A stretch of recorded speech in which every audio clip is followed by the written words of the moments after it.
Another day of craziness at Fuji International Speedway on the next episode of Behind the Wheel.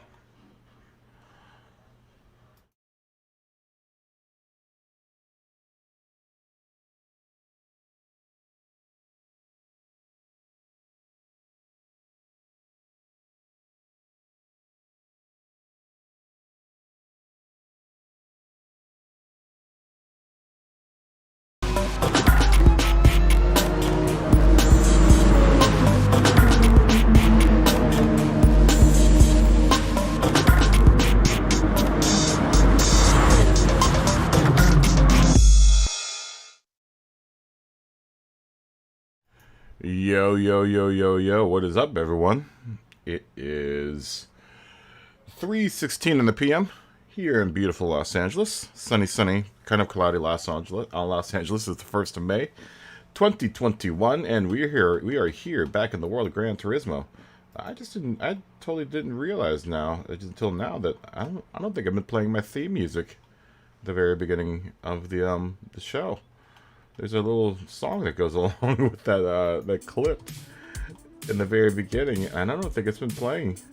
At least not since I switched over to OBS. Yo, what's up, Turismo? Good to see you, man. How you doing?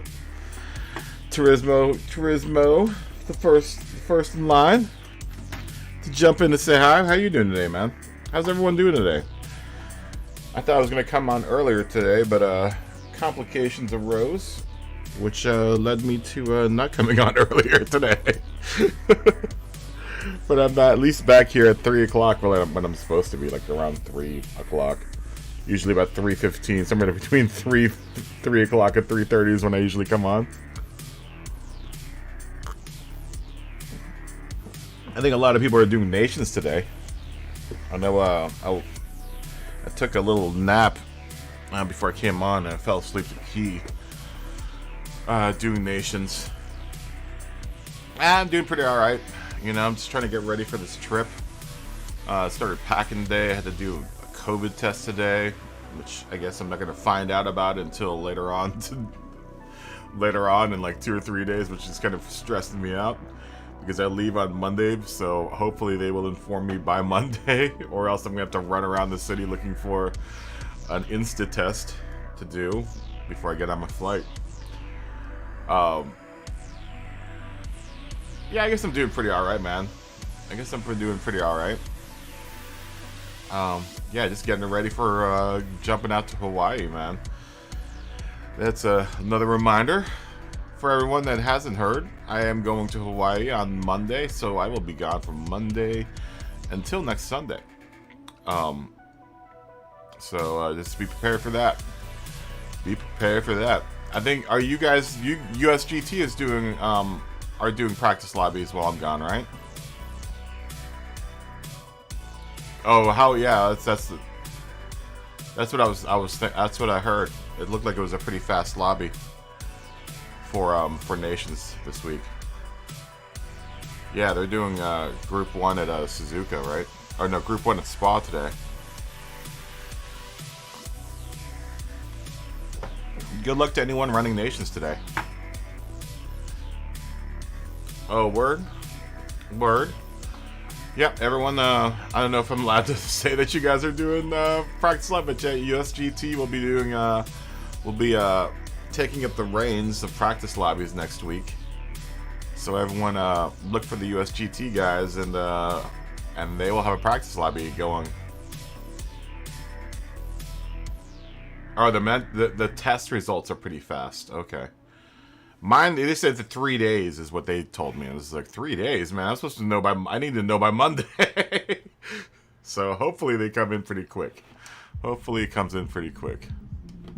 I don't want to have to be running around Los Angeles looking to do an Insta test like on Monday before my flight.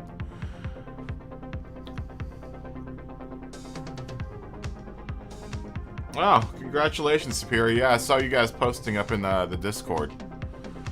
Congratulations.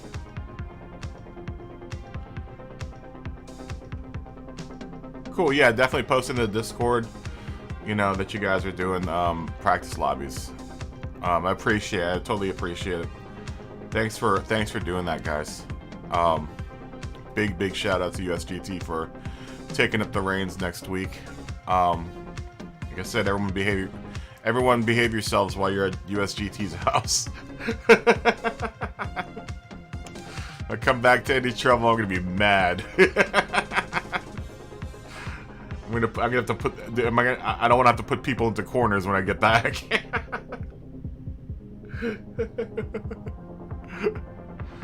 Everyone, be nice whenever when they go to USGT's house. I'm gonna go ahead and open the lobby though, for anyone out there waiting. Yeah, I just want to make sure the community keeps going while I'm gone. Not like the community is gonna stop while I'm gone. But oh, that's right, we're driving the Vet. Oh, I want to put new wheels on the Vet. Let me do that real quick. I know it's real. Let me put new wheels on the Vet first. Let me put new wheels on the Vet. This Vet needs new wheels. Let me shop for new wheels and then I'll open the lobby back up. I know there are a lot of people waiting to get in there, but I figure most people are waiting to do Nations right now. This is Nations. I think the race starts soon. I think there's a new the next race is coming up soon. First race, I think. Oh no, you bought Mario Kart Live? Do you have a Switch? Dude, I'm jealous. I'm thinking of buying a Switch, guys. I'm honestly really thinking of buying a Switch. Now that I can't buy a steering wheel until, like, next freaking millennia.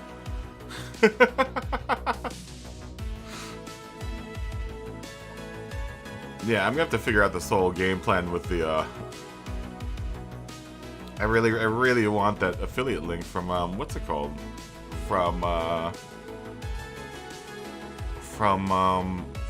Fnatic. Yo, what's up, Jared? Yeah, I want to switch really bad, man. I love this. I love the switches. Hold on, I'm gonna open up the lobby. I'm just looking for new wheels for this car. Ooh, I like these gold ones. These gold ones are nice. Are these works? No, these are rays. I don't even know why I'm doing this, because I'm not gonna be racing this race, but I want my Vet to look sweet. Well, I kind of like those. I want deep dish wheels though. I want big deep wheels.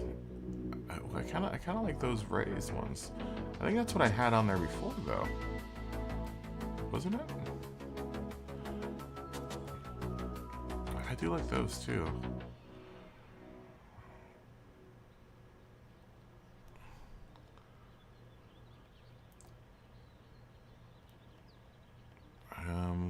Let's see what, hold on. Sorry guys. I'm gonna open up the lobby in a second. How you doing today, Jared? Ooh, I like these Inkies. Ooh, that's kind of tough looking. Yeah, we're gonna go with those. All right, that's what we're gonna rock. Oh wait, we gotta save this. Save it.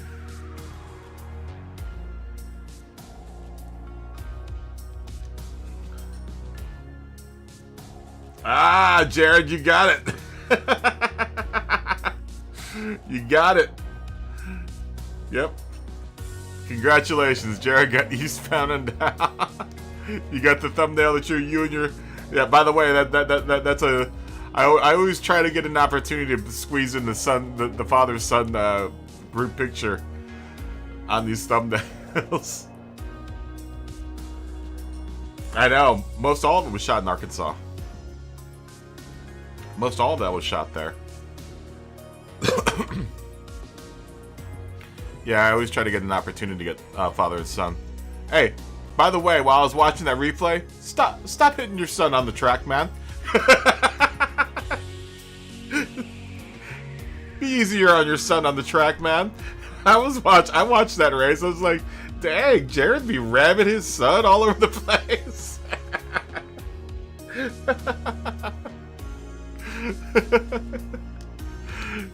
There was one I was like, dang, Jared. Yo, what's up, Ray? There was one point where I was like, dang, Jared. Oh, it's funny. I was trying to find a point where both of you guys were even, but either you were really ahead or he was really ahead. How you doing, Ray? Ray blowing up the chat. Alright, let's go ahead and create the room.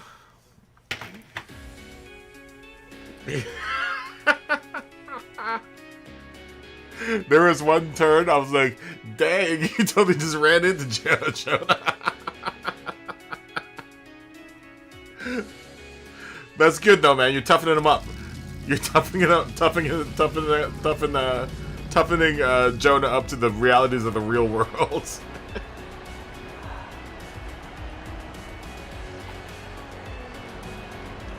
Alright, lobby's open. Jump on in. Jump on in. How you doing today, Ray? Life's hard, get a helmet. Oh, it's funny. Yeah, I watched that whole race. I watched most of that race that I took that picture from. I was like, dang. Uh-oh. Did Jonah change his name to Hot Wheels 501?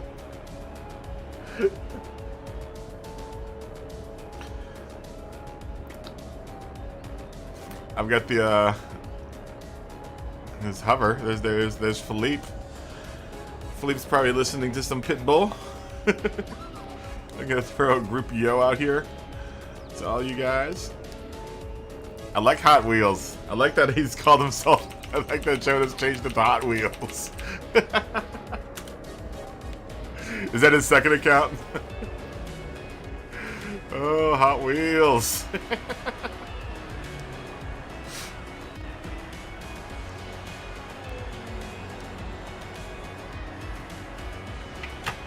Oh, that's good. Is he still driving the Atenza with that account? I'll go ahead and enter the race here.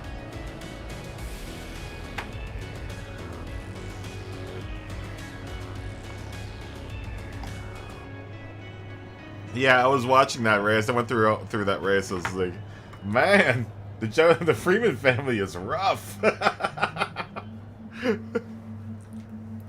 The Freeman family is rough to each other. Oh, he hasn't signed with anyone yet for that account? Tell him to go Chevy, man. The Vet's nice. I like the Vet. I like the Vet a lot. I'm almost regretting the fact that I went with Porsche this season because I really like the Vet.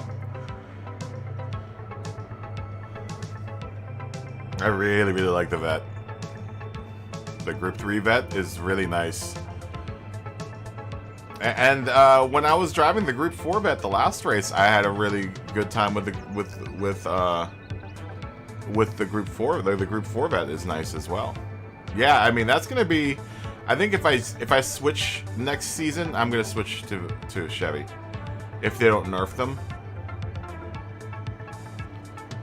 I'm gonna probably go to Chevy just for a season. You know, give Porsche a break. I really like driving for Porsche though. I like driving the Porsches. But I can get very easily accustomed to the Vet. The Vet I'm actually having a very, very short like acclimation period with. Like I'm pretty comfortable now in the Group 3 Vet. Feel very, very comfortable in the Group 3 Vet. The Group 4 Vet took a little getting used to, but the Group 3 is just as soon as you get in it and take one or two laps with it, it's just it's such a comfortable car to drive in, man, and it's like super fast. Especially when you short shift it, dude. You short shift that thing and it flies, dude. Like I've been really short shifting it. I've been short shifting it before 50% of the rev limiter, and it's fast, man. It just has so much low-end grunt. You run through those gears so fast. By the time you're on a straightaway, you know, it could be like maybe 5 seconds and you're already in like 5th, 6th gear. I'm like, wow, man. I'd never get into 6th gear. I'm finding myself in 6th gear almost all the time now with the Vet. I bet you there are a lot of people running Nations right now. We'll be sitting here for a little bit, I think. But I think there are a lot of people running Nations. Nations Group 1 Spa. I almost considered doing it. Because I like Spa, and Group 1 would be kind of a cool race to do at Spa. It looked like it was a tough room, though. I was watching a little bit of Keys, or I passed out to watching Key play his races for Nations today. And I think he ended up in 7th in the one that I watched. So if Key's ending up in 7th, then it's probably a pretty tough room. I think everyone was kind of looking forward to doing Group 1 in Spa. I mean, that's a good race for Spa's Group 1.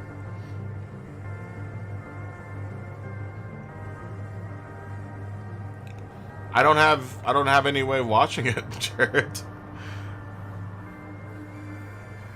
I want to. I don't have any way of watching it, though.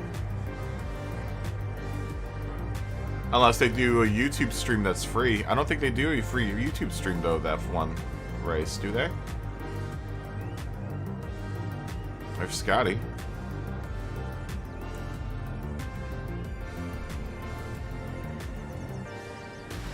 I want to subscribe to that whole... There's a race pass thing that gives you a couple different leagues to watch. And I know FIA is one of them. Like F1 FIA is one of them. I think it comes with like rally racing, and then you just pay for whatever league you want to watch. But seeing is that I'm already having problems paying for other things. That's gonna have to go on the back burner. I do want to watch it though. I was watching oh, you watch longs, okay. Oh, okay. So you do it the old school way. You break out the old radio and listen to it while you're wrenching on something in the garage.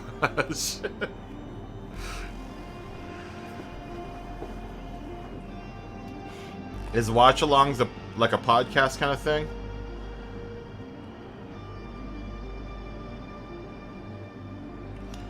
Yeah. I used to like doing that.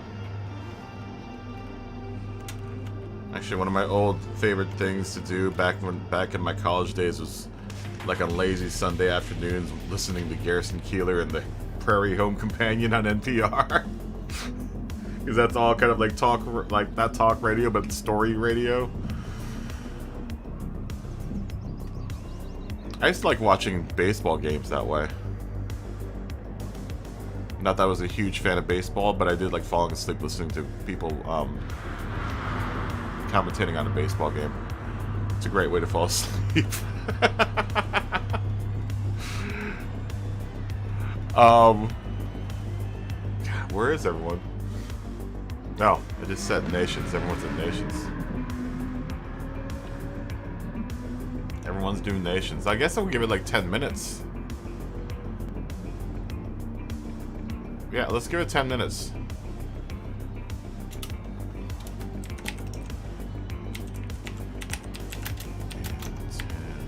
Minutes. Scotty, how are you doing today?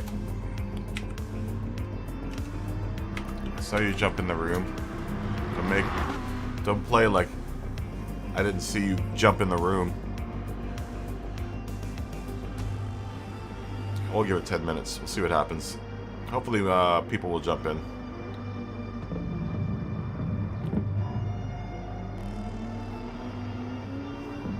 I was watching. There was actually a race at Spa. I think it was today, an endurance race. I was watching. It was either that or it was last weekend. I was just watching it though. Hold on, let me look at what I was just watching. That's what I kind of fell asleep to early this morning.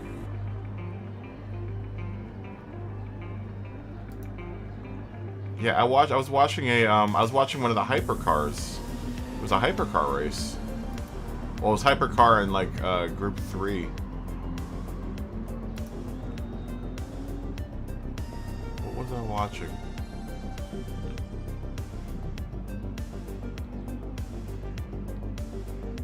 Yeah, it was the WEC 2021 total 6 hours of Spa Francorchamps replay. Francorchamps. When was this race though? I don't think it was this morning. It felt like it was this morning. Yeah, I guess it was this morning.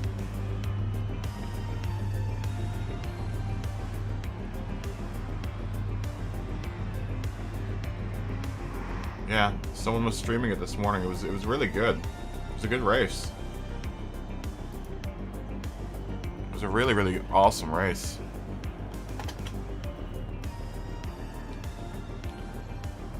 Q30, yo.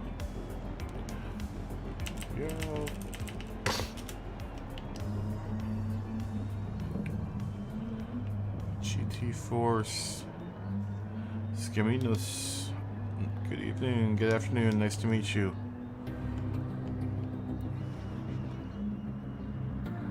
Yeah, the World Endurance Championship. That's what I was watching, Spa Francorchamps. It was a good race. It was a really good race.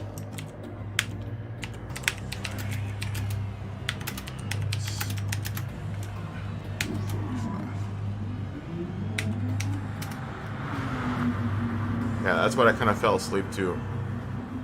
Yeah, no.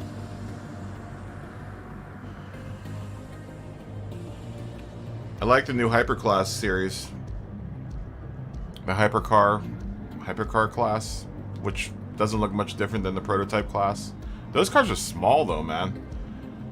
Those cars are really tiny compared to like a regular Group 3 car.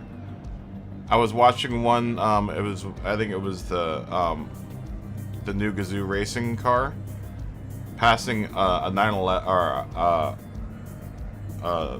yeah, it was an RSR, and the RSR looked like a freaking minivan next to the thing. I was just like, dang, that car is small, man.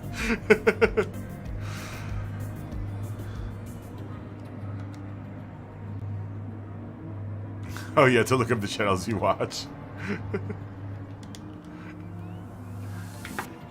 Yeah, those new hypercars are tiny, man. I don't know if it's just me or if I didn't realize how small the prototype cars were. I always felt like they were bigger than the Group 3 cars. But I was watching one and I was like, is that shot in perspective or what? Because that car, that RSR looks a lot bigger than that hypercar.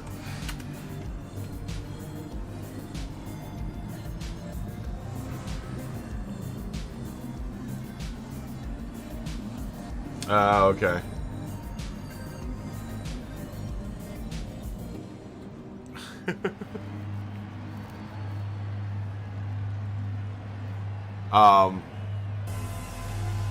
Yeah, it was a really fun race. It was a cool race. Those dudes fly. I was trying to pick up some pointers on the Group 3 cars going around the track. I wish I didn't like the Porsche so much. They're so sexy. They're such sexy looking cars, man. I actually saw a cool snippet of the new, I need to post it up in the Discord, but the new Singer 911 that's coming out is amazing. The newest Singer 911 is the nicest Singer 911 I've ever seen. It's beautiful. That and their new thing with the someone contracted them to do a rally 911, and that thing is dope. The Singer 911 rally car is dope. It is really, really sick. I think I posted that up in the Discord. Yeah, Top Gear did a new thing on a thing on the new Singer 911. I wish I had the money. I would buy a Singer 911 in a second. If I were to spend ridiculous amounts of money on a car, it would be a Singer 911.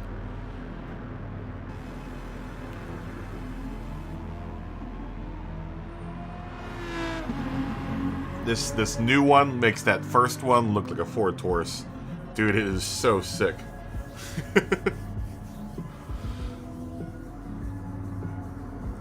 It is beautiful. Beautiful car. Probably well into the hundreds of thousands of dollars. Actually, I think it's a mil. I think it was 1.3 mil for one of them.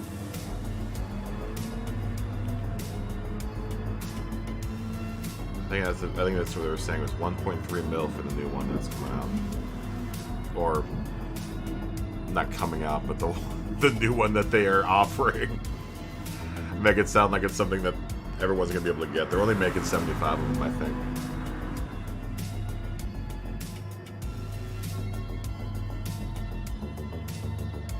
If only Chip Foose did that type of work for us. Like, alright, Smog.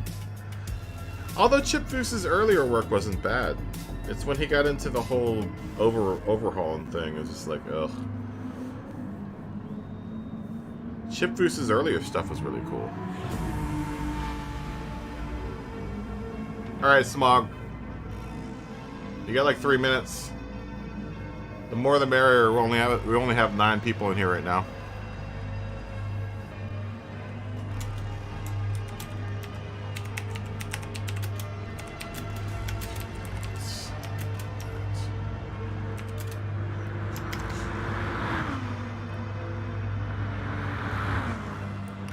Got 2 more people coming in. Wait for them to res into the room. All of these people we've seen before. Uh-oh, now we're getting full.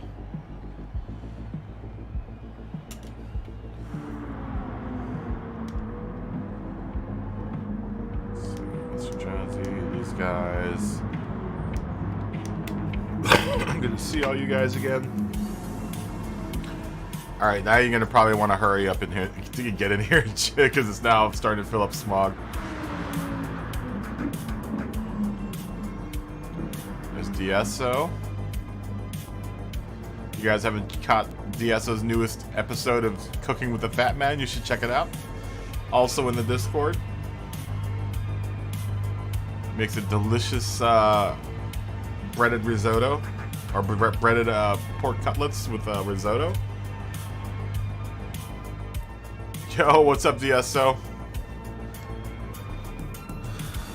Uh-oh. Smog, you better hurry up.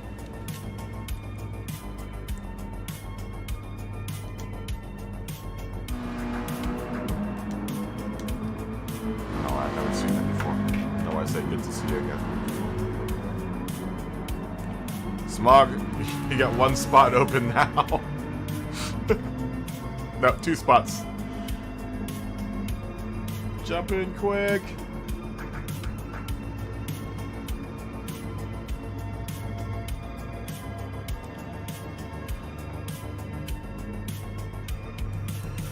They're good though. You know, they don't have to be any cents. DSO, just as long as they're quick and to the point. That's all people want to see. They want to see a process from the beginning to the end. There's Smog. That's why I haven't done any edited videos yet, because I haven't figured anything out that can... People love seeing stuff see itself to the end.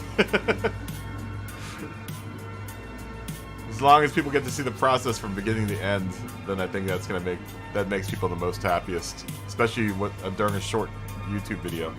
That's why I hate YouTube videos that are like someone working on a project, but they have to work on it over the course of like a year.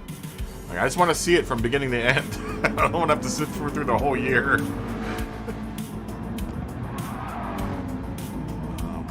Both tires.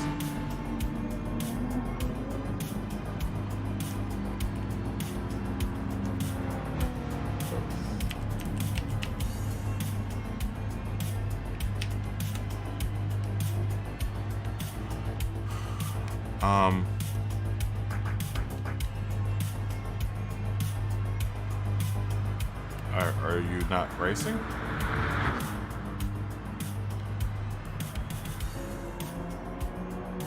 Where is TPC Sharon?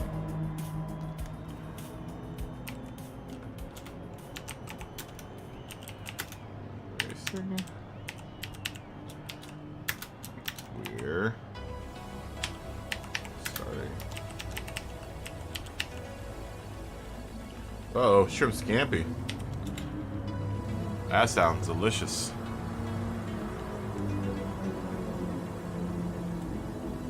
That sounds delicious. Nice, Smoggy.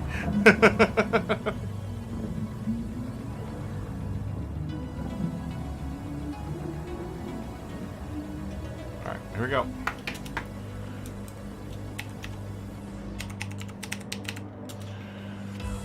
Here we go. Shrimp scampi sounds delicious. That sounds absolutely delicious.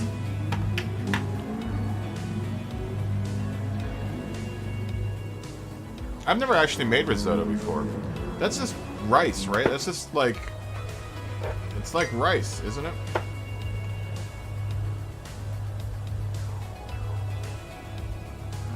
Ah, very nice.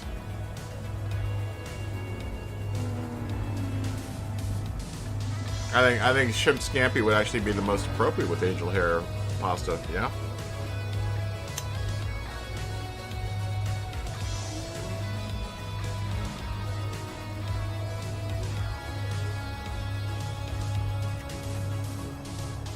Actually, I've had risotto before.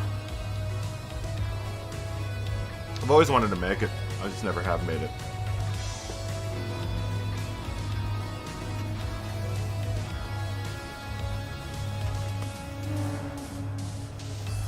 Yeah, angel hair pasta definitely picks up this. Well, that sauce definitely, yeah.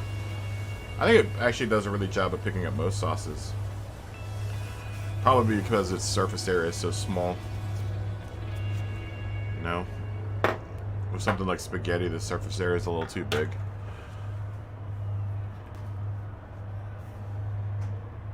Though I don't know. I'm not one of those people that. You know, I try to do my noodles right then and there, and make it just enough to like the people that put oil on noodles. I'm like, why are you putting oil on your noodles? You know, when they put oil in the in the water for the noodles, I'm like, why are you doing that? You don't need to do that. You just all your sauce slides off your noodles then.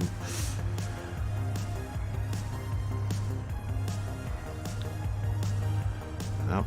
Me, I just put a couple pitches of sea salt in that water, and that's it. It's the only thing that gets added to my pasta water. Sea salt. And when I'm done, take a little bit of that water, splash it into the sauce, mix it in, and there you go. Get some of that starchiness.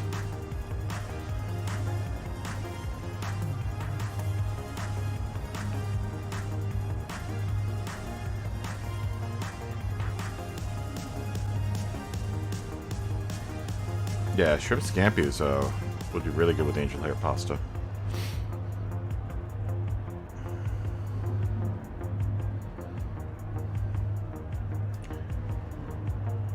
Oh no! What happened, CJ? You're not having a good season this season, CJ. What happened? What happened in your nations race? That's not good. Please tell me you did better than your FI or your Manu race. But by by major fail, it doesn't sound like you did, you did very well. You still got plenty of opportunities, CJ.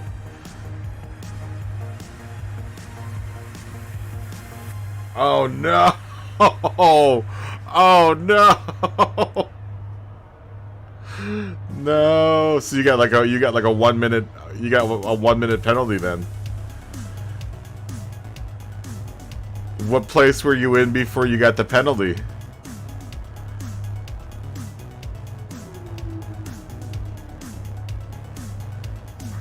Oh no! So you probably ended up in like 7th or 8th then. No.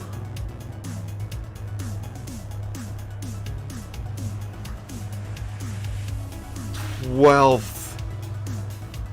And you would have had 2nd. Well, good luck. Good luck. Good luck, CJ. Best of luck to you on. Dude, that's that's always the most disheartening thing when you see you're like, "Oh, yeah." And then you see that penalty next to your name like, "No, what did I do?"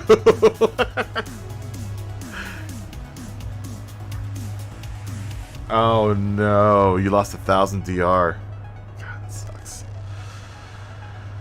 That sucks. That's the worst. You know, that's why whenever we have those races where like everyone's like, "Oh, just do 1 lap," you know, on these tires. I'm like, no, I'm doing like 2 laps, man. I'm gonna make sure that I go over. I start with the tires on, and I'm gonna end with the tires on, so they have no chance of giving me any kind of penalty on that. Oh, that's always the most aggravating. That's so aggravating. That's the worst. I'm so sorry, CJ. Dude, that blows. Yep. Yep. I've had that happen a couple times. I'm always really good at switching my tires, but I wasn't so good at trying to figure out when I was supposed to switch my tires, or how long I was supposed to switch my tires for. Hey, Sean, good to see you, man. Blowing up the chest, Sean. Yeah, and that's always the worst. How you doing today, Sean? Yeah, that's the worst. That's the worst feeling too, especially when you know you've done well. Did you know that Did you know that you had done that, or were you like, oh man, I'm gonna win this one? Or did you look into the lower left-hand corner at the last minute and go, oh no? Like, how far in advance did you know that you were gonna win that? It wasn't gonna end up right. Yeah, I'm pretty good. I haven't been doing FIA this week, Sean. So I didn't do nations. I don't do nations normally. So oh, you knew almost immediately. That's the worst. That's like knowing that the world's gonna end, but you still have to do whatever meaningless task you have to do before the world comes to an end. You're like, damn it.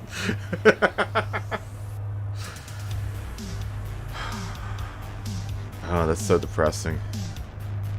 I feel your agony, CJ. I feel your agony. Yeah, in the early days of doing the FIAs, I wasn't so good at that tire thing.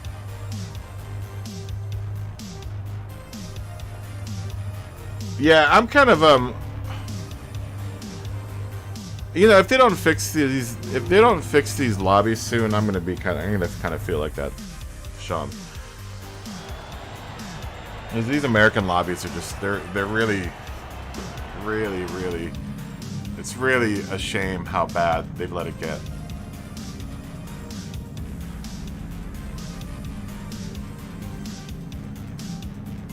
You know? I still think it's worth the effort. I just wish they would think it was worth the effort. Polyphony Digital as being they.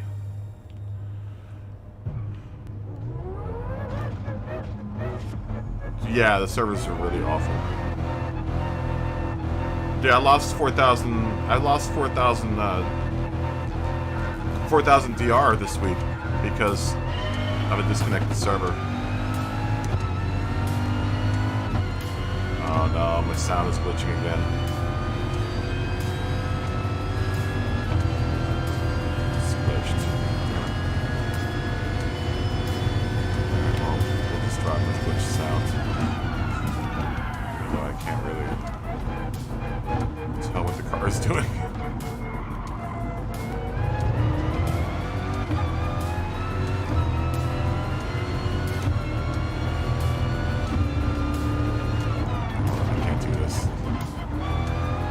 Hear my sounds. Gosh. I don't know if I can do this with. Hold on, you guys are gonna lose me for a second. Give me a second. I've got to restart my OBS. Alright, there we go. Oh, that's so annoying.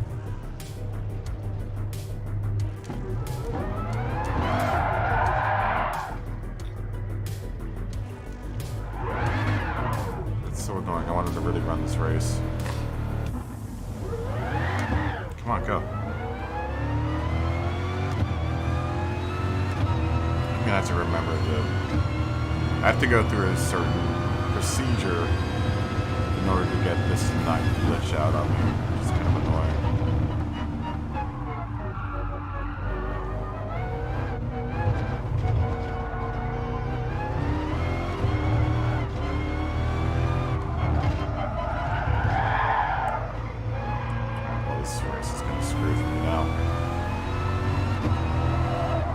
Sucks.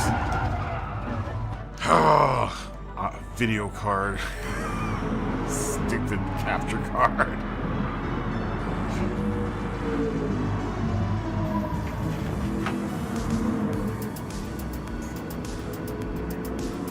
How bad is it in the EMEA? Are the servers as bad in the EMEA?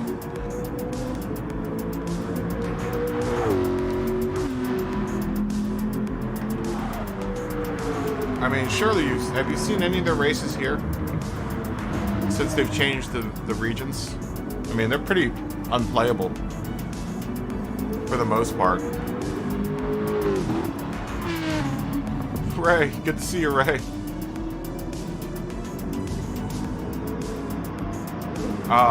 Yeah, they're pretty unplayable. It was 38 something that I lost when they dropped me. I was, and they dropped everyone. They dropped everyone in that room. So not only me, but everyone else in that room got dropped, got docked for, like, you know, close to 4,000 points.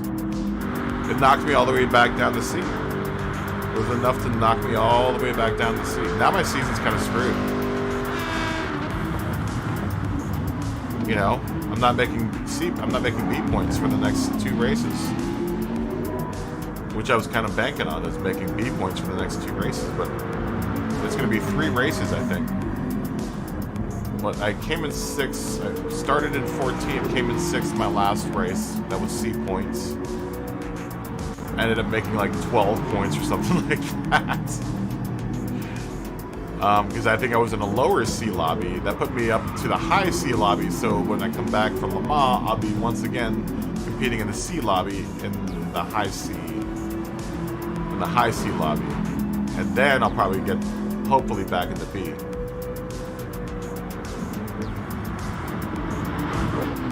Oh yeah, yeah. Well, it's kind of, I don't know. It's funny because I think it seems like everyone's saying that the race craft is getting worse, and I think the race craft is getting worse because so many people picked up sim racing in the last year.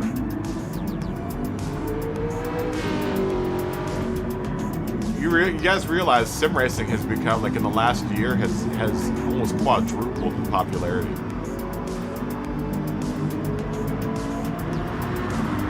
So there are a lot of people out there that are probably racing that haven't been racing as long as, you know, most other people. I mean, it's to the point where, like, Amazon will regularly run out of G29s. They're regularly running out of, like, G29s. There are a couple of Thrustmaster bases and Thrustmaster wheels that go in and out of stock. because I've been checking, you know, from time to time to see what the availability of things are, and sim racing has really taken off. Sim racing has really, really taken off.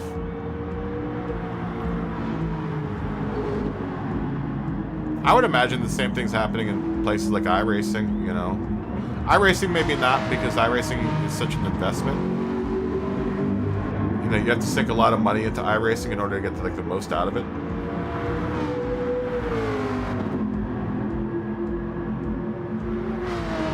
Oh yeah? Well, this is my first time to do FIA, so I haven't gotten that disconsolate about it yet. I'm more disappointed with server stability. I wish I had something legitimate like driver racecraft not being as good as, you know, it was before, but the only real big complaint I have at this point is server stability, which is such a simple problem.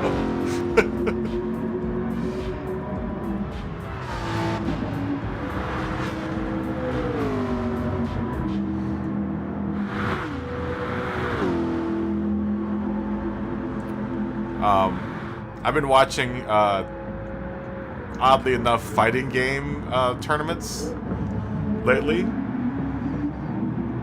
and Tekken 7 has been out since what, 2000? Almost it's been out longer than Gran Turismo's Sport, I believe. And you don't see those servers messing up.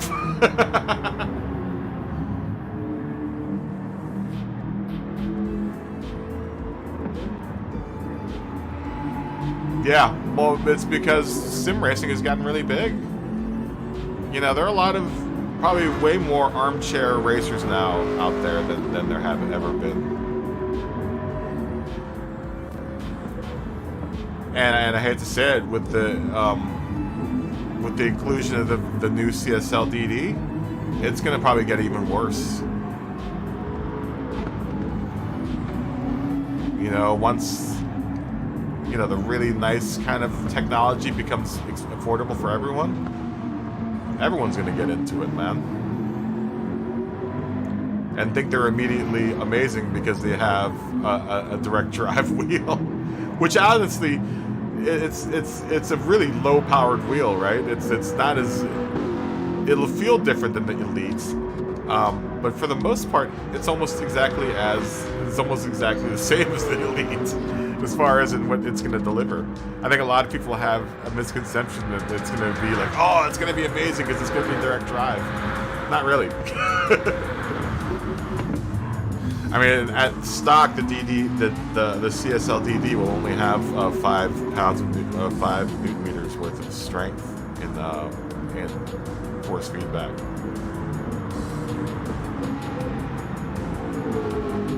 I think it makes a huge difference.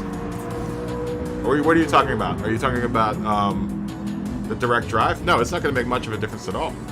It'll give a little bit of a difference in sensation for driving, but it's not going to be like going to a DD2 or a DD1. You know, it's not even a quarter of the power. It's a quarter of the power of those two. You know, so it's gonna be definitely entry level, you know, direct drive technology.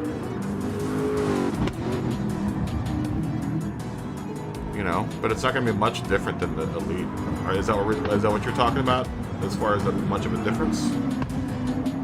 Yeah, I don't think it's gonna be all that in the bag of chips. I want either one, honestly. I don't care. If they're gonna blow out CSL Elites for cheap, I'll take one of those over the DD in a second. That's what I'm hoping happens. I'm hoping they have a last volley of Elites that they'll blow out at like a discount cost. You know, if they knock off like $50 or $70, that's definitely worth it. I'd buy that over the CSL DD in a second.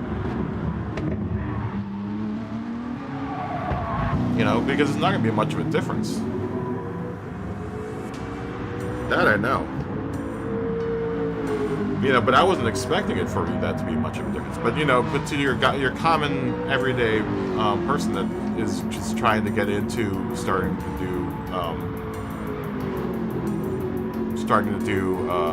you know, sim racing.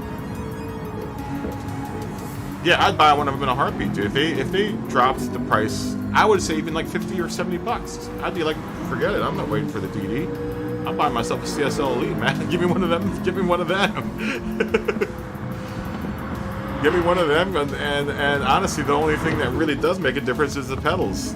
That's honestly, I think, where you make more of a difference is in the pedals than the wheel. Who cares about the wheel? Or the base? I think it's more in the pedals.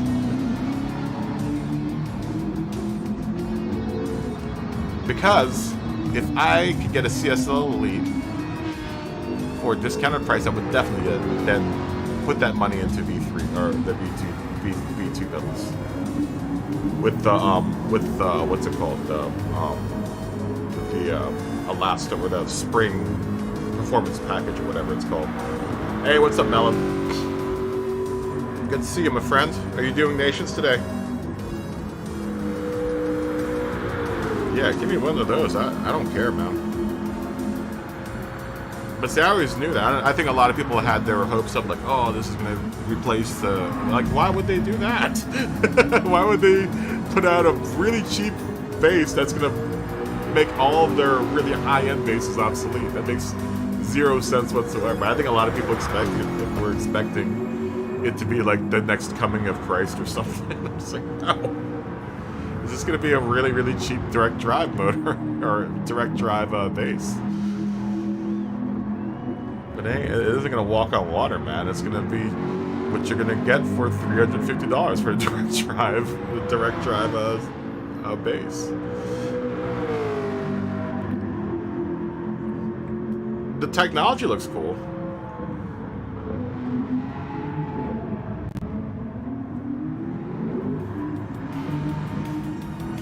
Oh, wow. Wow. Well, welcome back home, Velen. Sit down. Take a load off. Kick off them shoes and put them dogs up for a rest.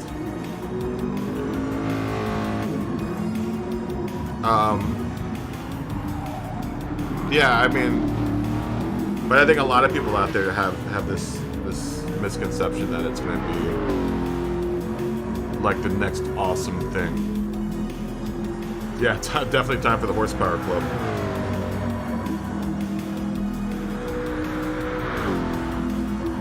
Yeah, I'll take a CS. Yeah, I still kind of just want a CSL Elite. I don't care. I just want a cheap, nice Fanatec wheel and a Fanatic wheel and their affiliate link. That's all I want.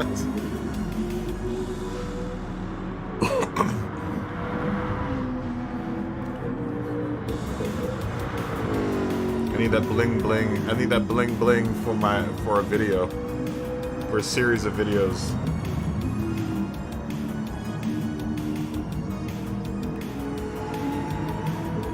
I do have a Thrustmaster setup set in an Amazon bucket. I will say that. I've got an Amazon shopping cart set up with the Thrustmaster setup just in case. It's a kind of break in case of emergency kind of deal. But I've got the whole cart set up with the Thrustmaster base and the TLC pedals and a fancy wheel. Yeah, we're talking about the new cheap DD Fanatic. I was saying that that I think a lot of people expect it to be like the next.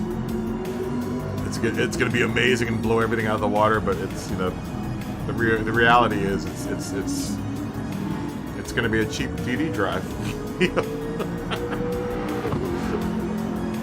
I think they made it cheap because they're not outsourcing the source for the motor anymore. I think they designed their own motor for the base. I think it's the only reason why it's so cheap. It's also, you know, half the size and not even close to the power of the bigger bases. I was watching this guy that does rally sim racing though, and he brought up a good point. He has a DD2, and he was showing what his settings were, and he was like, I rarely ever go up to 12 newton meters. So in a way, the DD's nice because it's so underpowered that you would use its full potential. Otherwise, the one thing with that though is overheating and stuff. Yeah, I know, and that's what I'm worried about, is that that the Elite is now. This is what I have with the Elite over the new DD, is that they might. I'm looking at the idea that like they'll have problems with the first production run of these things.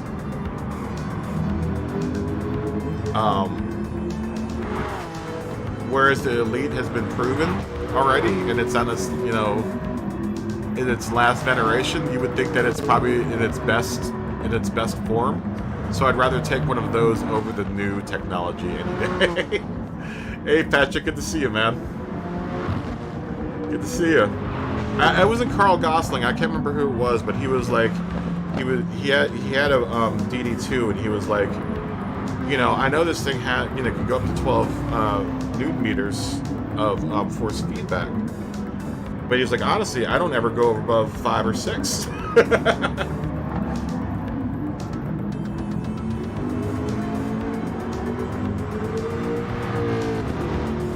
I did see your thumbnail, Superior. I did.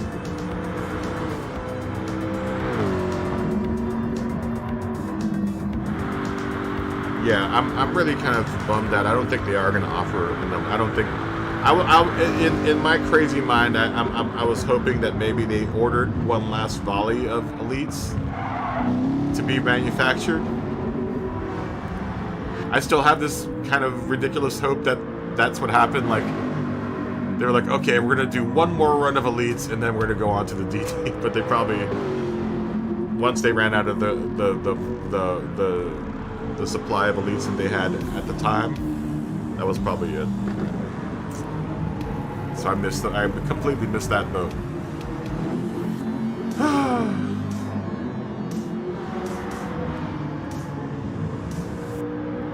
Yeah, I completely missed that boat.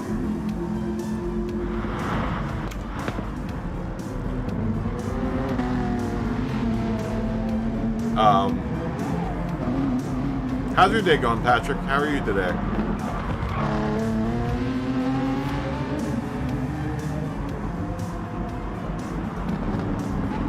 Yeah, I wish they were making more Elites, man. I still have my hopes though, Ray. I check every day. No, wait a minute, I didn't check today. Let me see. Let me check today. As soon as one of those bundles says available now, I'm buying it. I don't care. I'll still do a review on a busted old Fanatics or Fanatic CSL leak. Remember, all I'm looking for is that affiliate link. And a decent wheel, but I also want the affiliate link. Let's look today. Bundles. CSL. You know what I hate too? When you go to the website, it says that there is available a CSL the CSL F1 set, and it says available next to it. But then when you click on configure your setup and you look at the bundles, all of them are like out of stock. What a tease. Let's see. Yep, still says available soon.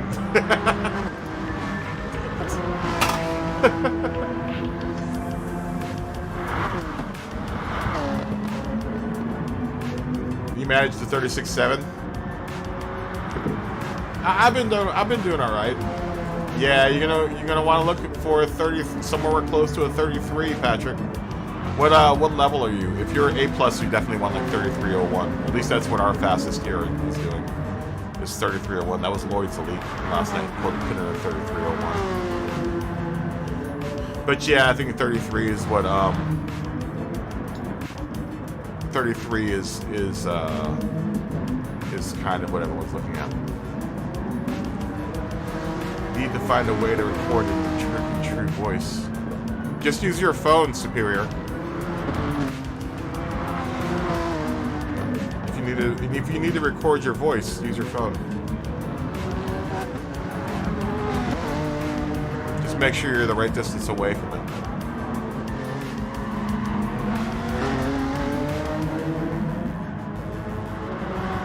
Yeah, 36.7 is going to put you dead last. I think even at the slowest here, people are doing like 35. I want to say. Putting in, you know, times that are like, you know, normal human times, like 29s and 30s.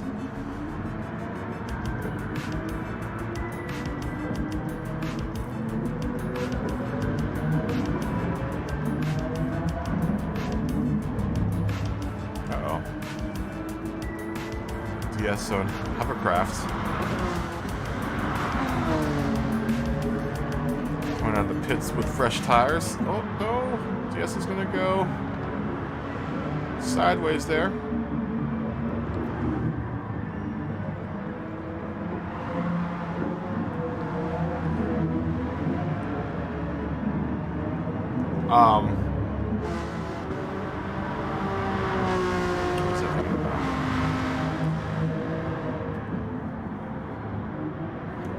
I always get tempted every day to buy a wheel. That's why I built the Thrustmaster Amazon shopping cart. I was just like, alright, we're gonna set this thing up. Put the things that we want in there. Although when I built I think there was something that was out of stock that's gonna be out of stock until the middle of May, honestly.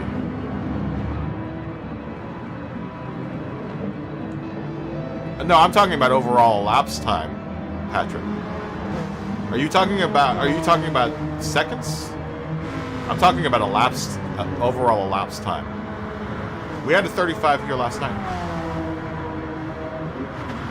Overall elapsed time is 33:01. Yeah, I'm talking about elapsed. We've had a couple 35s here. We had a couple 35s last night here. I'm not sure if they were as low as 35.177, but I want to say Lloyd's Lee put it at 33 or 35 in last night.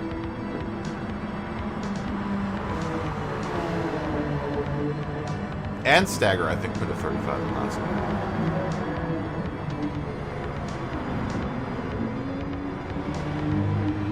You can make 20 laps without spinning. Yeah, it's a tough track to go right. This one.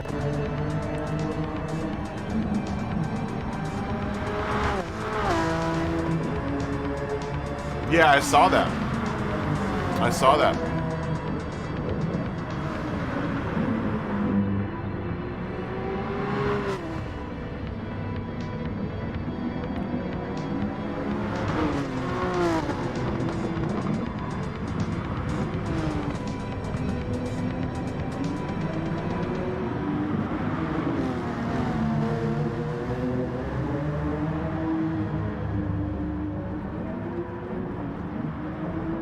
But, what was I thinking about?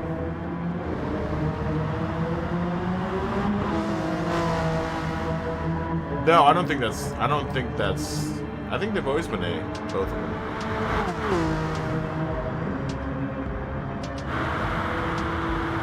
Yeah, well, the last sector, all that is a bunch of switchbacks climbing up the hill.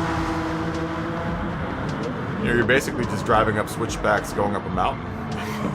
that last section, you really have to play those angles really well. It's like if you ever didn't, I know DS has said this, but it's like mountain bike single track riding. You kind of just have to look for the spots where it's good to, which is going to be your most optimum attack angle, going up those switchbacks. Especially that last section. I mean, look at it. It's definitely a switchback. It's almost like how you would imagine, some of the roads in Japan are going up some of the mountains. They'll probably do some good drifting right here. Hey, look at that. That's the switchback right there. And especially this section is definitely a switchback. Yeah, so just cut left and then through here, and then you come back up and down, and yeah, it's just basically driving up a mountain. This is probably the toughest one, is this one. That corner, or that turn.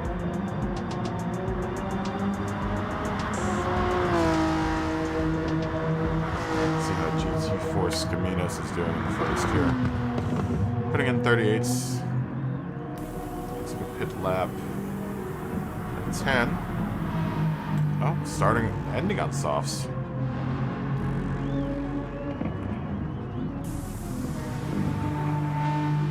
That's interesting. Is everyone else ending on mediums? Yeah, everyone else is ending on mediums.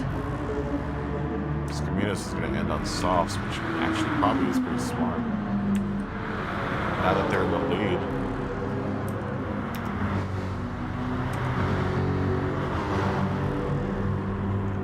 Just looking around on the track here to see what we got. Scotty got the red stripes today.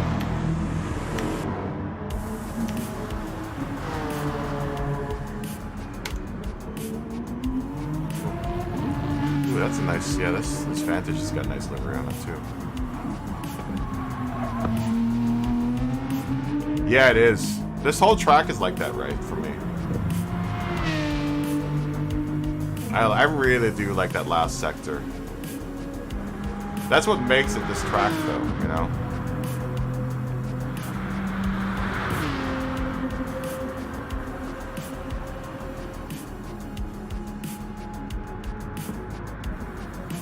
Yeah, right?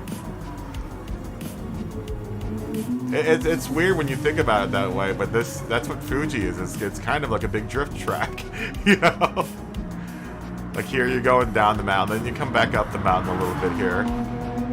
Then you go back down. Then you come back up here. And then you head back all the way downhill, right about here. You're still going up. You're leveling out here, and then you start going back down the mountain here.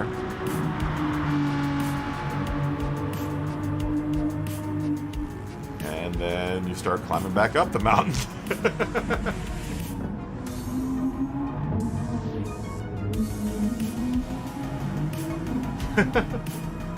Oh, you were within 15 miles of Autopolis.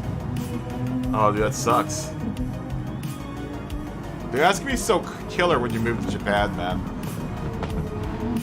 You got 3 great Autopolis, you're gonna have Suzuka, and you're gonna have Fuji, all in one country. One very small country. At least compared to the United States, it's a very small country.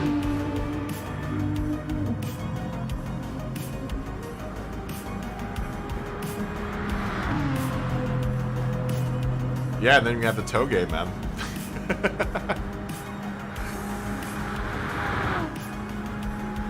gonna have to go to the Toge and watch some drifting, some drifting competitions.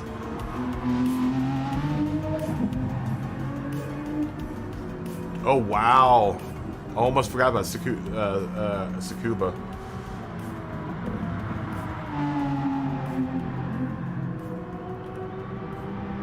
Wow. You're gonna be right in the middle of it all. Suzuka was only 3 hours away. That isn't far at all.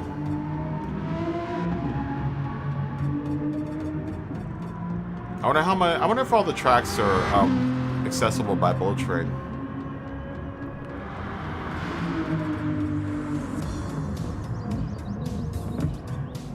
Yeah, plenty of car tracks. With all my weird hobbies, Japan is like a mecca of pleasure for me. I'd be so happy with all my models. I'd get back into RC racing, get into karting. I'd get back into drifting, my little RC cars.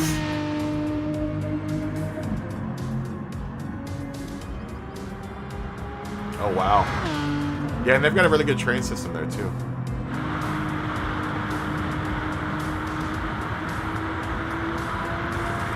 Suzuka's 3 hours by bullet train.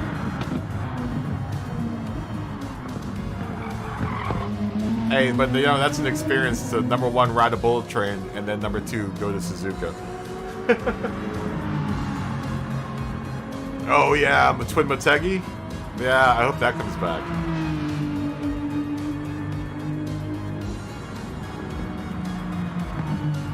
Yep.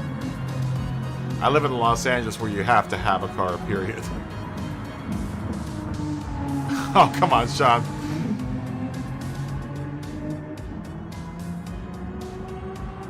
You missed a couple days ago. I was talking about model railroads again.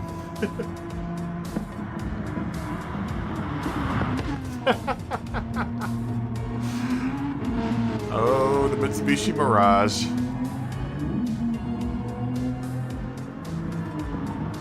I never had a Mitsubishi. That's a really common car here, the Mitsubishi Mirage.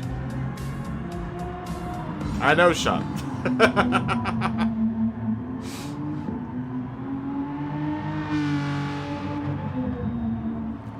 Hey, man, trains are the lifeblood of any country. That's the very, very, very integral part of the circulatory system of any country is the railway system. How else are you going to get goods from one city to another in a quick fashion, right? Without the planes, even without the planes.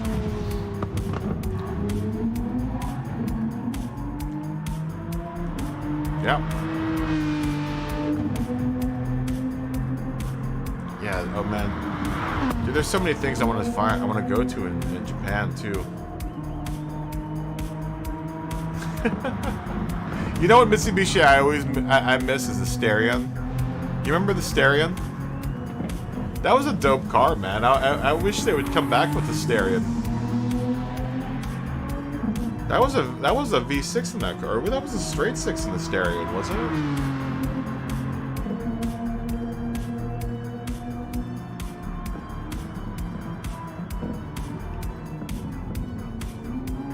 Whatever happened to the 3000 GT too, man? Remember the 3000 GT and the Stealth? The sister car? When Mitsubishi and the Dodge got together?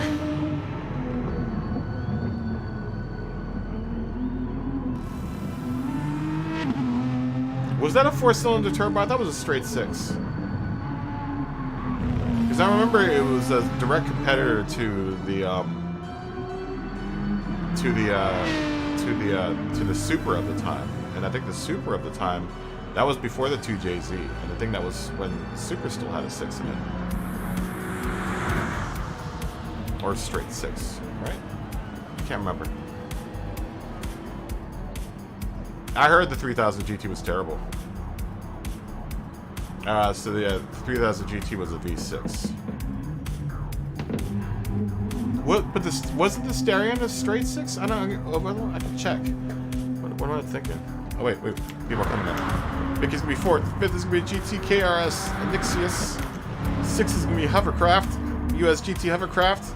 7th is Scotty, doing some swervo. I like this little swervo dance you're doing. Oh, very nice. Oh, you know what I forgot to do? I forgot to change my tires with Dunlops. Because I like the yellow Dunlop tires on the damn it. I knew I forgot to do something else. Harley on the Route 129 is going to come in 8th. 9th is going to be Jared Freeman. And 10th is going to be Mr. Jonesy 52.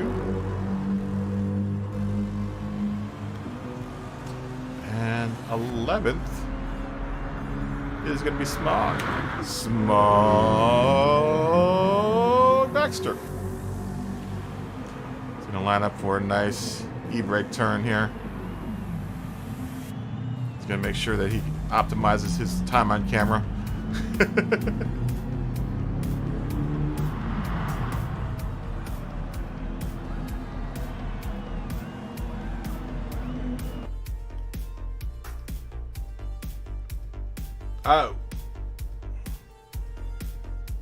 Did they also have a Chrysler equivalent to the Stereo? Really? Was it the Concorde? Oh, okay.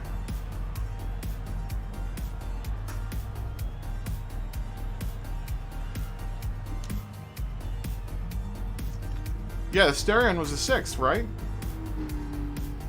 Oh, the Chrysler Conquest. Oh, I didn't even know that was what's it called car?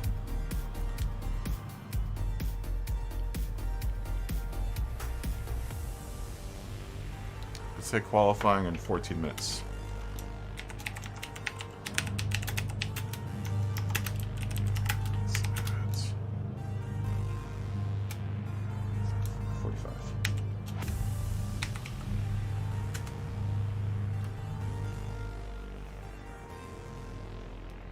Eagle Talon. I remember the Eagle Talon. But was that a... Oh, that's a save replay. Was that a... That was after the Stereon, though, the Eagle Talon. Because there was the Eagle Talon and the Mitsubishi Eclipse. Those were those cars were sister cars. The all-wheel drive Talon was dope. You remember the all-wheel drive Talon? That thing was dope. Yes, Mom needs to learn where the finish line is.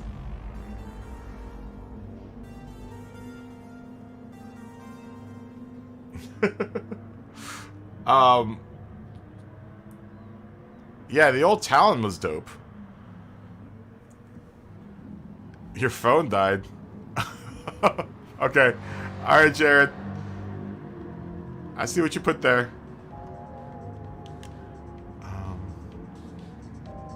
Jared's 10-1.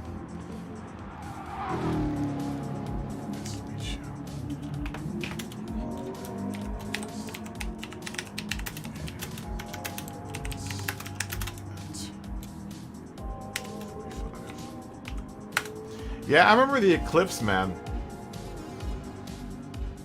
Was the... Oh, that's right, the Plymouth Laser. I almost forgot about the Plymouth Laser.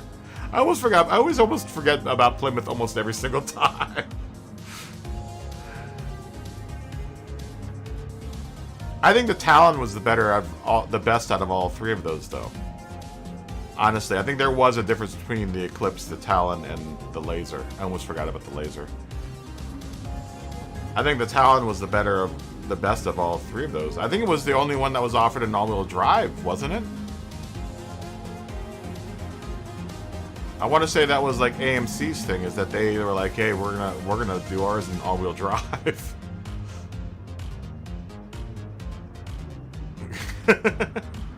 That was a rock Plymouth.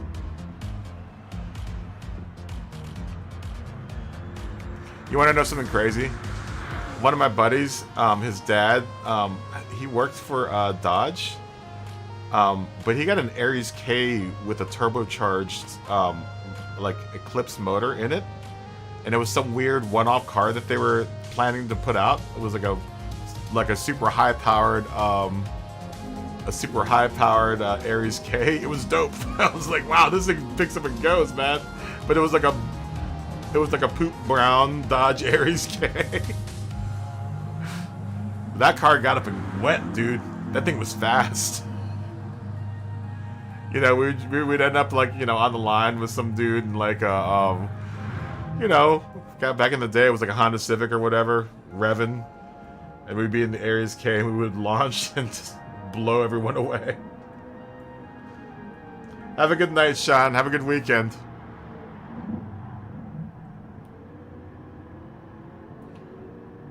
Yeah, the Laser was front-wheel drive only. I don't think... Did the Eclipse... maybe you're right. Maybe the Eclipse did come in an all-wheel drive version. Good night, Sean.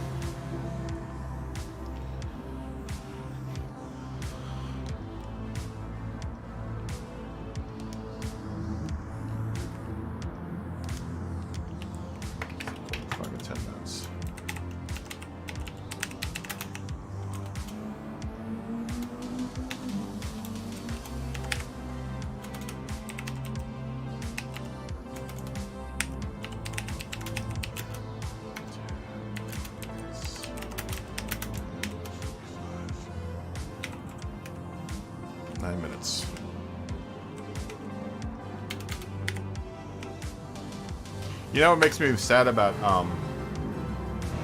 Pontiac's ultimate demise is that they never were able to release like a proper. Like, I know they had the Trans Ams and the Firebirds that they released, you know, toward the end of the run of Pontiac. But I was hoping to see, like, you know, kind of, you know, how the Camaro went through that whole change. It would have been nice to see the Firebird come back closer to its true form. Nothing against anyone that has a Trans Am from, like, you know, one of those, what was it? Late 90s, early 2000 kind of wedge-bodied Camaros and Trans Ams and Firebirds, but it would have been nice to see it go back to. There were a couple of like concept art pictures of how it would look like if they revived the Firebird.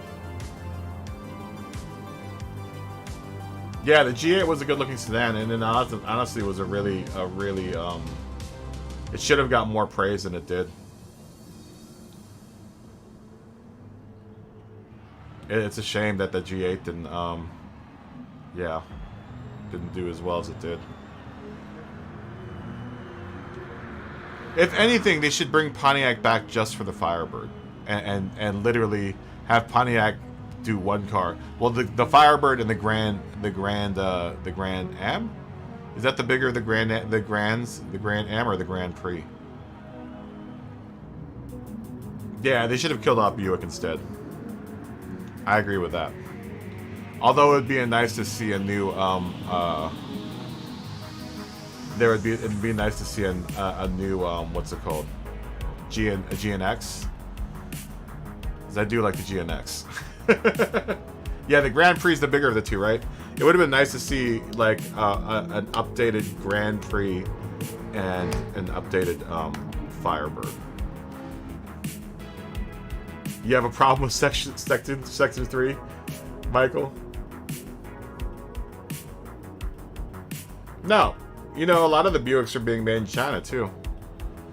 There's one Buick that's made literally in China. It's all completely assembled in China and sent over here to be sold. It's weird.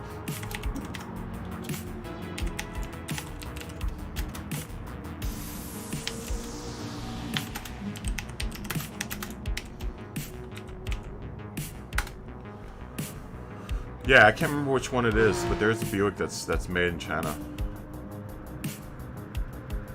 What, in Section 3? It's a tough area, man. That's the uphill. It is. They put like 2 plants over there.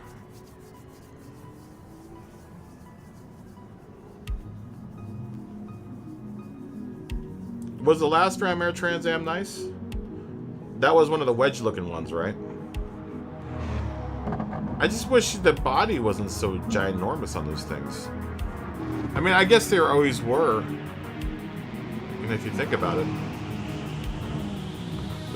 The Trans Am really was not a small car. But it would have been nice to see it as like a sports car. Yeah, well, GM makes lots of mistakes. GM's made plenty of mistakes. Whew. 146 miles per hour. That's about as fast as I've gone. I think I've gone 140, 142.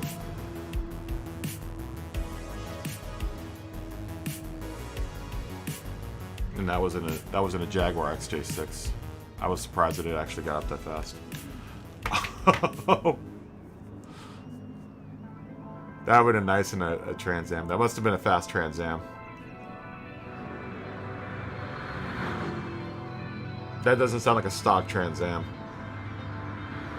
The fastest on your bike was 186. Wow. That doesn't surprise me, though. Bikes are fast, man. I'm sure you did it in a closed, controlled environment too, Melon. I'm sure you made sure that all the safety precautions were made, and you did it in a very controlled, safe manner.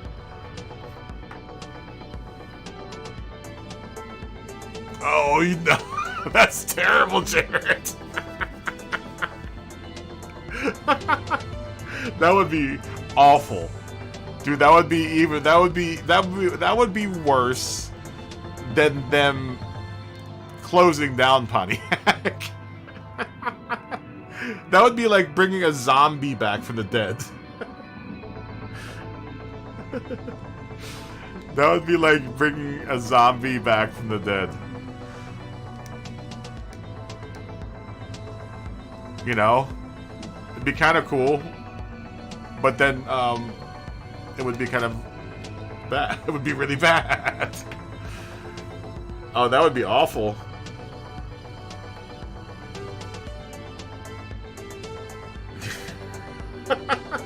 That would be awful. Could you imagine? That's what I'm saying. What is up with the Mach-E Mustang, dude? Why? What's the point of having it? Why?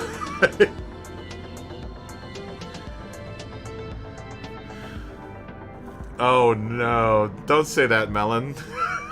Don't say that, Melon. Watch us next week. Pontiac, or GM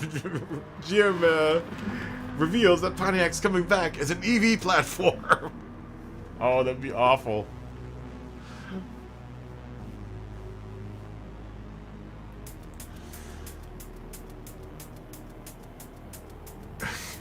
Yeah, I could totally see them doing it. I could totally see them thinking of the board. Let's see, how can we make a lot of money real fast off of people's feeling of nostalgia? Let's bring back Pontiac as a total e-brand. Dude, this is gonna be. I'm gonna call it here. And mark my words, it's May the 1st, 2021 at 4:43 p.m. Pacific Standard Time. This whole thing that they're doing at Ford is going to kill the Mustang. People are going to be so sick of the Mustang after this whole wave of whatever it is that they're doing to it, that people are just going to be like, oh, Mustang. It's going to become the new Ford Taurus. Which is a shame. And I know there aren't many, I know a lot of you guys are Chevy guys, but I would hate to see the Mustang go down in flames like that. Wait for the Ford Mustang F-150.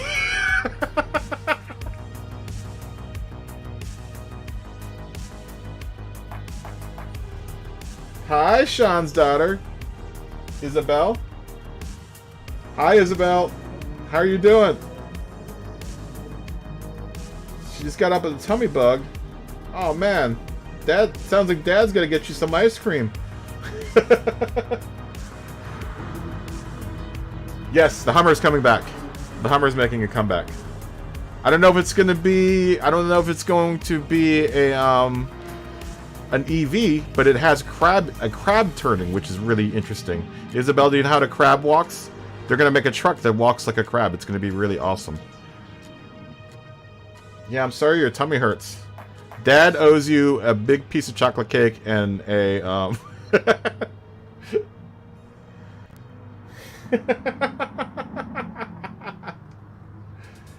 Is it an EV? Oh no.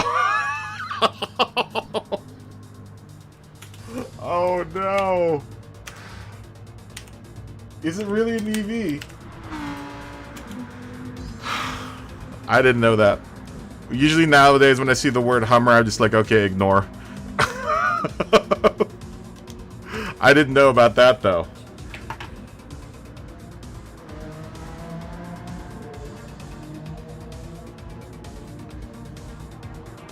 I know. Hey, that's how I solve all my tummy aches. I eat a piece of chocolate cake and ice cream. That sounds like a good idea, right, Isabel?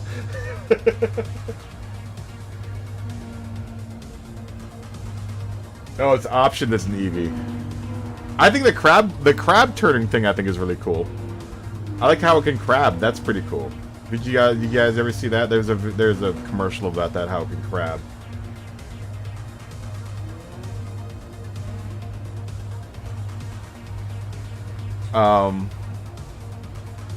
I think that's gonna be cool. Otherwise, don't waste the time. Otherwise, I wouldn't waste the time on the new Hummer.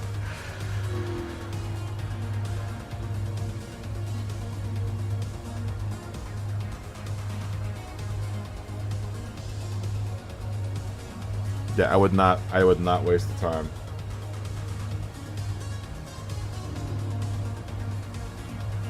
No, it doesn't. It does not sound very far-fetched now, right? Now that you put it that way.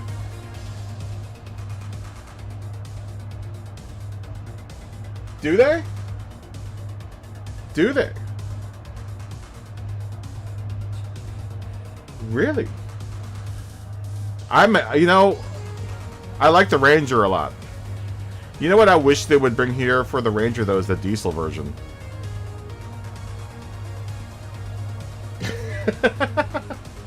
I don't know, so you could drive like a crab, Jared. I think that'd be kind of cool.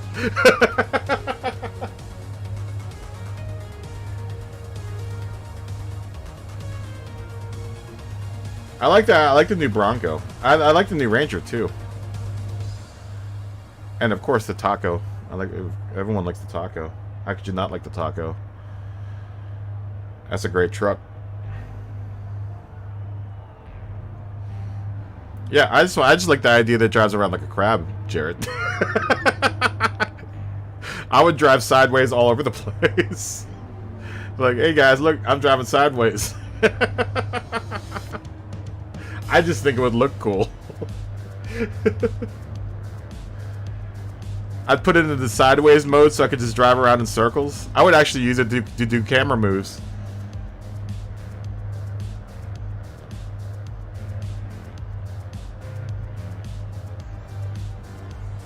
Yeah, I think that'd be kind of cool, man. You know, look, hey, watch, I'm gonna drive sideways, guys. Drive sideways in traffic, that'd be pretty cool.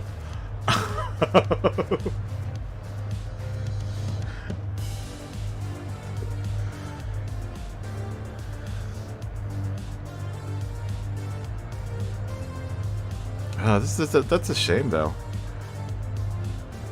That's a shame that they're gonna. Is it gonna be? I guess it's an EV option then.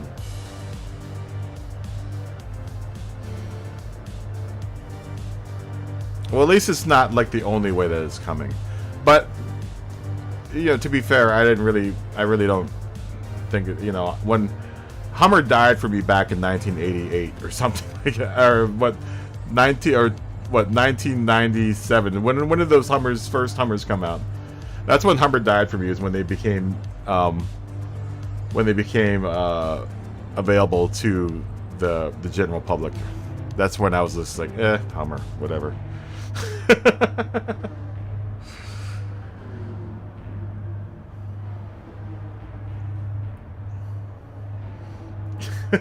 Did you type "I'm knackered" or did your daughter type "I'm knackered," Sean?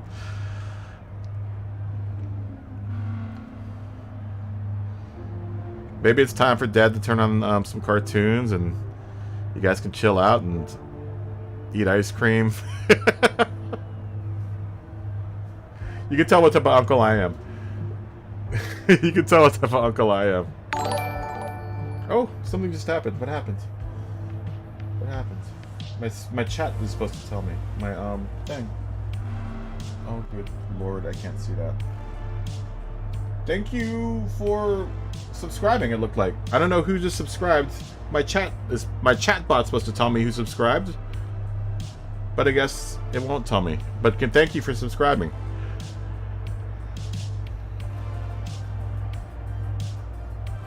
I know, but see, it wasn't made for what they intended it, what they ended up doing with it. You know, it was for its function. It met its function. But when they decided to make it a vehicle that everyone could drive, then it became an American excessive item. Oh, was that you in Patreon? Oh, did you join the Patreon? Patrick, dude, that's awesome. Thank you. Pat, you are awesome. Thank you so much. Now we have 3 Patreon subscribers, Patrick and Jared and Smog. You guys are awesome.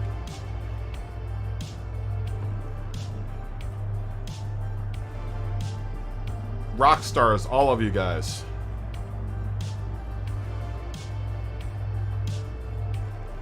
Yeah, I'm not a big fan of the Hummer either. They are.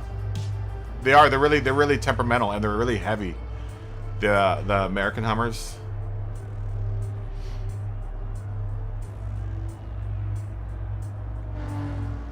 Dude, thank you so much, Patrick. I am gonna drive. I'm just chatting because this is the only time I get to chat when I do end up racing. I probably won't run this whole race unless it ends up being a good race, you know. But you know, I want to sit here and chat, especially with your daughter around. I wanted to hang out and get to know your daughter, man. Wanted to make sure that she gets back to sleep and her stomach stops aching. Yeah.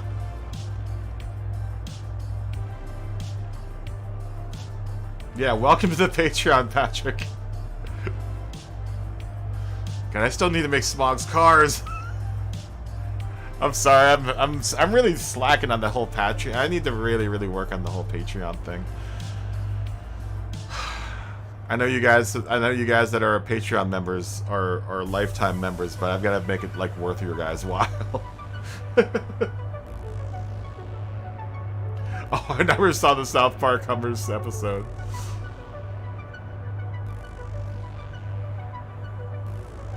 Yeah, I gotta figure out. I gotta work on Smog's cars. I need to get those done.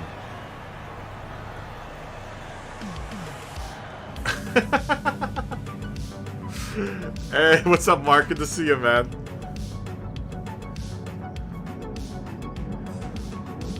I'm gonna watch. I never saw that episode.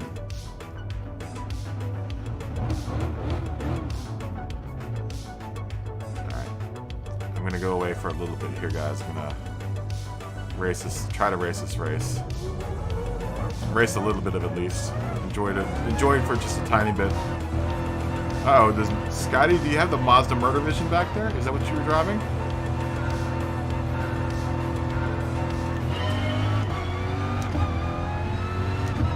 Yeah, it's just like that. I'm in 4th gear already. I'm ready to 5th.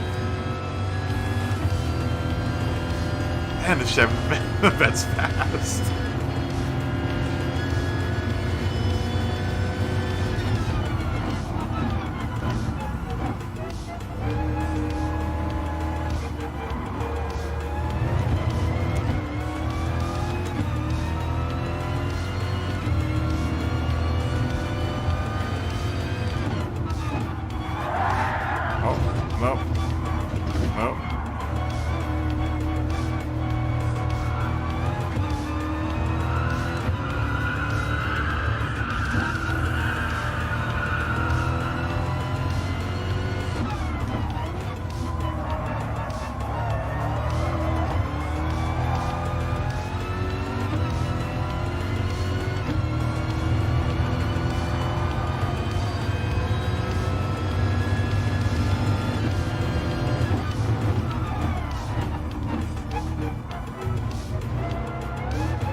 I do like this little section.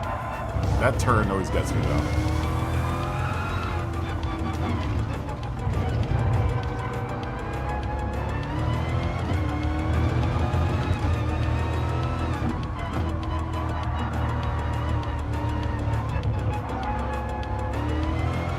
And that one, getting off of out of the exit for that one is tough.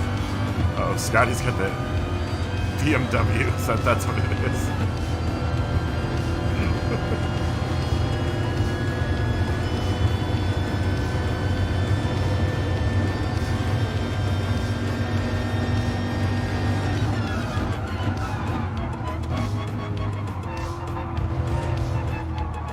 Oh, too wide.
Vet does so well up this hill.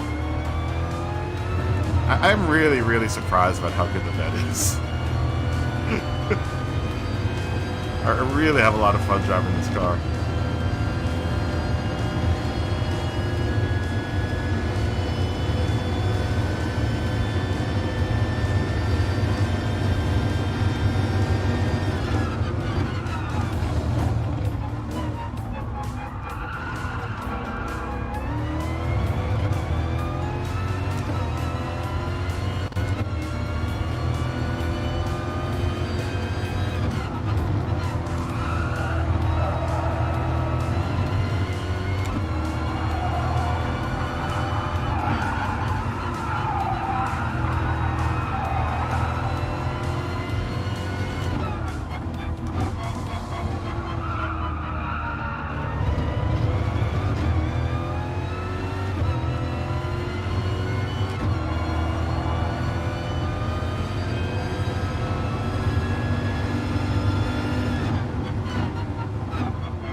That this car is up into like upper gears. I'd still be in third gear in the Porsche. Now I'd be in like fourth gear.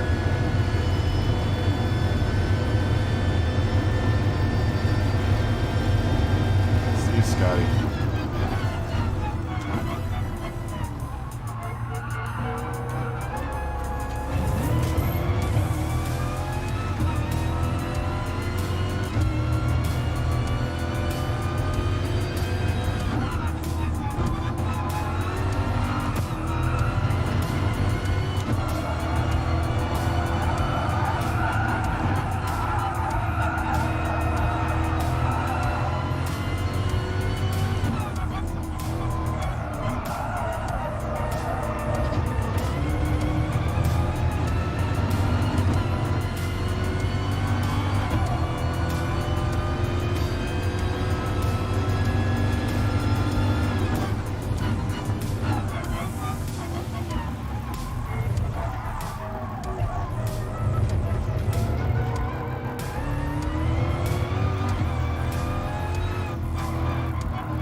Car's got a lot of grunt, man.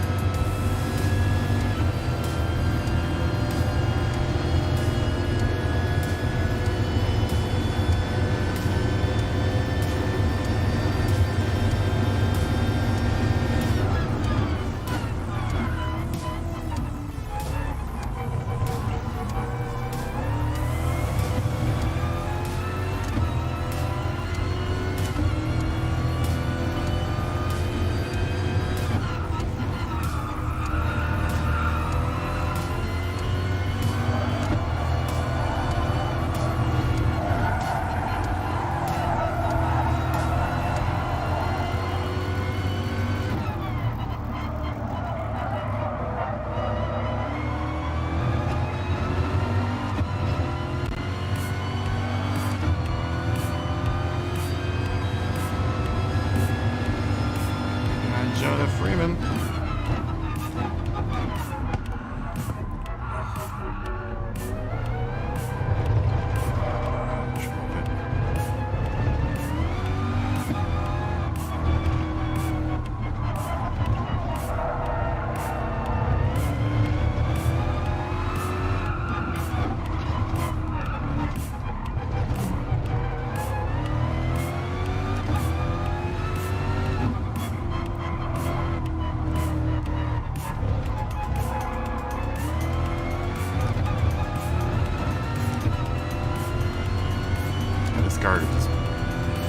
burst through those gears, man.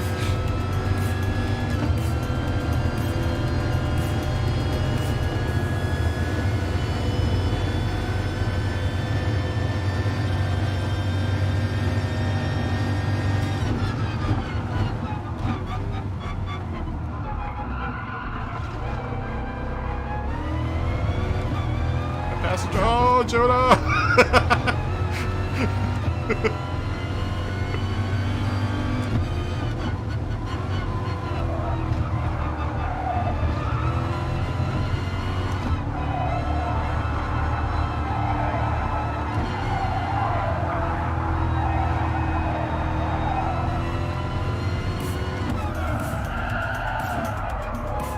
Away, Scotty.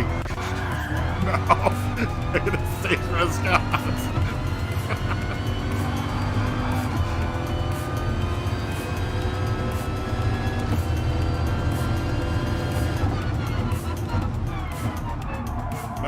No!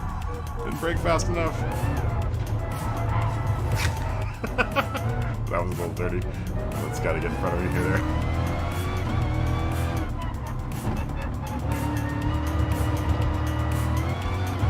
I may have shoved Scotty out to the side there. I may have not. A little BTCC action. Never hurt anyone.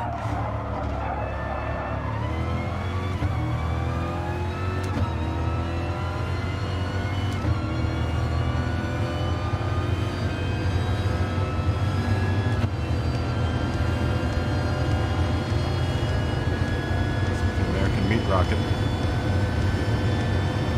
That Beamer is not doing too bad of a job of doing right now.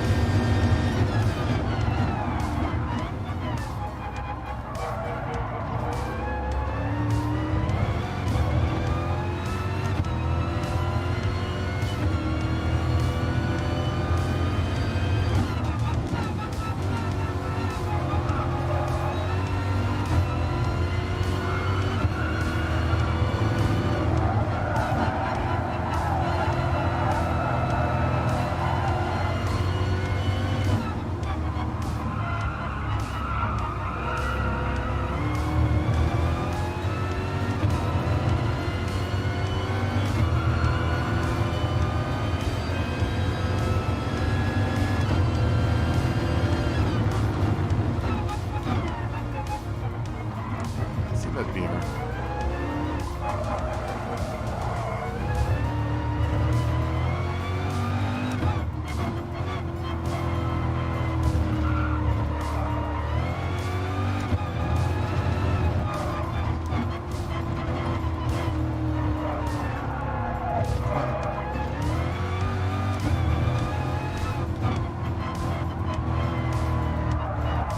Ha ha ha ha! No! No! No! No! No! No! Ha ha ha ha!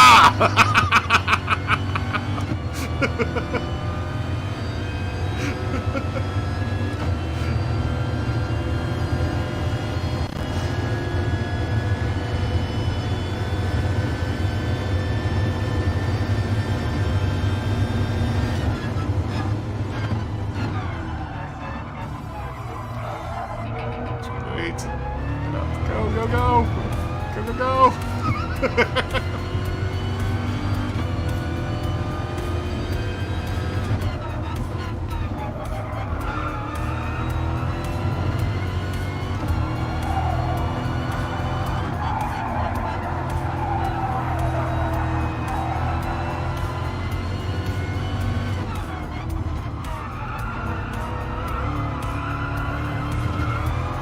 No!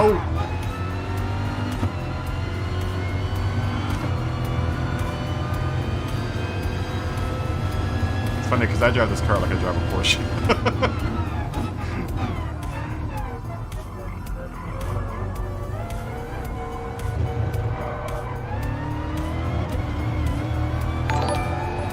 Oh, thank you for whatever just happened.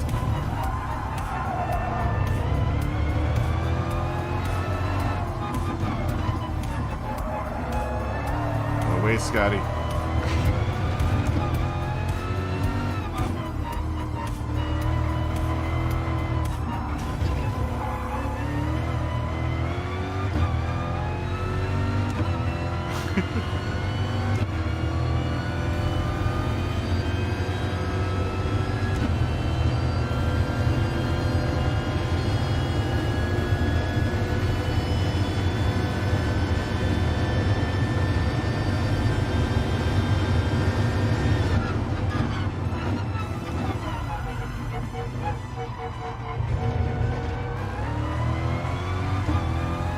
ha!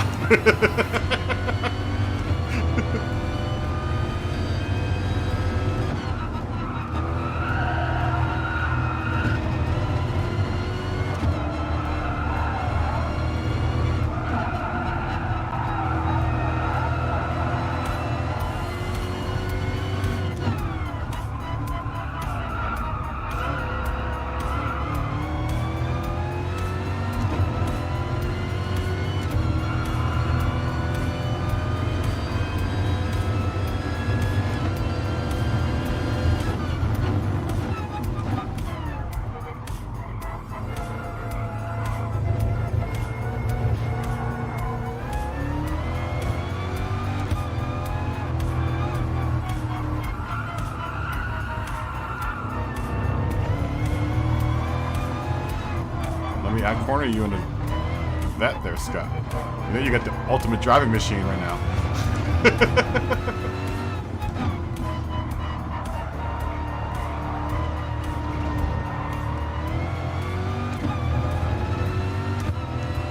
You're driving the ultimate driving machine.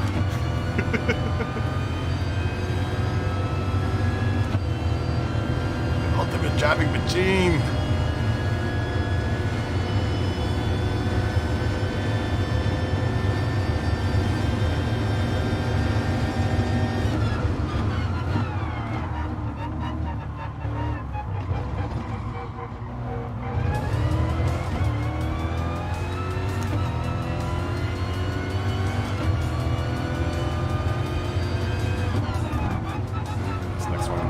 Box.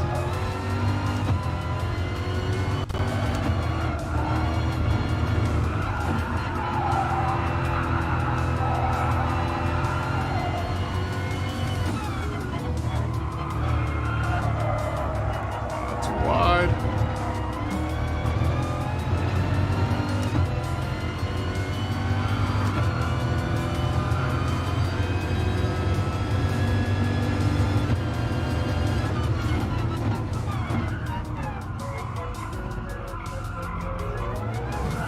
No.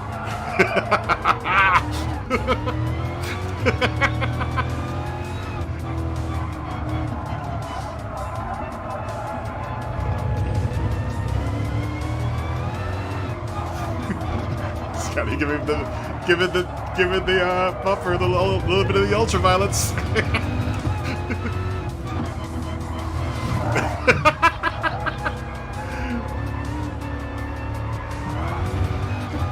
Oh, no!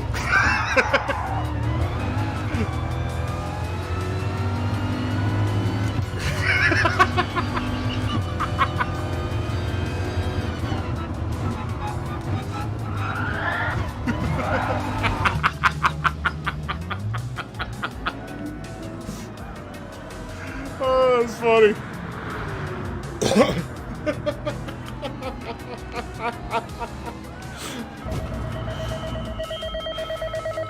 A little bit of the ultra violence. Get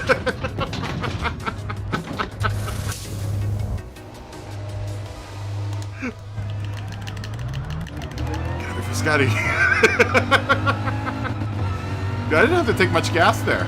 Dude, I took like a tiny bit of gas and that was it.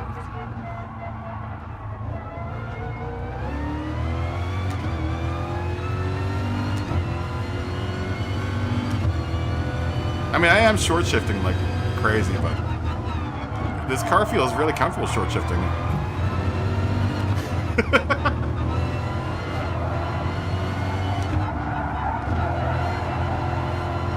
It's a nice livery, Scotty. Did you download that one? Or did you make that one?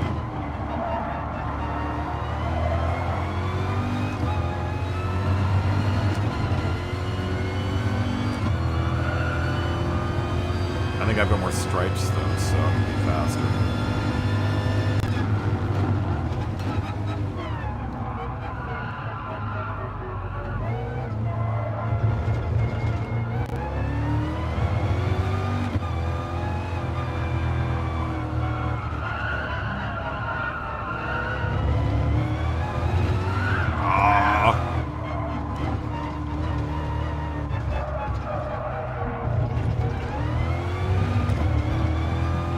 tires are still cold.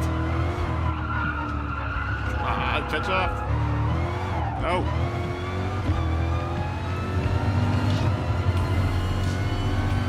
That's tire's gonna warm up here. Did I put mediums on? Okay, I did. Wait a minute, did I want to? Oh yeah, I wanted to go on mediums.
I am also driving the vet,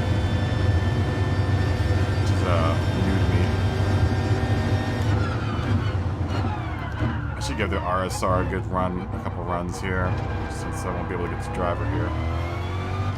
I am having fun with the vet though.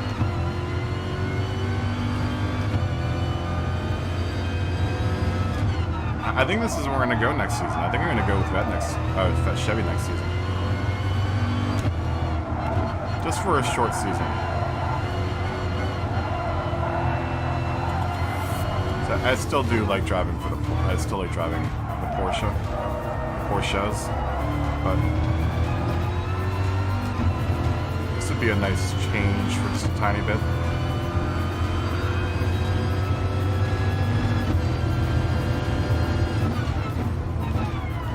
You know what I'm also curious about? I'm curious about the Jag, so maybe I should try the Jag out too.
really slow so I can catch up.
Smoggy and Jared there. Doubt it. Not 3 laps, I don't think. As far as they are ahead of me.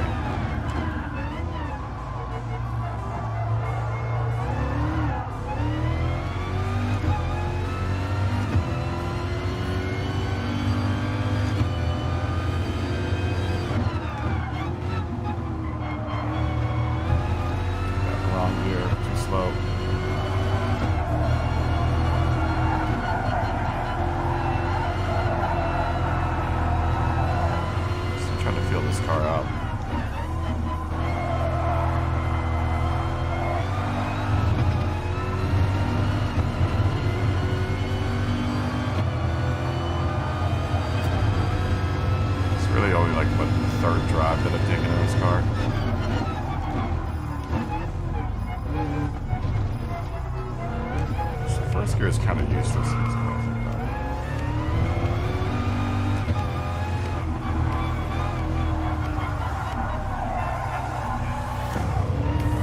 Second down, maybe.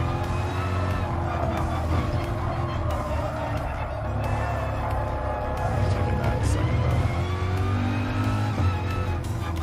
Taking this one second.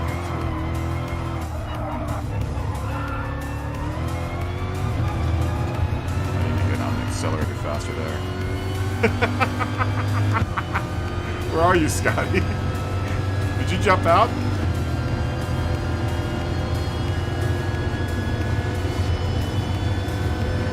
We'll stay in the race because Jonah's behind us.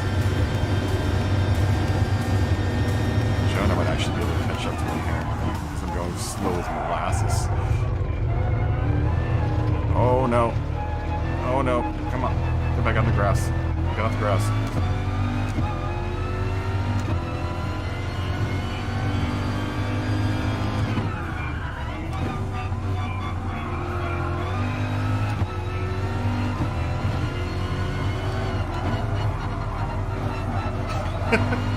Scotty.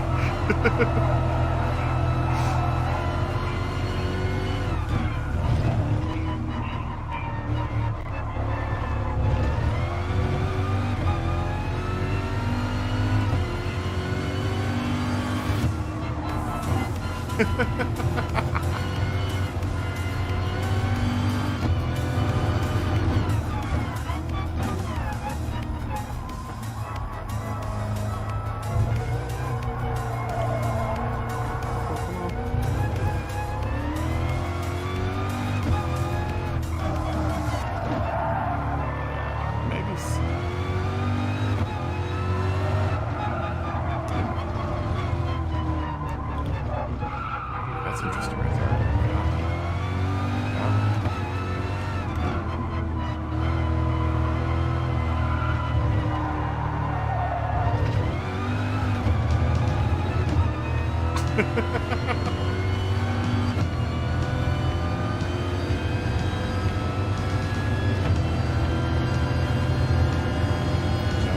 behind me.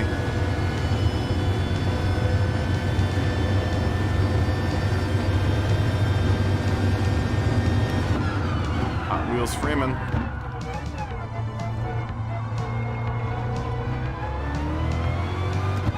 Son of Jared Freeman.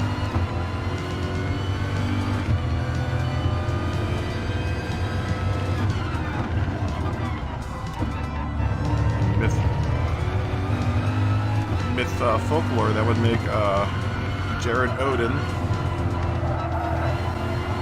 and Jonah Thor.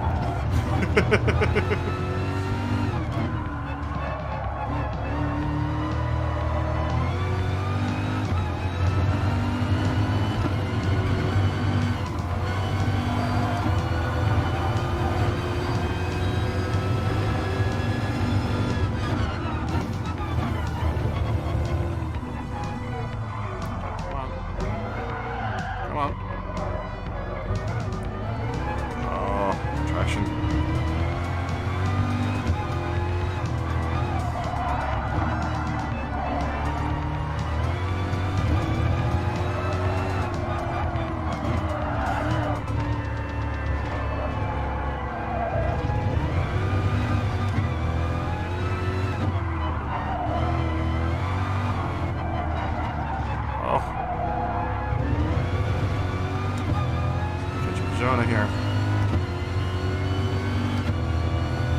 Oh no! Gas! What? No! Really? Oh, this. Dude, I'm gonna run out of gas, I think.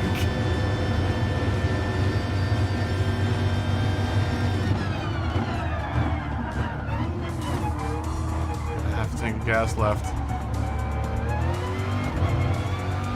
Cheers, Jonah.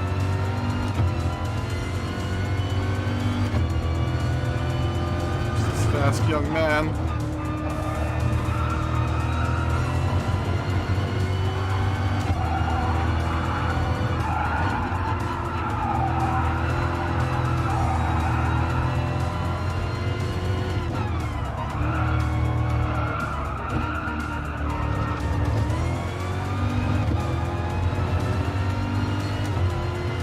I have no. I might run out of gas before this. Uh-oh. I've got 0.1 laps left. Oh, come on.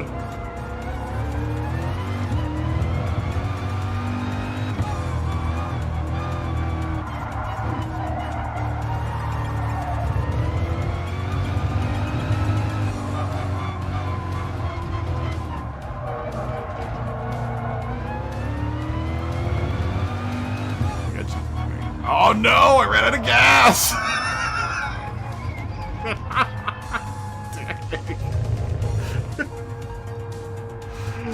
Dude, I ran out of gas!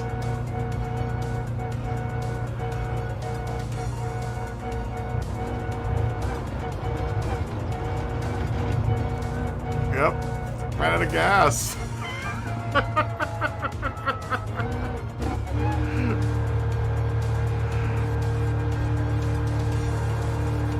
Yeah, I ran out of gas. Lame. So lame.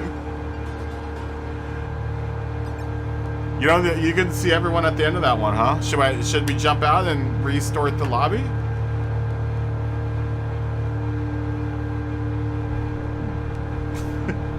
I'm just messing around, Jimmy. I'm not really racing this. I mean, I'm racing, but I'm not really racing. I also haven't been looking at the chat. This is the first time I've looked at the chat. You guys have been chatting away.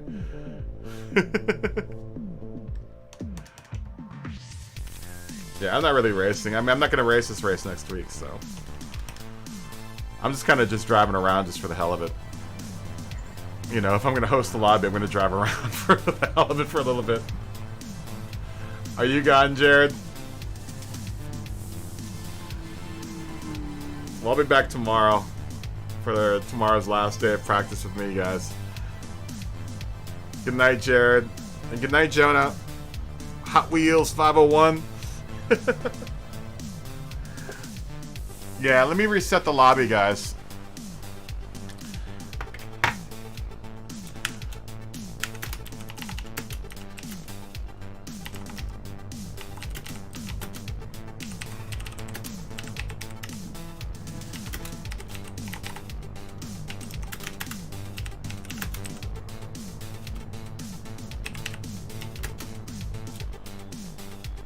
Everyone leave and clear your cache when you get back.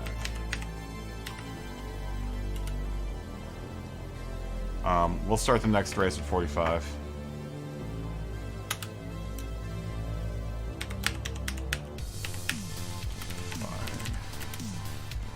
In 15 minutes at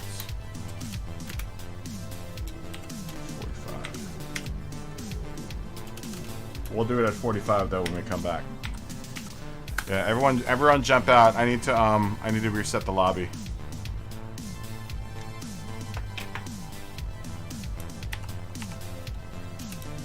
Setting. Yeah, everyone jump out.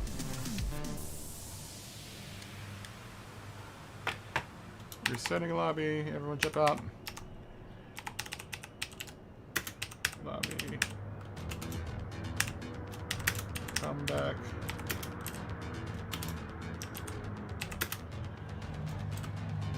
Clear your cache.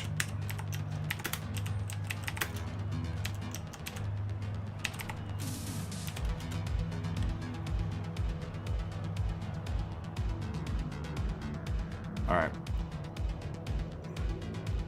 Here we go. I'm gonna jump out.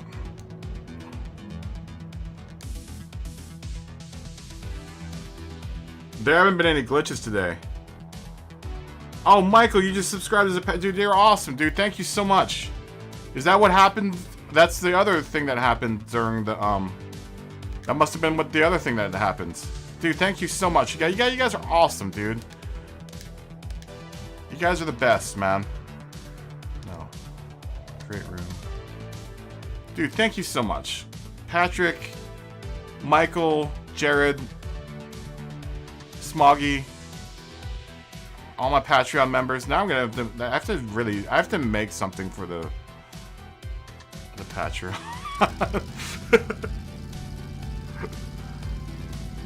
I know there's like merch and stuff, but I still gotta make like, you know, a special option for Patreon members.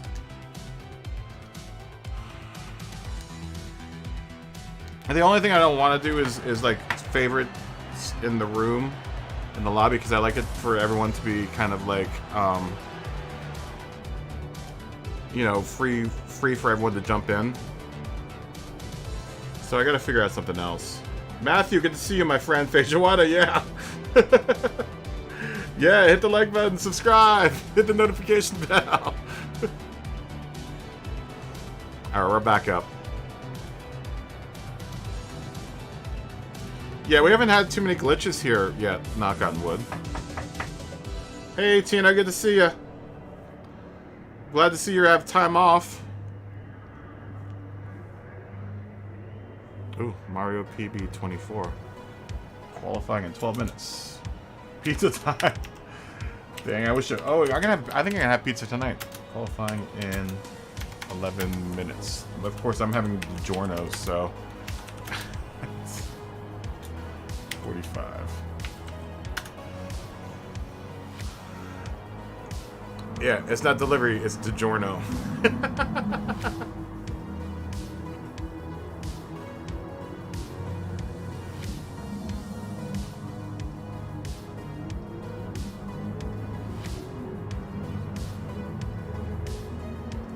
Yeah, I tried to, man.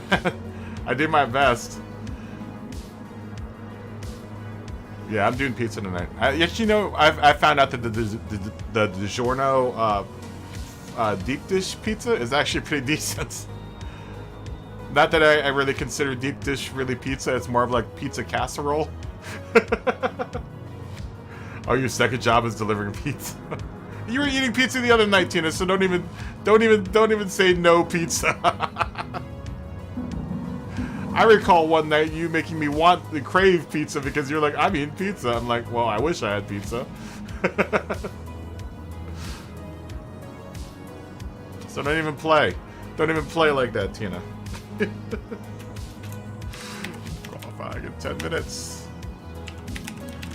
In 10.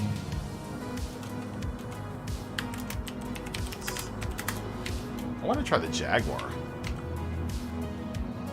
I'm going to try the Jag out.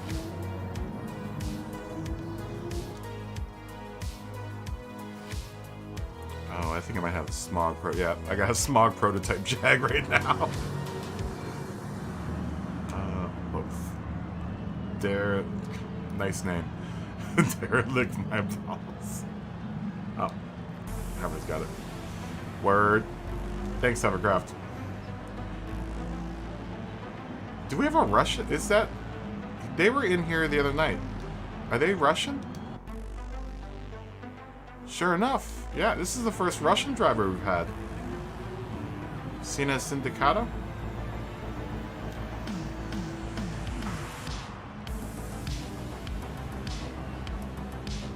Yeah. This guy was in here the other night. Or this person was... Oh, they left.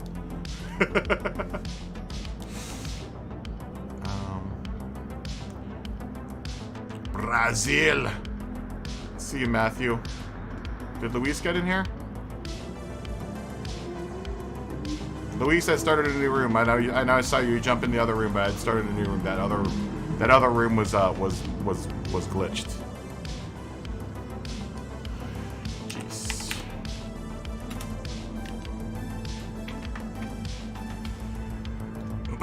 Okay, Michael, that's all good.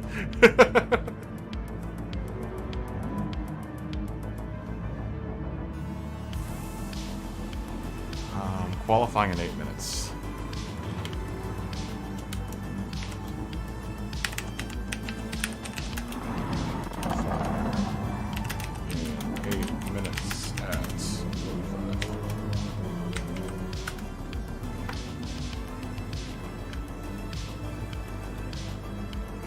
We're full now. We are full, but Mark's in here though. That's all that matters. We fit the shark in here. As long as the shark got in. Mickey's in here. Scotty's in here.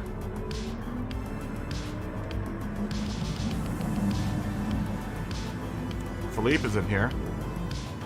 Oh, did we lose Dieso though?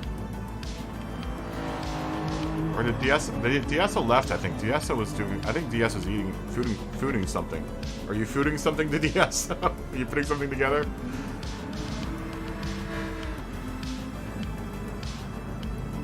Oh, guess I had Matthew. Where are you? Brazil.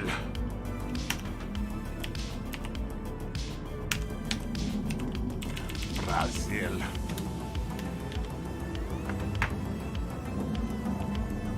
You know, game I'm really starting to think about picking up, and I know this is gonna make DSLC 40 happy.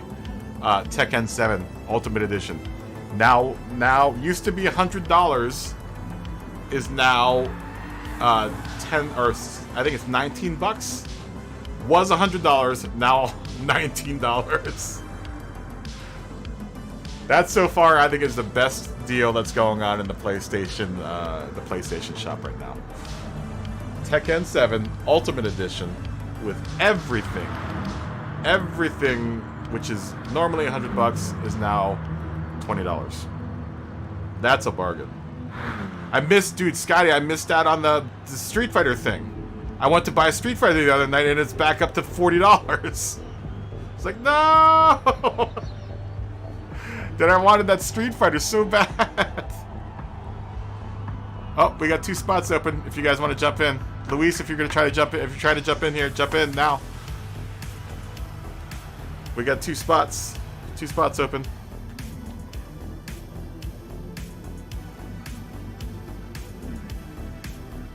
Yeah, I was pissed. I was mad. I was gonna pick up that Street Fighter 30th Anniversary Edition. I can't remember how many Street Fighters were in it. It's all of them, right? And I missed it. Totally missed out on it. I was so mad. There's so Marvel.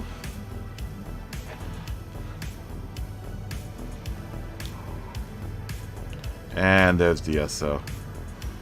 Yo! Oh, word.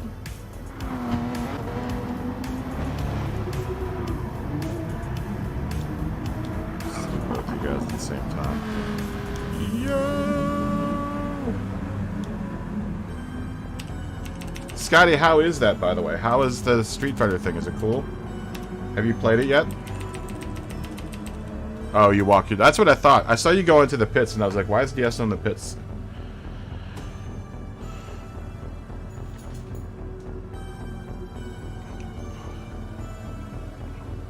And what Street Fighter does that Street Fighter Special Edition go up to? Does it goes up to Street Fighter Alpha, 4 or 5?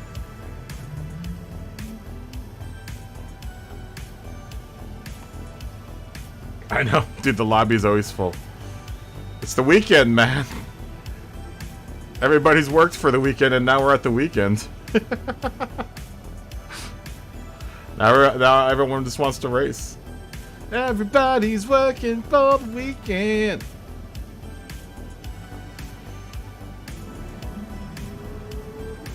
Yeah. Means business is good, right, MacGyver?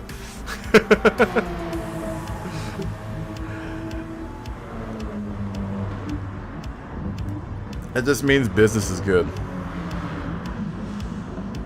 Everyone's happy. Everyone's racing.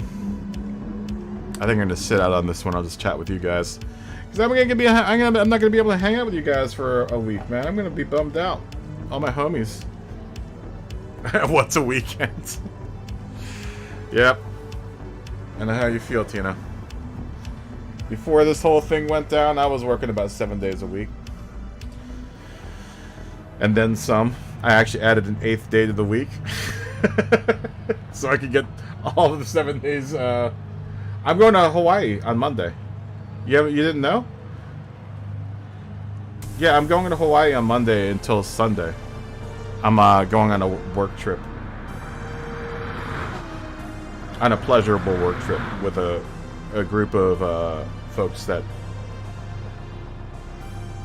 Yeah. Oh, I know the feeling, Tina. I know the feeling. Believe it or not, that's why I wanted to get out of the movie business, because I was sick of working 7 days a week. 7 days a week, 16-hour days. Not happy with that at all. And just barely making it. Just barely making it. I mean, don't get me wrong, I was getting paid well, but a lot of that money goes back into, because I run my movie making thing as a freelancer. So all that money ends up going back into running costs. So there's nothing worse than making a good chunk of money and then seeing it go all back into the business. Yeah, I'll be safe traveling. You know, and that's dangerous, Smog, is if you feel like you work in your sleep, because then when you're working, you want to make sure that you're not sleeping, right? Especially for what you're doing as a stonemason. Oh, dude, that's the worst. Dude, I have those dreams all the time of work. I'm well out of... I'm about a year to 2 years out of working in the movie business, and I still have lots of nightmares about it. I just had a nightmare last week about it. I think I was telling you guys about that. I was having one of those dreams that just kept on going. Every time I woke up and went back to sleep, I would go back into that dream. And it was like a total, like, tension dream of, like, being tense on, you know, on a job site.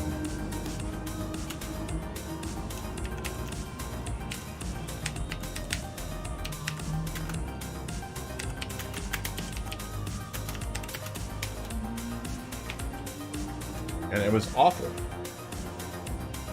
Coffee still is your best friend. Well, hopefully that will end soon, Tina. Hopefully that will end soon for you. Remember, you got that move. Once you make your move, you'll be all good.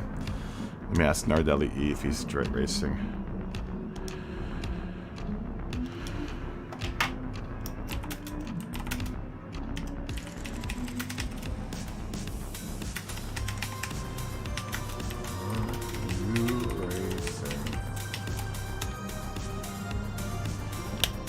Oh, they're in. Okay, here we go.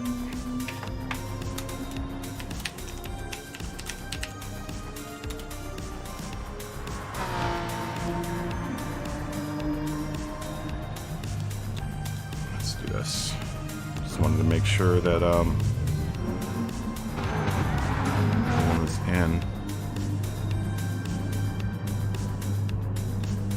Wow. Wow. You call them blockbuster dreams. I just saw when your next day is off, Artina. That's tough. That's rough. Blockbuster dreams. That's a good way to put it. Well, Thorlas looks like they're gonna probably bug.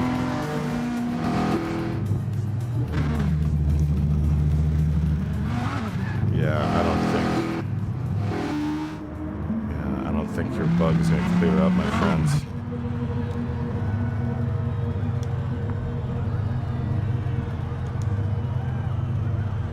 I don't think.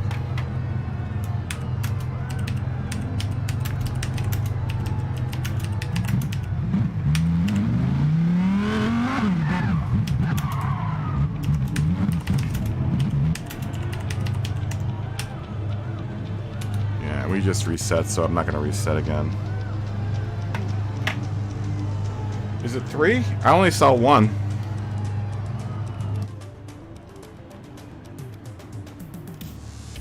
It looked like everyone else made it out just fine.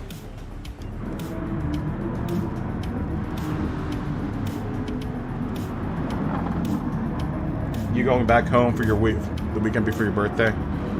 Well, that's right. My birthday's coming up. I think I'm going to be going back home for that too.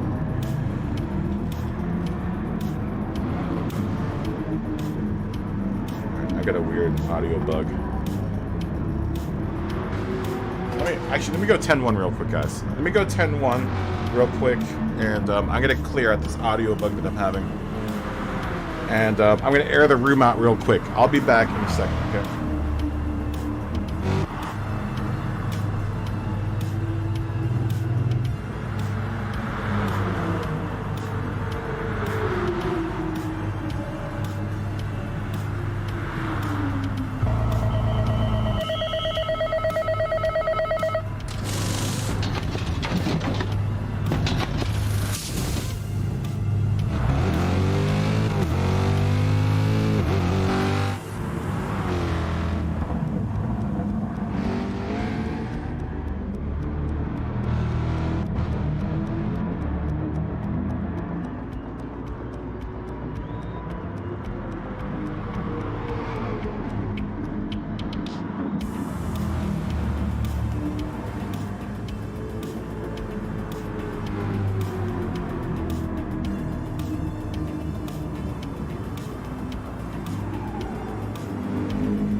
Okay, I'm back. Sorry, guys. Sorry, guys. I was talking to my niece. It's her birthday today, and I've been playing phone tag with them, my niece and my brother, or my brother, because my niece is only like 5 years old. She turned 6 today. And they're on the East Coast, so I've been playing phone tag with them, but I finally got through to them, so I had to say, happy birthday to my little angel Marie. She is 6. She's growing up way faster than she needs to grow up, because now it's making me feel old.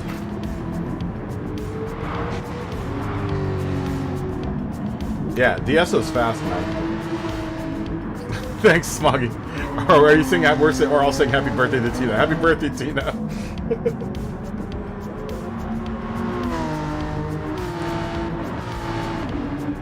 Yeah, today's my niece's birthday, May 1st.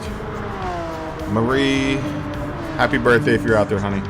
Actually, she's not out there. She's eating ice cream cake, I think, right now.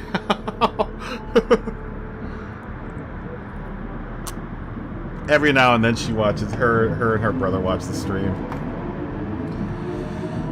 I miss my little niece and nephew. Those little rugrats.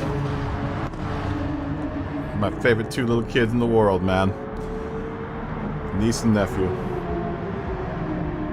Yeah, happy birthday, Tina. In advance. I think I'll be back before your birthday, though. Yeah, my birthday is July 30th. I'm not sure if we're going to be around for the birthday.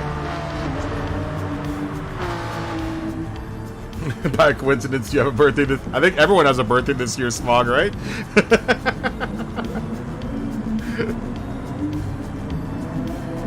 Yeah, my birthday is the 30th of July.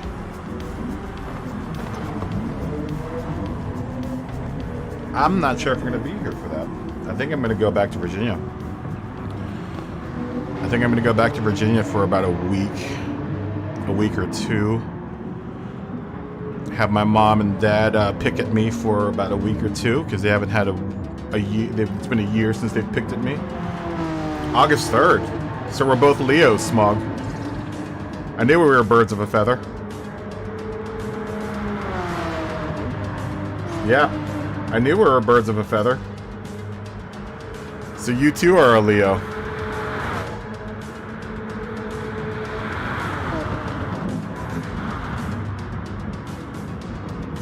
What does Nardelli E have on their hood? Is that it's a singer of some sort, it looks like. Who is that? Hold on. Let me look at Nardelli's car here. Yeah, he's got someone with a beard on his car. That's awesome.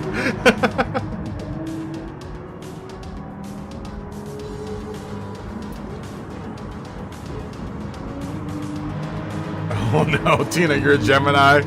Uh-oh. Gemini's always trouble.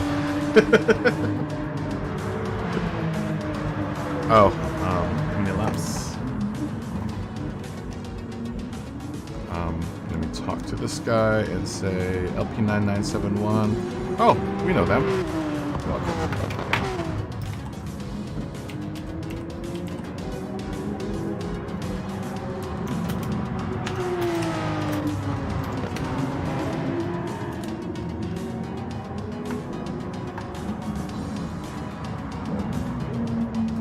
Do you have twins that are Geminis? Really? Really? Are those, how, you have 2 kids, right?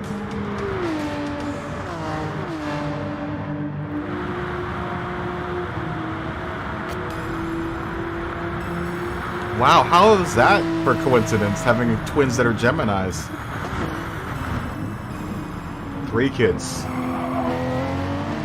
Wow, are your 2 twins well, I guess twins are usually 2 completely different people. Right? It's funny because I grew up with a couple of sets of twins, and in their earlier lives they were you know, kind of forced to conform to each other.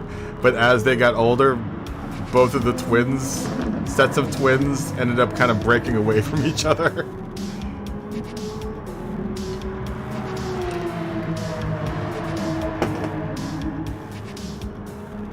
Oh, so they're okay, yeah. So they're fraternal twins, right? They're not identical twins. Yeah, fraternal twins.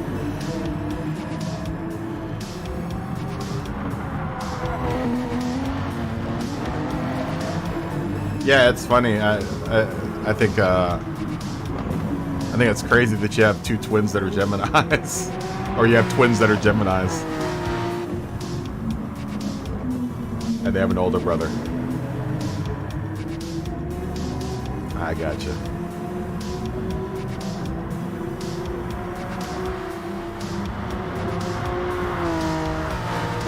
I gotcha. That's so interesting, man. That's so interesting. Yeah, my two little kids aren't twins, but they're about a year apart. They're a year apart, just about. Ian, Emma, and Joseph. Ooh, I love the word. I love the name Emma. Emma's one of my favorite names. Emily is another real favorite of mine. Like, if I ever had a daughter, it would probably be an Em. She would probably be an Emma or an Emily. Possibly an Isabel. I like Audrey a lot. I like that name a lot. Ian and Joseph are very, very, very good guy names too. I've only thought of my daughter names. I never thought of what I would name if I had a son. But I like Emily a lot. Every Emily I've known in life has been really cool. So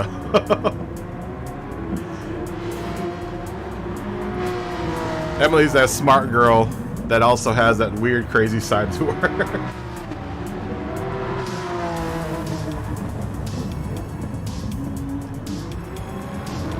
Oh, your daughter-in-law is Isabel. How about that? Isabel's a really pretty name, too. I think Audrey might be my favorite female name. I like Audrey a lot.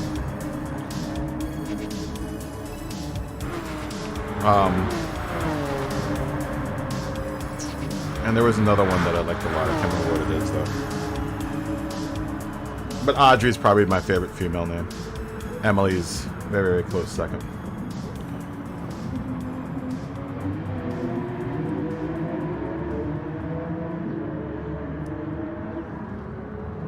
I like all those old-timey names like Florence, Flo.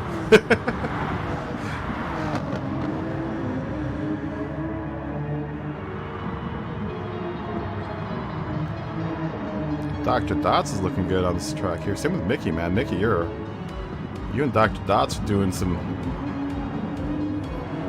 damage here, man. You guys are doing some good racing here.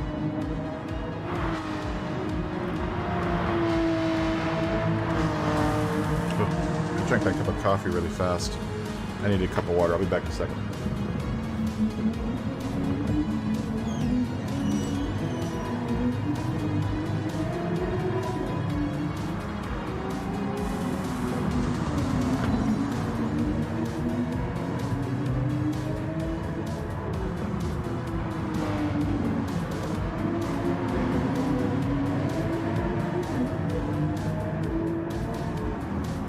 Maybe not. There's no water in the Brita filter.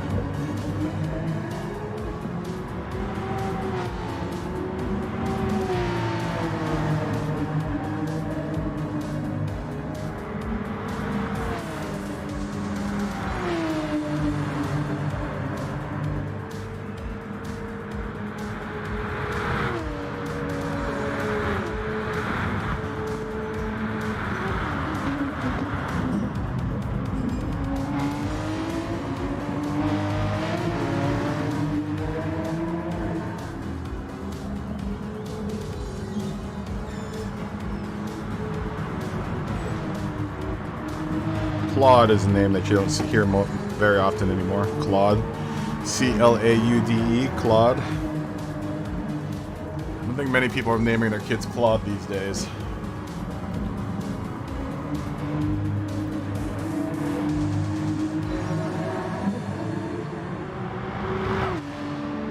It's between Nardelli E, Mickey 30, and Diesso.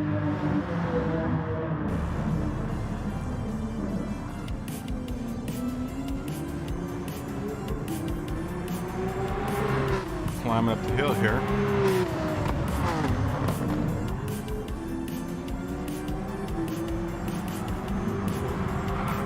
I like the new RSR for, I was watching that race, that Spa, 6 hours of Spa today, and I like the new RSR a lot.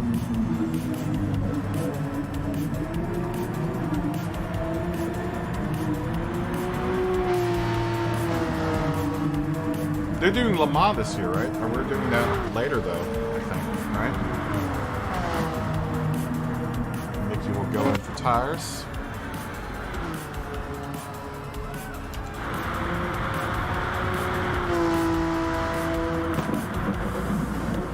Yeah, so Nardelli will stay out.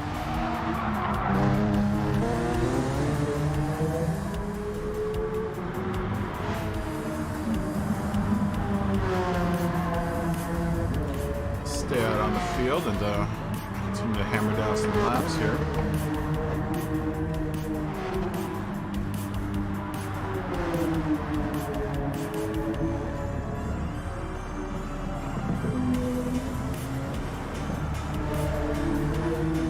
Ducky is right behind Diesso here.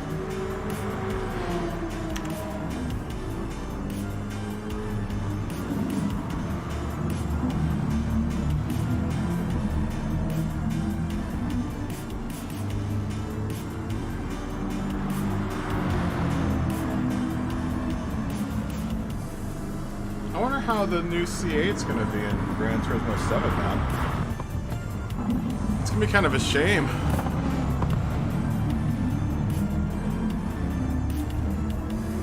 That this one will go away when Gran Turismo 7 comes out. I wonder if they'll get rid of this vet, the C7.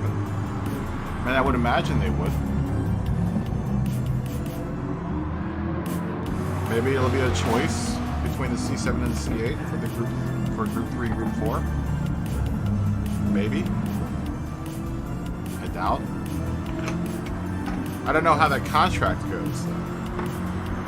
Because you know, when Polyphony Digital writes out these contracts with these companies, the companies have a specific way of how they want their brand represented.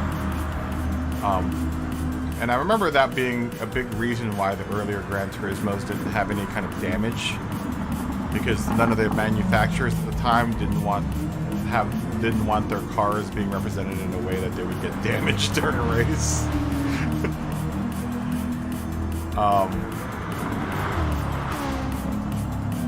So it makes me wonder whether or not they'll allow Gran Turismo to continue putting the C7 in the game as an option for Group 3 and Group 4. I know there are going to be a lot of people that are going to be disappointed.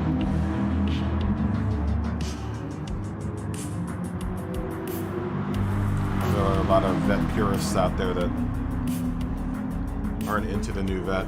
I am. I think the new vet's awesome. And if you want to get technical about it, the vet was always envisioned as, or as always, they've always envisioned the mid-engine vet. They just never could figure out a way how to manufacture it in a cost-effective way.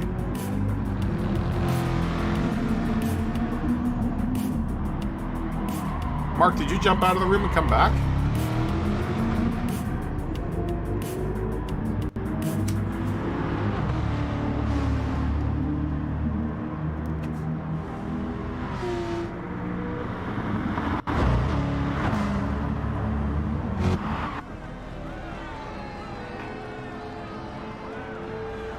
I haven't checked to see how the new C8's doing in endurance racing. I don't even know.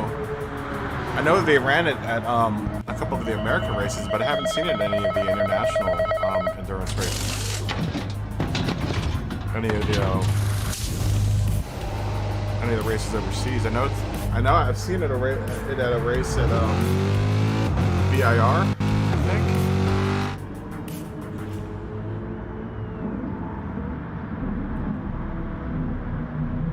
I've seen it at a couple other races too here stateside, but I haven't seen it abroad yet.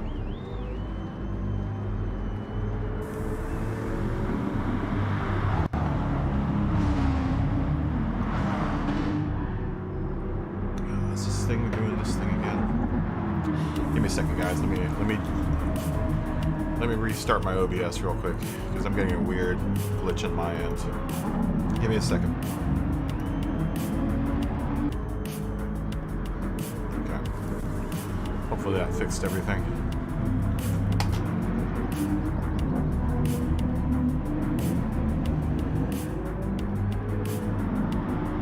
Hopefully that fixed everything. Lots of turning on and off of OBS today.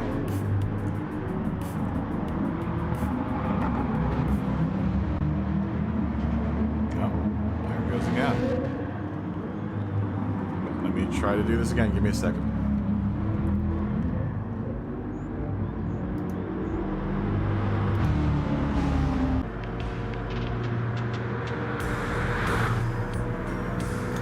It's so weird, man. It has something to do with the audio card. On my video card.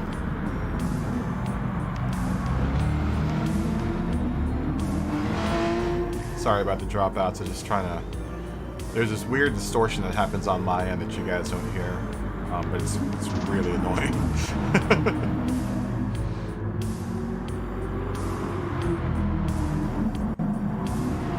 I don't think you guys even hear any of the glitches that I hear on my end sometimes. Like especially when the sound is like 5 seconds off and I can't drive my car. That's probably the most annoying one. Oh my gosh, really? Still gonna do that? Whatever. Anyhow.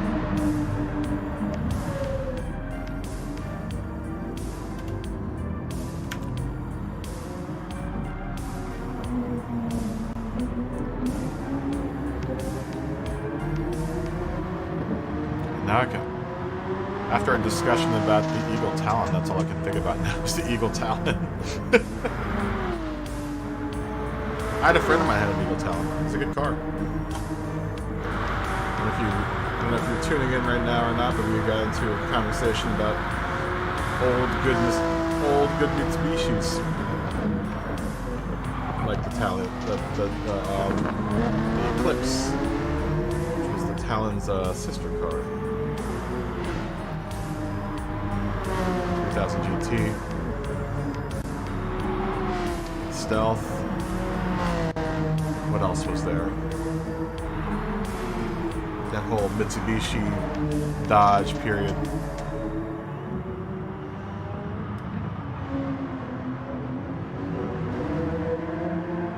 I actually like the Daimler years of Dodge. We had a Dodge or a what's it called? Not a Plymouth, but a Chrysler Grand Voyager, which is the caravan version of, or the caravan in Dodge. But we had a Chrysler, so it was the Grand Caravan. And that van actually lasted forever, man. And it had Mercedes parts in it. I think it had a Mercedes motor in it.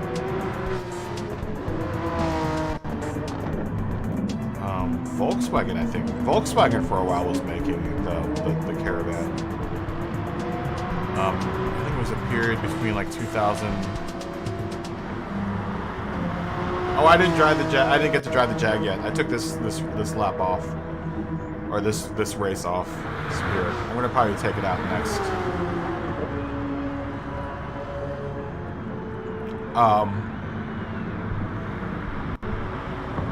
Yeah, the whole period of Daimler Chrysler and Jeep and Dodge was interesting. My brother actually has a Jeep that has Mercedes parts in it because it's from that period.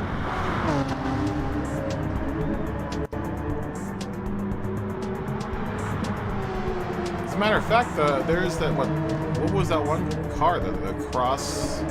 All it was it a crossbow or cross something?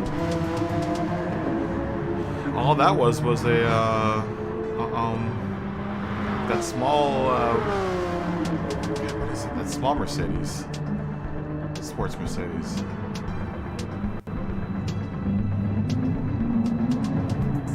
So this was it the Sebring? No, it wasn't the Sebring. It was oh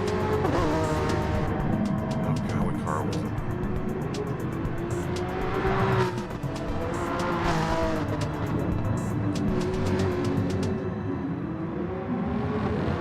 Oh yeah. Oh yeah, that totally makes sense. It's very. That's why the BMW is the ultimate driving car, because it's got a. Most of their cars have a 50-50 weight balance distribution, or weight distribution. That's why BMW is considered the ultimate driving machine. Unless you've got, of course, like an the M5? The M5 or the M8? The V10 up in front? My buddy's got one of those. That car's ridiculous. That is not... That definitely... That car actually does have kind of like 50-50 weight distribution, just the way that it's built.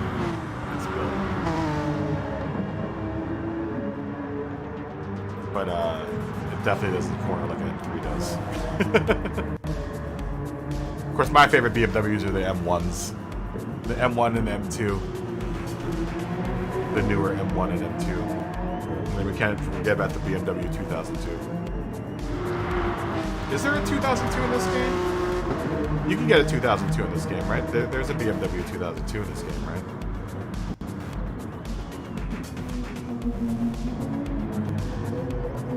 Oh yeah?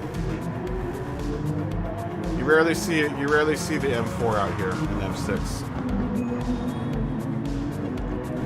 Uh-oh. Melon's coming in. Oh, and Lewis Hamilton came in. Good to see you, Luis. Melon's got his new livery. You gonna show off your new livery, Melon? Is it new livery show-off time?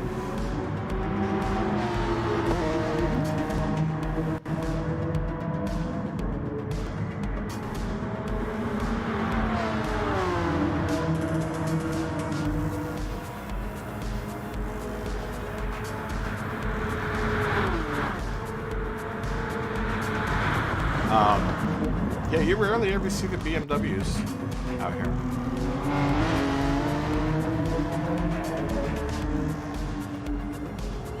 I mean, you do. Every now and then. But, not as much as, like, you know, the Aston or the, you know, Jag. Oh, just the group. I thought you said you had a new livery that you wanted to show off. Oh, we're gonna have to take a look at it.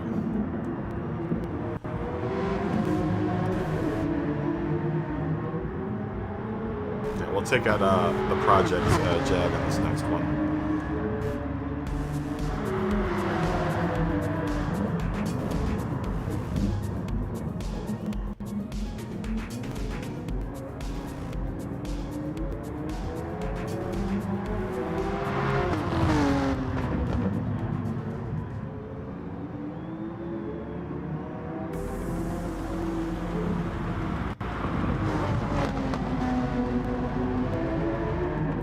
Dr. Dots, man.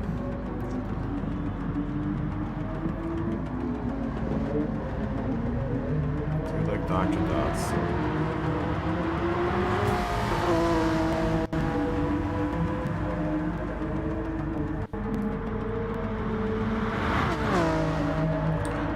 My sound is off again.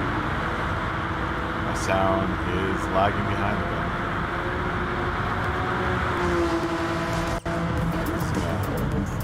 We'll do it at the end of this race, but I'm gonna have to unplug my sound in just a little second. Yeah, so you guys probably aren't seeing what I'm seeing right now.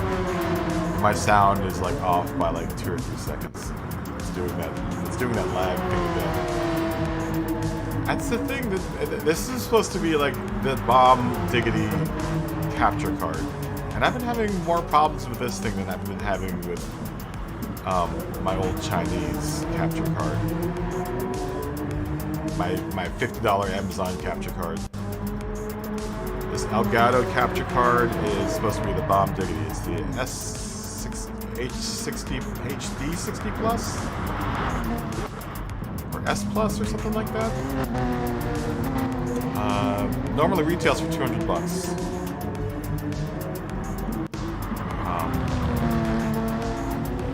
My brother got it for me for his contribution to the stream, and I'm not complaining about it because it's awesome when it is working. But as far as being reliable and consistent, the Chinese card was doing a better job. the $50 Chinese capture card from Amazon. Actually, this capture card was like, no, was this $30? It might have been $30. $30 or $40. Much more consistent as far as performance goes. Way more consistent than this Elgato. I mean, I can't really blame the Elgato for my sound card problems, because I think what's happening is that there is some sort of a conflict between the two pieces of hardware in the drivers somewhere. That's happening because they're both on USB ports. The Elgato's on the the USB 3 port, and my Focusrite's on my USB 2 port. So there's something definitely going crazy between the two. And it might just be the USB ports, but either way, the Chinese card didn't freak my system out like this. When it gets down to brass tacks,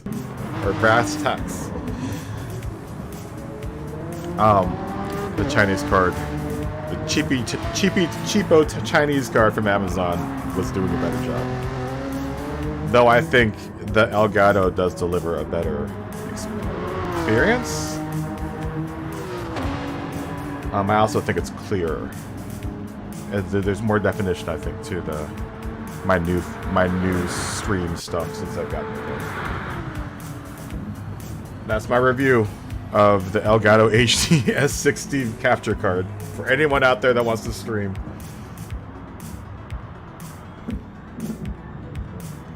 Alright. TS is first. Mickey's third.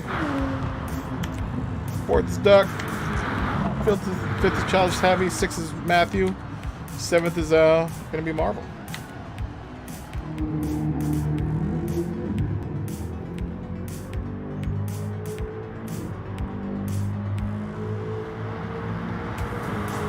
Alright. We have to unplug and replug. Let's get this race into cool down, and then we'll unplug stuff and then replug stuff if I can. Congratulations, Dr. Dots.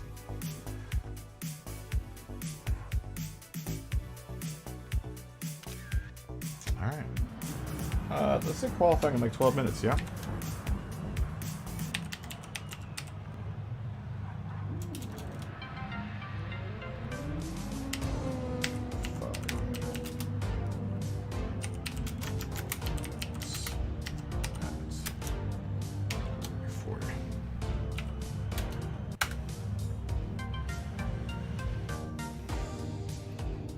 Alright, I am going to unplug stuff real quick.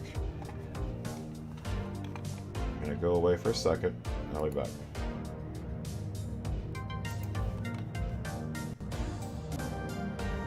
Okay, hopefully that fixes everything.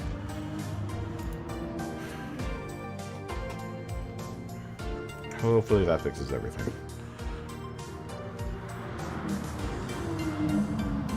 See ya, Matthew. Hi to who else came in the room? Mach 1 Codes came in the room. Always good to see Mach 1 Codes. Saying hi to all you guys. Logarth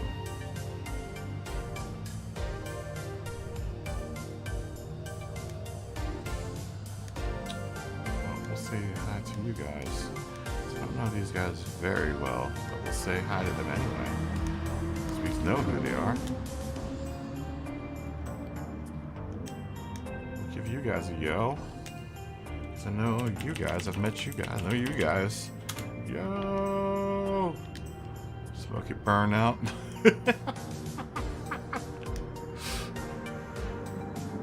Dead Pipe Beneath. Smoky Burnout. It's a dope name.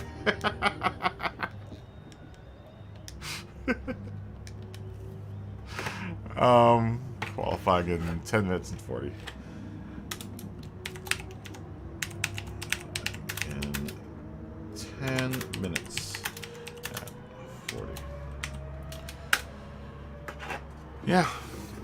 You know, that's what kind of surprises me with this whole streaming thing, is that so far, the cheapest equipment that I've bought has been the most effective equipment.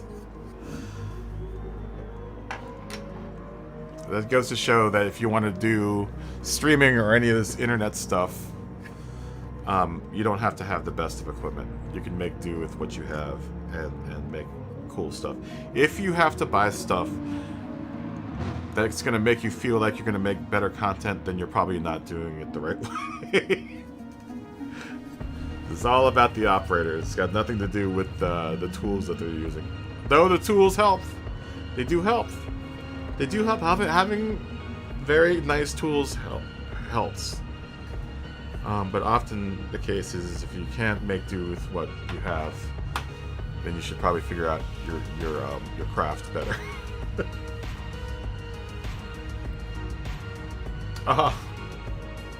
That's too bad, Superior. Don't cry.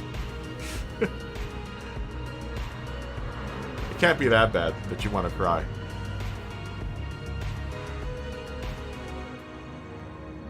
Oh, and do we say hi to you guys? Yeah.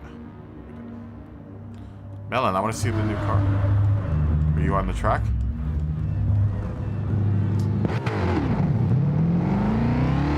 I like your new logo too. Who made your new? Did you make that logo?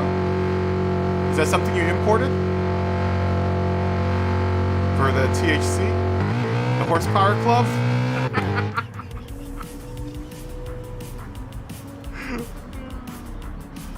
Yeah, I definitely dig your new logo. That's nice. That's super nice.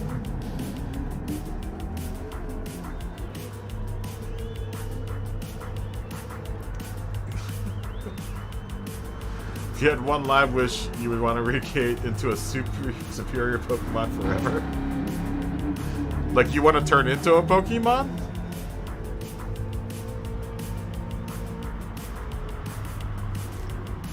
Danny19 Gamer. What? What's going on here?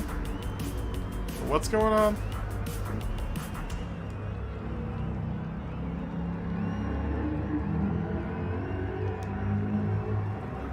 Wait, who are we kicking? What's going on?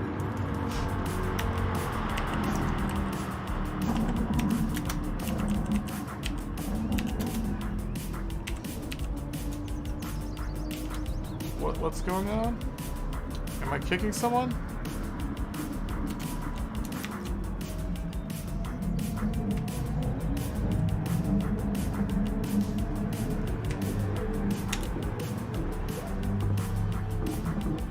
What's going on here?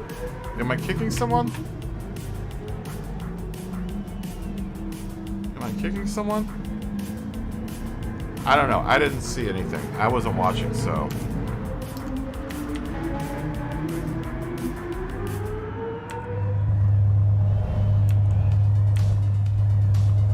Am I kicking someone?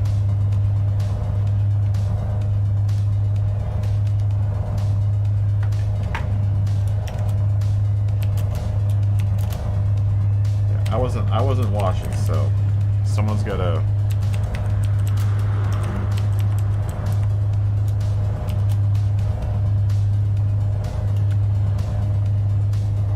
I wasn't watching. I was talking to my Chizap.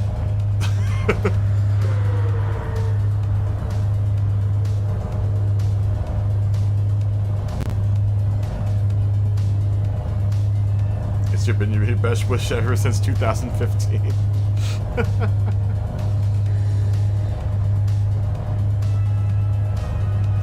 All right.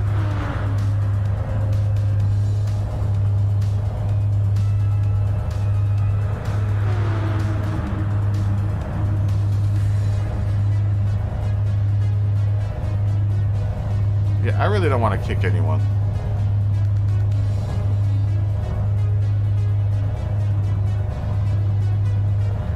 Alright, well.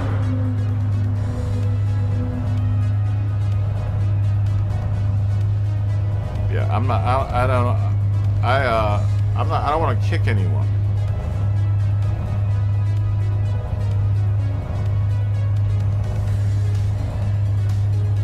Yeah, I don't want to have to kick anyone, guys.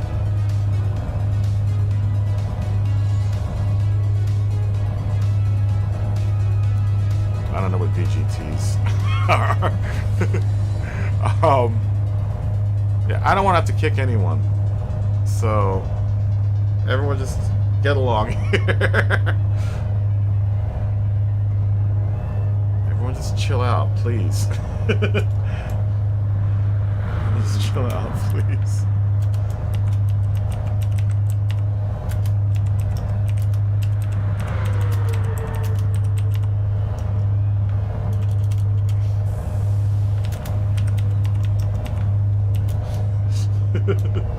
This is such a pleasant afternoon.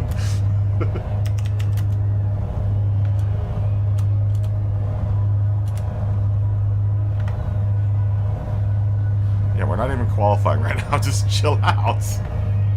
Everyone chill, man.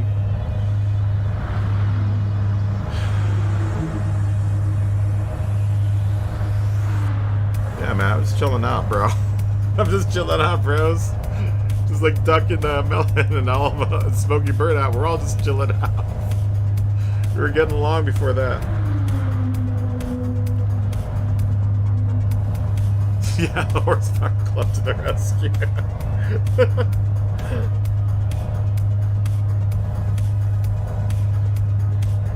Dylan D's up in the room.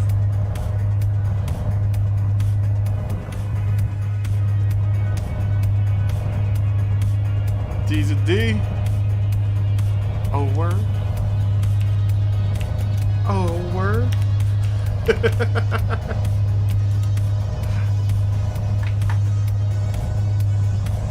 Yeah, everyone just please chill out. I know everyone's pretty chill here, man. I mean, I don't want to have to kick anyone out.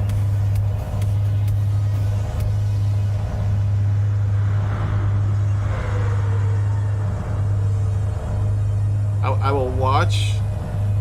There are more instances than I will kick, but I think, I don't know. I think everyone gets too bunched up.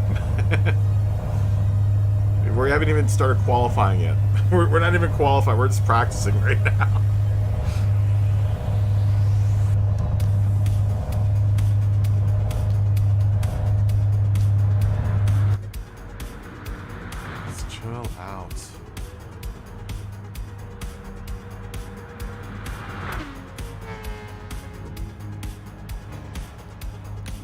Qualifying in 2 minutes.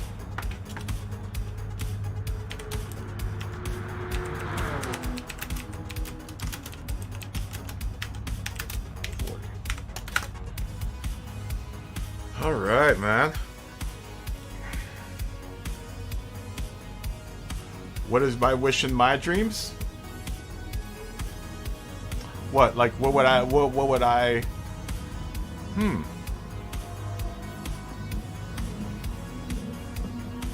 You know, that's a good question. What would I wish in my dreams? A perfect driving experience in Gran Turismo. Which is a very attainable dream if Gran Turismo programmers would recognize the problems that are going on in the system. Ooh, that's yummy. Oh, that sounds delicious. Venison steaks and potatoes. Oh, yeah, that sounds delicious. All I'm gonna have is a DiGiorno pizza. Yeah, I had nothing. I had a cup of coffee.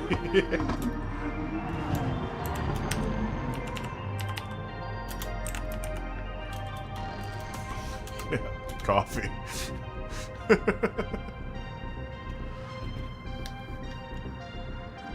Jay Sombra, are you racing? You're gonna have moose tracks in your boxers later. Let me ask, are you racing? Racing. We're starting.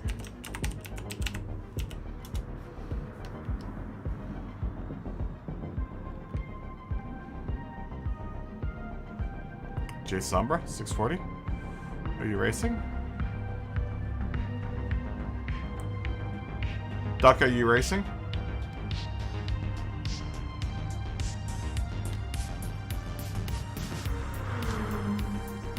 Ask one more time. Are you racing?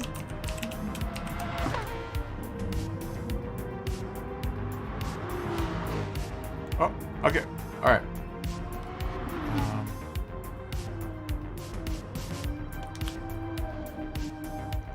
We'll just spectate this one. I'm having too many audio issues to have to deal with.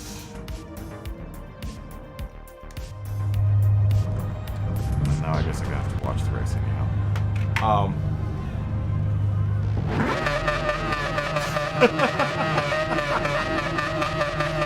Let me think of. I'm still trying to figure out what my biggest fish in my dreams would be.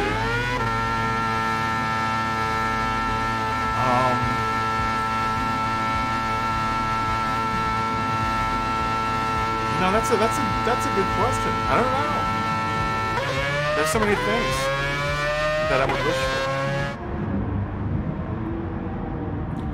What's your sound effect for your video intro? Which sound effect is that?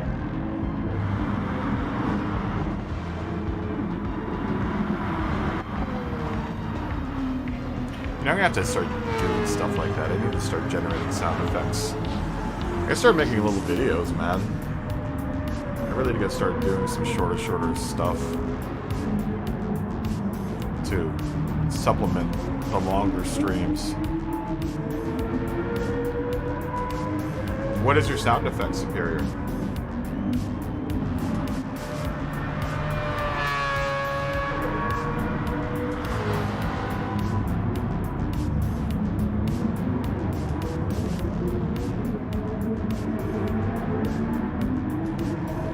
I'm gonna start doing some smaller things. I know I've been saying that for the past couple of weeks, but I think definitely on this trip I'll be able to start kind of focusing on doing, since I'll be forced to not be streaming. Granted, I'll be working. I could probably still throw together, a decent 5-minute video in the time that I'm gone.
sometimes the camera angles they pick are wonky.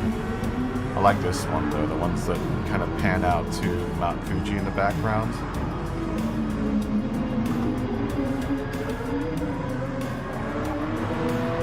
All these shots with Mount Fuji in the background. I was going to use that. That was going to be my thumbnail shot for this race.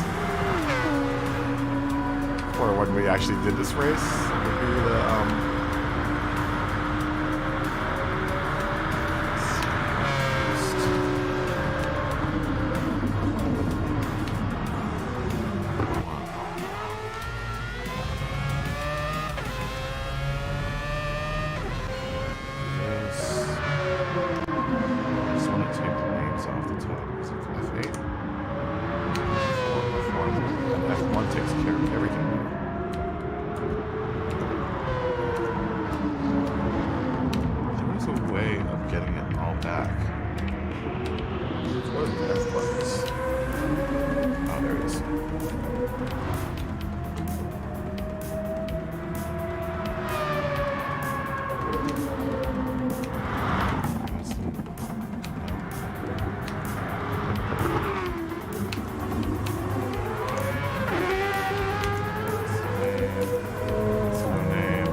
kind of cool though if you want to like just bring up separate. I'm going through my keyboard commands for this.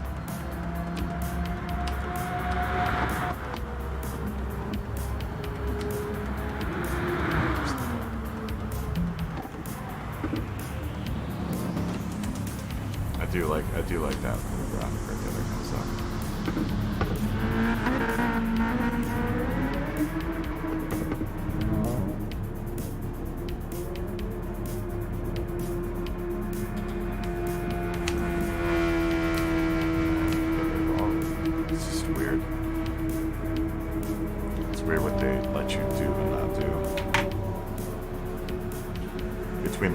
And you would think the keyboard would have like I don't know, it's just weird how they have the commands set up for the keyboard. It's like the controller has certain commands and that the keyboard doesn't have, and the keyboard has certain commands that the controller doesn't have. Which I mean, I guess kind of makes some sense, but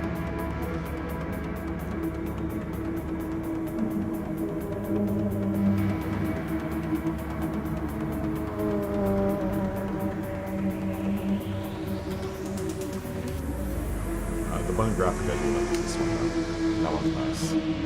Especially if you have a helmet made up. Because then, you know, your individual helmets would show up. I like your helmet, Duck. Let's Charles Shabby's helmet. Ooh, that one's nice. Wow, now I feel like I've got helmet envy now. I haven't done a helmet yet. Dylan, do you have a helmet? Yeah, Dylan's got a helmet. Keith, do you have a helmet? Everyone's got a helmet. I don't have a helmet. I'm gonna have to design myself a helmet and a jumpsuit.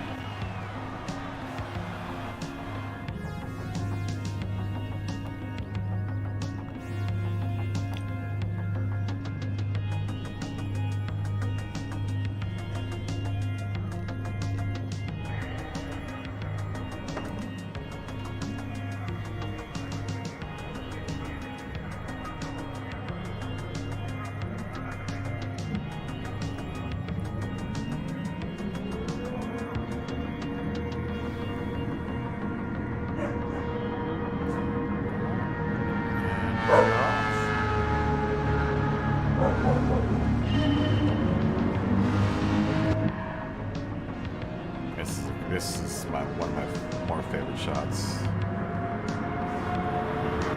I'm a real big fan. These two I really like.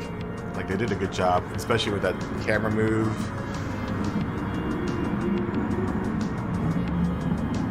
This is actually where I get a lot of my thumbnails from, is the first lap. Because everyone's all in one big pack. This is a cool shot too.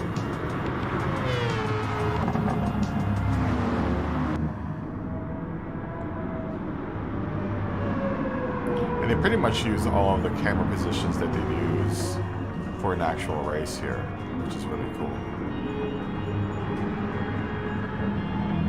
It's very nice detail. This one though, that one, well, no, they could have a crane in there that would do that shot. Some of the shots are like that, they wouldn't have a camera there. This one, yeah, you can see that shot. The first corner in the actual race is gonna be terrible. You know that smog. That corner is gonna be mayhem. Especially with the bug. Especially with as buggy as the lobby is gonna be. That's gonna be mayhem, dude. Do I think? No, I know it's going to get messy. Because everyone has a tendency to pile into that corner. And I don't even think it's because everyone guns into that corner. I think everyone slams on their brakes, but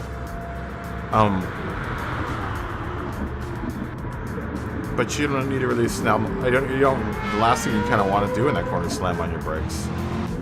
So like one person slams on the brakes and everyone else slams on their brakes. I mean, it's definitely gonna get messy because no one gives each other space. And it's a long race too. I don't know why. I don't know why everyone rushes for that first corner, because it's a 20-lap race. There's no reason to go diving for it. Yeah, that's what you should do. Just do that. I do that almost in every race. I kind of just let everyone, you know, do their thing and just wreck, and then try to come. That's why I don't like qualifying like first. In these lower lobbies, you know, it doesn't make any sense to qualify first in the lower lobbies. You're better off qualifying like 7th or 5th or something like that. So 5th, you drop down to like 8th, wait for everyone to wreck, and then you'll end up back in 3rd or something. You'll be in 3rd by like the 2nd lap. And then you can fight your way up to 1st, which usually only takes a couple laps, because usually the 2 guys in front will wreck or something.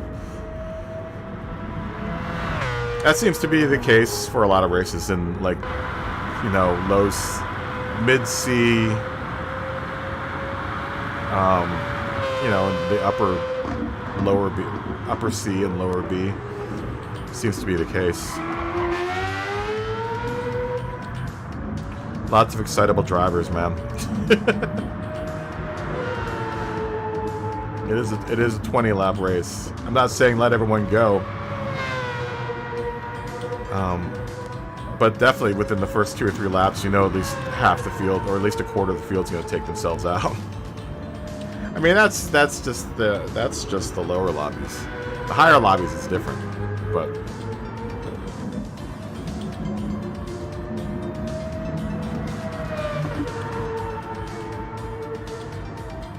Yeah. Whenever I qualify, there's only been one time where I've qualified first and then ended up just breaking away from everyone. Usually what happens is I qualify first, and then when the race starts, I'll get going, and then we get to that one corner, and everyone's dive bombing me as I'm trying to make my, you know, turn.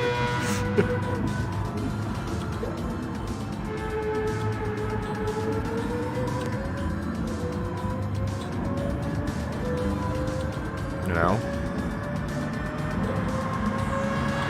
I mean, I've seen, you know, in the A+ lobbies, that doesn't tend to happen too much. But in the lower lobbies, that definitely is the case. Where people just get super like, oh, I gotta get in first place. Yeah, you can do that, but you got, you know, 20 laps. If you...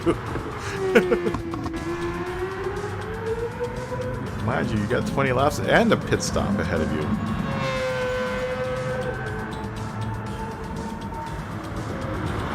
know, at least for the last, well, not last race, but you know, the races that we've had to do pit stops on, like Spain and this one.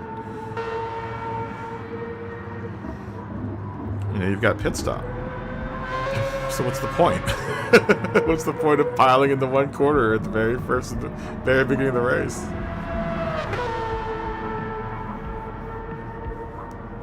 Yeah, that first turn is going to be mayhem.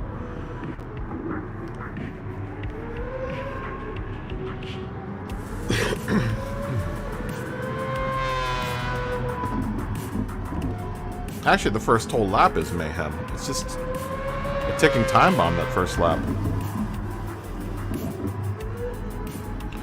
Up in the first lap and a half, actually. It's not until like everyone kind of evens out is when it kind of calms down. You know, into their respective positions on the track.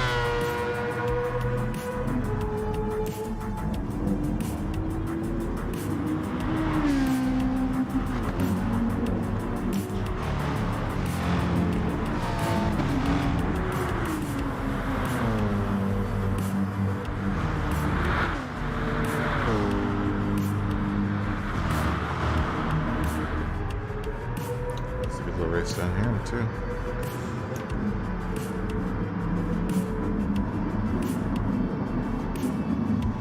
Yeah, 7th through 2nd's got a really good race amongst all of them. The pack is still pretty much together. Well, no, we're kind of breaking off into like three different packs now at this point. Majestic Mount Fuji. Beautiful Mount Fuji. You thought you were out? Yeah, well, I thought you were out. I didn't see you in here.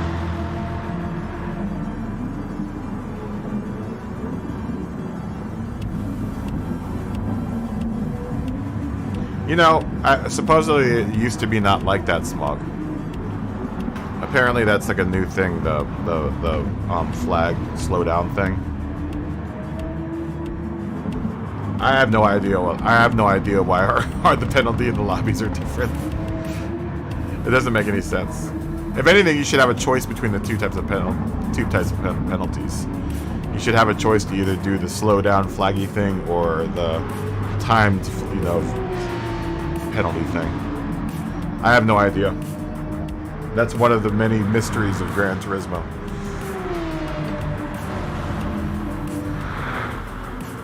One of the many mysteries of Gran Turismo. Why did they do it this way? Why is it this way? I honestly like this whole... I like the... take time off of your... or the way we do it in the practice lobbies over... the way it's done in the actual FIAs. It's far less disruptive, I'll tell you that much. Because they don't put those penalty spots in good spots where you can get off the racing line. I think the last race was the first one I was like, wow, that actually that's a good spot for the penalty area. Otherwise, they usually put it in some horrible spot on the track where you end up ghosting, and then people are coming and you're on the racing line and there's no way to get off of the racing line.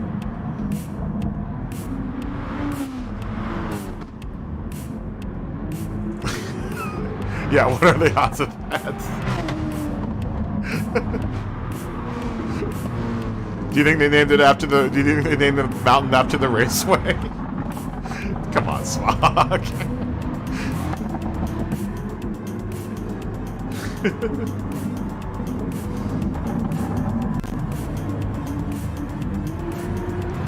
What came first, the raceway or the mountain?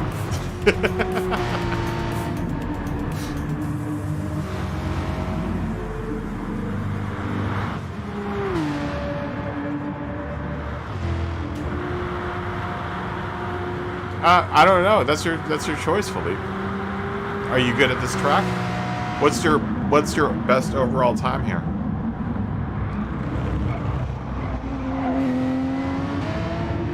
Do you know what your best overall time is? And can you improve on your best overall time? A plus guys are looking like 33:01. No, that's your fastest lap time. What's your elapsed race time?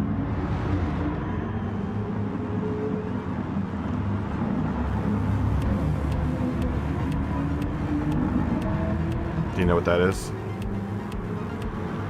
Because well, Stagger did it at, I think the fastest he did it in it was 33:03, and then Lloyd's Elite did it at 33:01 last night.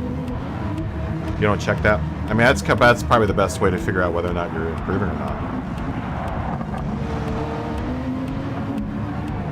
Yeah, but usually the guy that has the shortest amount of time is the first person across the line. Because they finish the race faster than everyone else.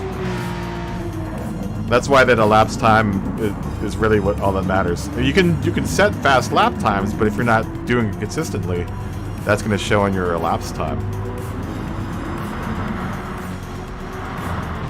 Yeah, you should start keeping track of that. You should start keeping track of that.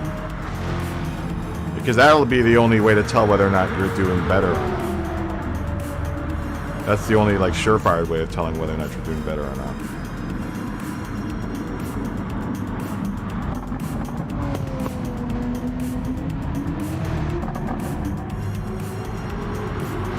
I mean, that's how I kind of tell if I'm doing better or not. If I can ever remember it. I usually remember at least the minutes. And then, like, a roundabout's where the seconds are.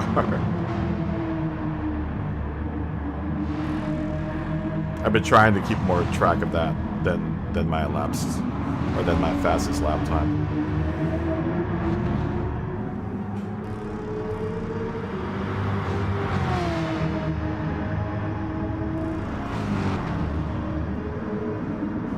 I look at it next time you race. If you're doing around 33 and 0.01 to 7 or 8, you're probably doing all right. He just Smogs tries to be on the same lap.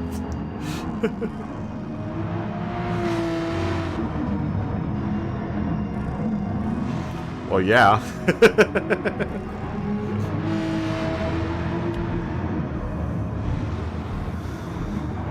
That's always a good thing. It's always being on the lead lap.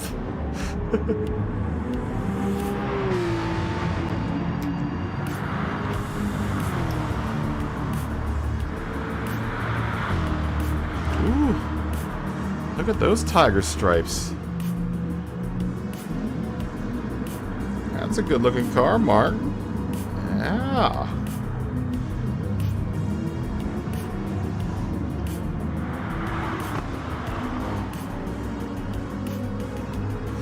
I always try to be on the same lap too. Come on.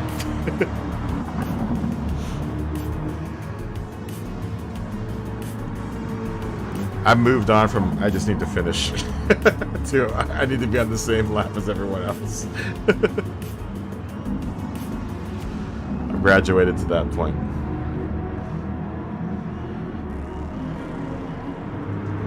It's a long road for me.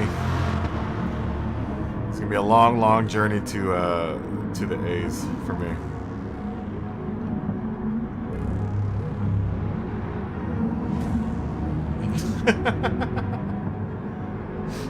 That's why they call him Stagger.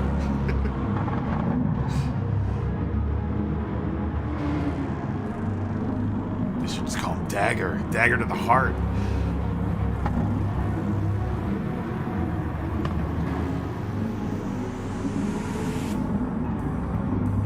I like the big Stingray. I like the big Stingray decal that you have there, Mark. That hooker one's nice too.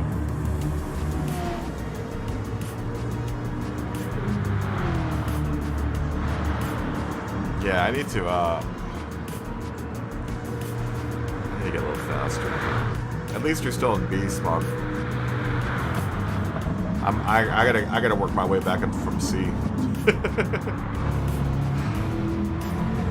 back down to C, man. Slumming it. You're making those sweet B points. Make all them sweet points. I got like table scraps in the C lobby. I'm not looking forward to, yeah, I got robbed on Wednesday. I got absolutely robbed on Wednesday. Ugh. Yeah. Heartbreaking, man. Heartbreaking. Heartbreaking.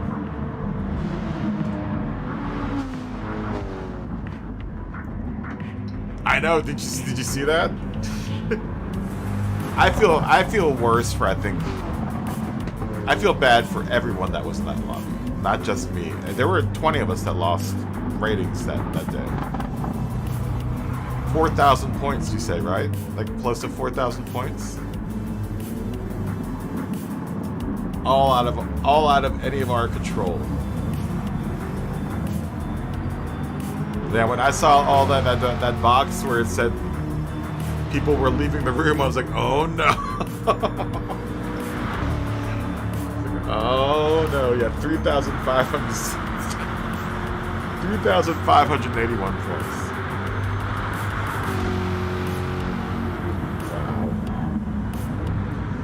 Wow. Yep. I wonder if that's the same for everyone. I'm guessing it's the same for everyone. If you get disconnected, it's a 3581 in points. You get docked.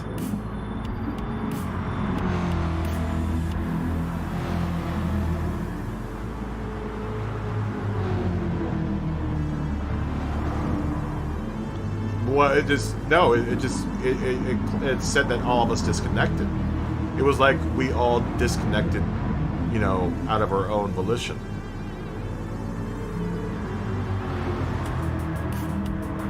You know, it would count as all of us going, okay, I'm going to rage quit. So it counted as a rage quit for all of us.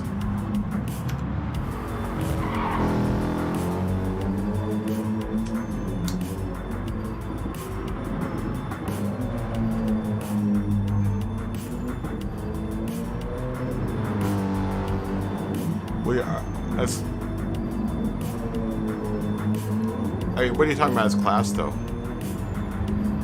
Are you talking about as... where did everyone fit in? I know I was, like, in the middle of the field for driver's rating points. And I was, like a mid... I was like a lower-ish B. So I would imagine that everyone in that lobby... Because I got sent... When I looked at my driver ratings, I was knocked down almost like 2 races worth of points, it looked like. So I imagine everyone in that lobby went from B to C. Because I don't think anyone in that lobby was, you know, had a whole bunch of driver rating points. It was a low B lobby, so I couldn't imagine that all of them, you know, everyone was like, you know, mid B. At least half of the field probably went from being B to C. At least everyone behind me ended up going from B to C. And that was a considerable amount of people. Actually, that might have been the lobby where I was number 2. Yeah, that was the lobby. I was number 2 in the lobby. So everyone below me, and probably the guy above me, went back from B to going to C. Yeah, that lobby, I was psyched to race that race because I was like, ooh, dude, I'm number 2 in this lobby. I would have done well in that lobby, man. That was gonna be big points, dude. I think first was like 64 points or something like that.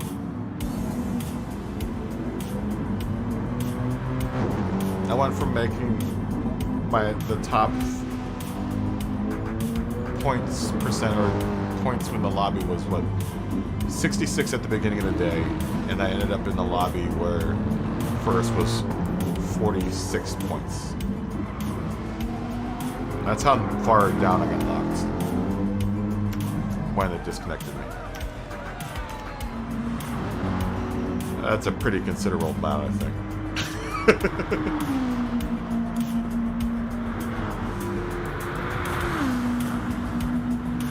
Good times, man. Good times.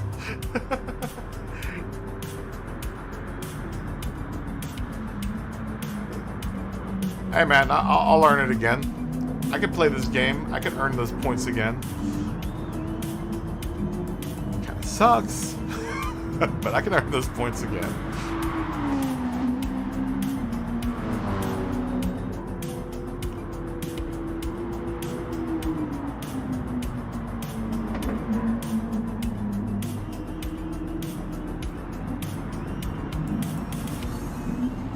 Nah, it doesn't go that way. Just when someone quits, it just gives you, it just kills you. You just don't finish.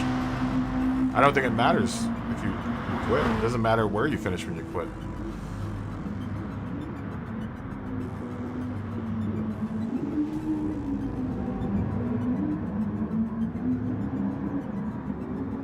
Yeah, in this case, everyone would have been last. But that doesn't count as that, though. It's just counting as all of us rage quitting.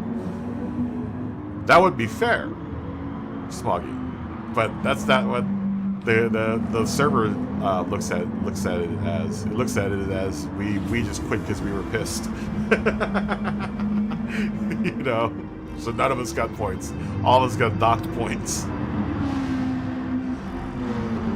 But that's... Oh, I'm pretty sure all of us lost points. Because we all backed out of the race. It's just like when you enter a race and you back out. Yeah, if you enter a race and you don't back out before you go into the qualifying screen, it counts, it'll dock you. You can't do that during a race. Once you enter the race and you enter into the race, you can't back out of it, or else the computer docks you. And that's how it treated us, as we backed out of the race when it started.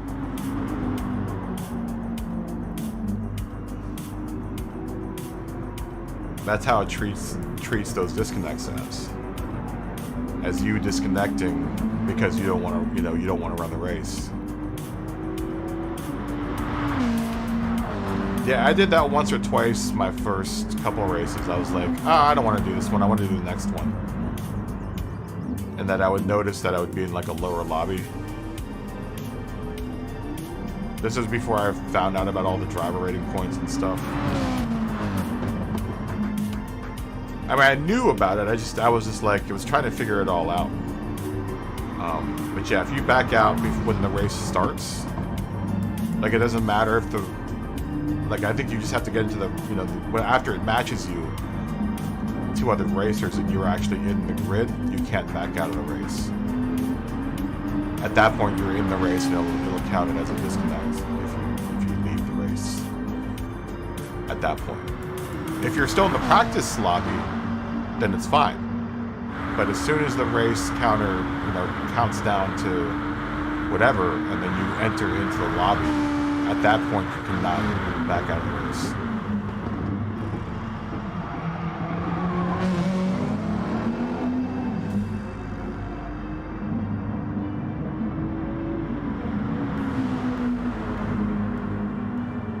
Yeah, it'll totally mess you up. I didn't find that out until,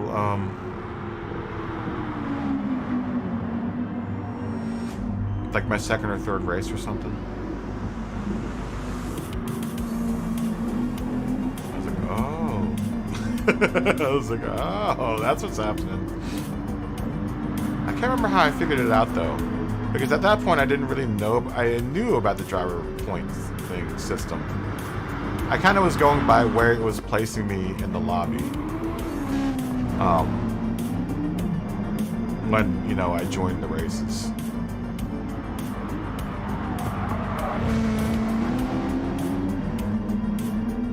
I actually think I figured that, no, it wasn't the dailies, it was definitely during the FIAs that I learned that.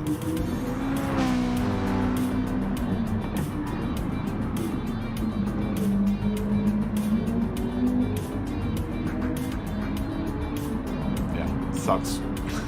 Sucks. Totally sucks. Makes me scared of running another FIA, man. If that happens to me again, it's suck.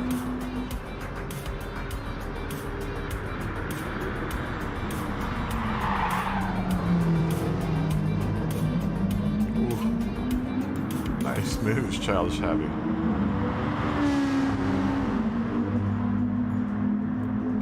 Yeah, that's gonna really blow. It's that secret killer, it's out there. The random disconnect.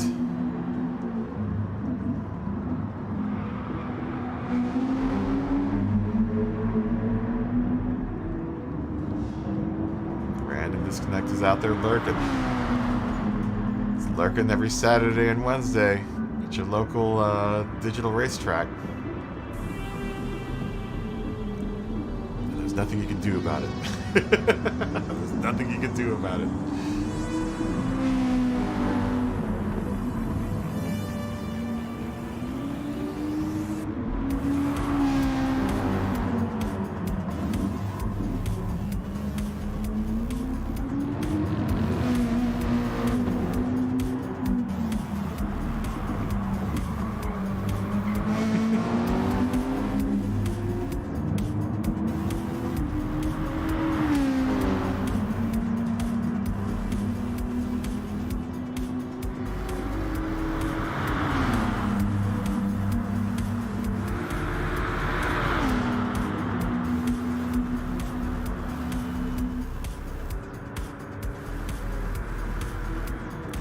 Childish Happy's gonna look on the outside.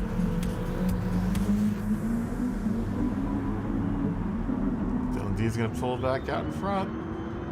It's a good little race between Dizzy D and Childish Happy.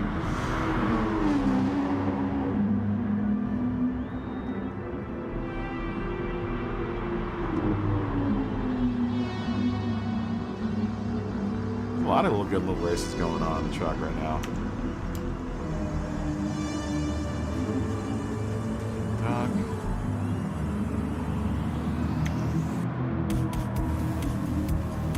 He's back here.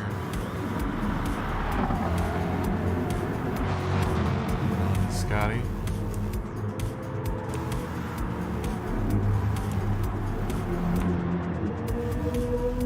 Scotty's still driving the Beamer.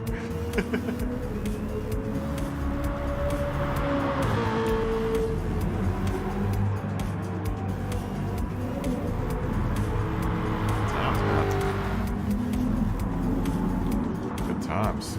Let's go back to this little race.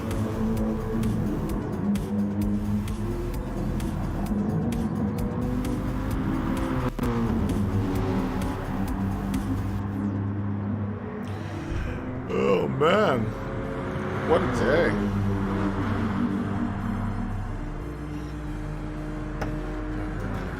Got any results from my COVID test? I took a COVID test earlier today.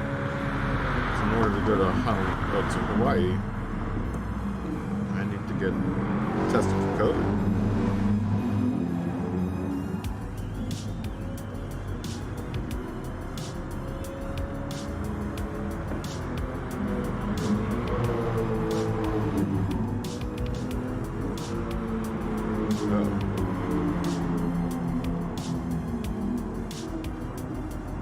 Hold on, I'm reading a work email or work text right now.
Sorry, I'm just reading an email, but all of our COVID tests for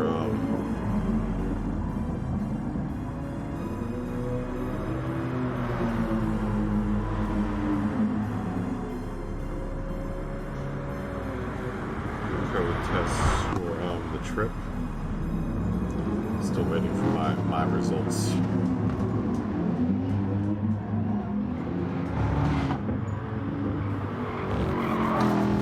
It should be negative. It should be negative. I've been holed up in my apartment for this whole time.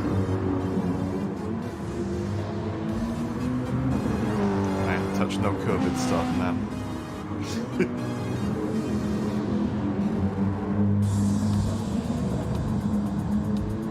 Just been here in the digital racetrack. It's the only places I've been.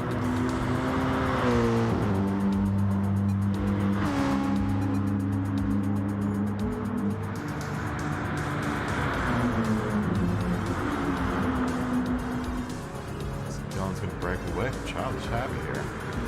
Last lap. Mach 1 Coded come in 35 seconds before everyone else.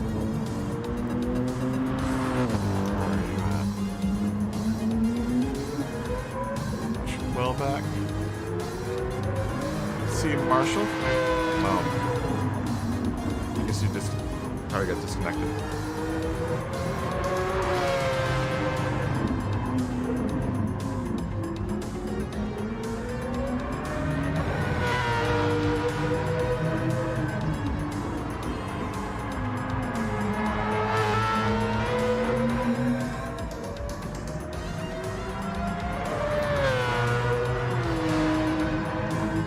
Mach 1 Codes will come first.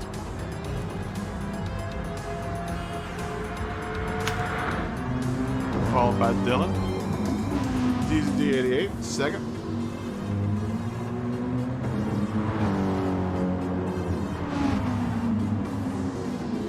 Real nice looking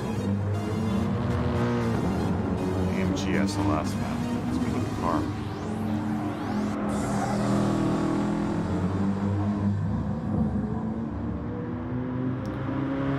The place to be is 2. Line up for a nice, almost e-brake turn. Childish Happy 3rd, Mickey in 30, Mickey in 4th, Mel Duck in 5th. 6th will be Sharky Mark. Comes, take a bow. Take a bow, Sharky Mark. Take a bow, Scotty. Oh, this is like that MIA video for Bad Girls. Y'all's ever seen those guys out in Saudi Arabia that do the crazy drifting in traffic? Nah, go check out. Oh, here's Melon at 9. 10th, 11th, Smoky Burgout, and came in 11. I don't know. Someone came in. Yeah, that whole Saudi or those Saudi guys that go out and drift out in the middle of like traffic. Crazy stuff, man.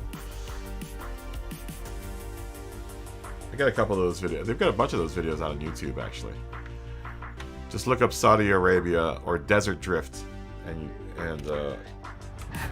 you'll have hours worth of entertainment to watch. Let's say qualifying, 11 minutes?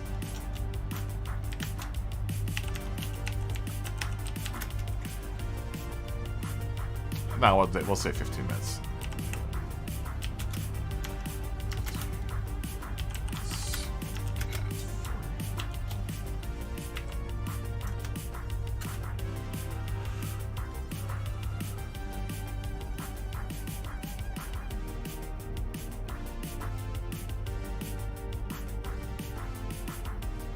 See you, Mark. You leaving? Peace. Peace.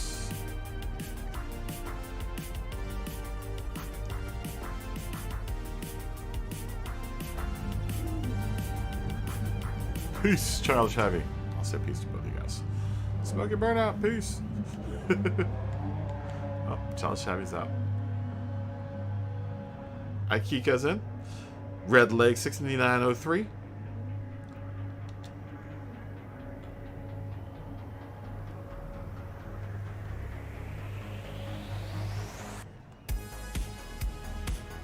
Oh, see him, Marty. Yeah, that's crazy, right?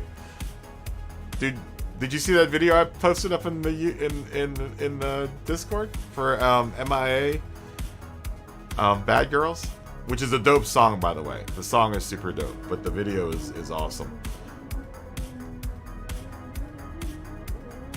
See ya, Mark. Have a good night. Yeah, that desert drifting stuff is crazy, man. It's crazy, super dangerous, but crazy. I was watching a video of a pro drift driver watching those guys drift, and he was actually really surprised about how good they were, how accurate they were. Yeah, there's a video of a dude that is a quote unquote pro drifter, pro street drifter, and he was watching their hand, and honestly, when you do watch the inside view of them handling their cars, they know what they're doing. There was one where the dude is shifting for the dude that's driving. And he was freaking out about that. But they know what they're doing. It's just ultra dangerous. Ultra dangerous. Oh, see you, Dylan. Ultra dangerous.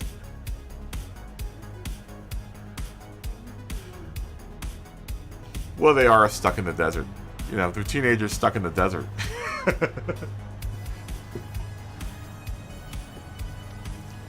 Kids are gonna be kids, man.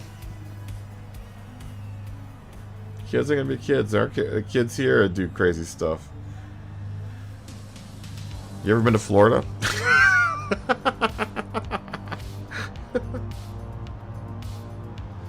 Yeah, no girls, no booze would definitely do it to you.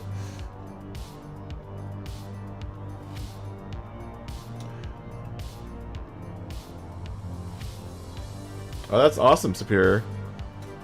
I just read your thing about the license plate.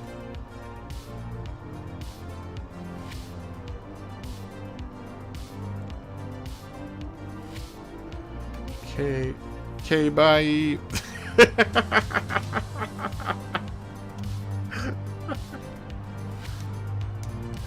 Okay, bye.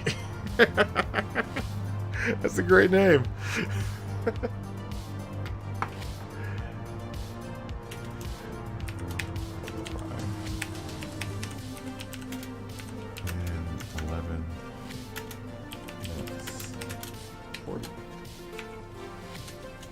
Okay, bye. Okay, bye. Oh yeah, Code has a super fast. Code has his top split for Australia. Mickey. Michael. Go eat some ice cream, Melon. Oh, word.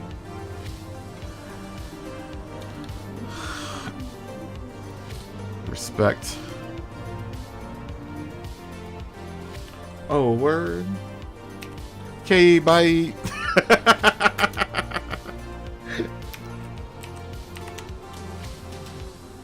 I should put that up there and see if K-Bye notices.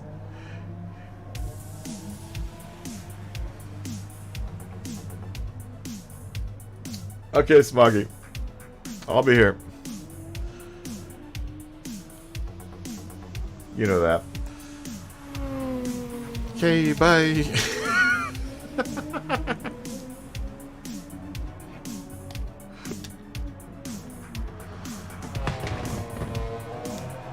That's one of my favorite new, I guess it's a millennial saying. Nah, that's been around for a while. Nice to meet you. No, we've seen them before. And then Blazeberry, we know Blazeberry.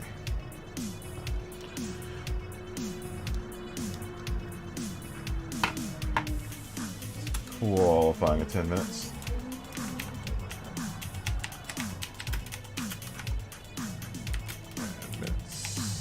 9 minutes. 40.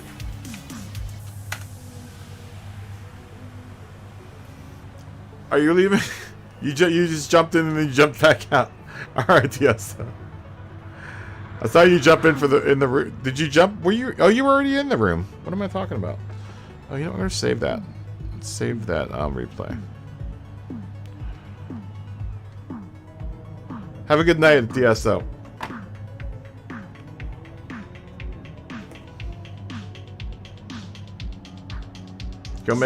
Go feed the fat man. Everyone go check out DS's new video. He's feeding the fat man.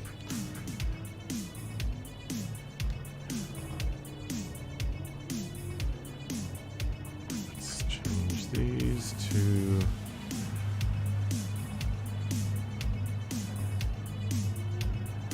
that. Now let's have that. Down to that. Oh, and then we gotta do this. Where are you?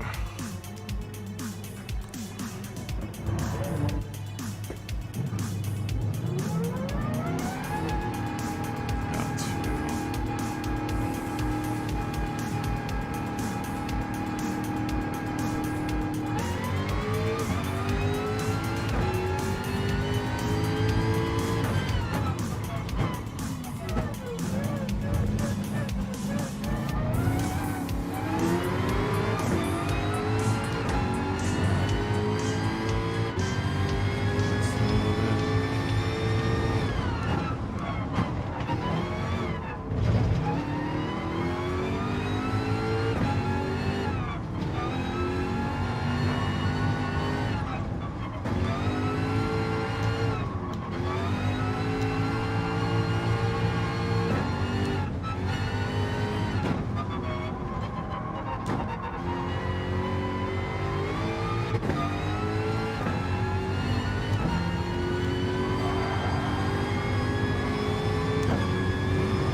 Blazeberry here.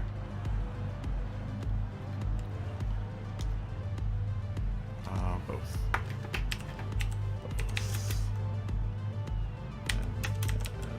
And S.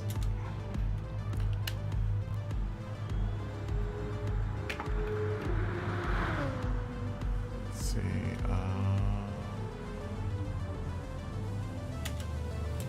Qualifying in 6 minutes. 6 minutes at 40. 4-0. Yeah, you know what? I should probably change. Now that I think about it, where are you? I'm gonna change my seating position in this car too.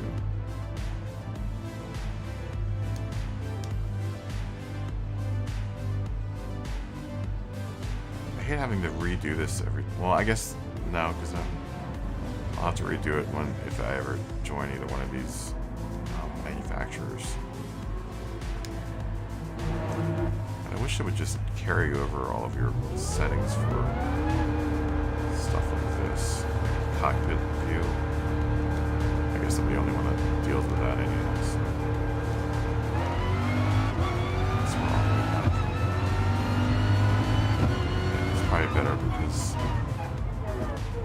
I can see that rear view mirror better there.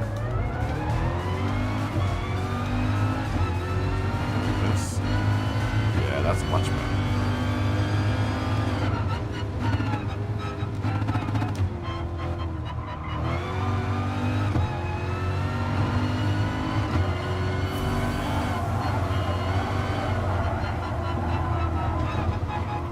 Oh, what part of Virginia am I from? Stafford. Stafford, Virginia is where I was, where I lived most of my life. Are you on the? You're on the stream, right, Mickey? Michael, yeah, Mickey, Michael. I'm guessing. I'll put it here.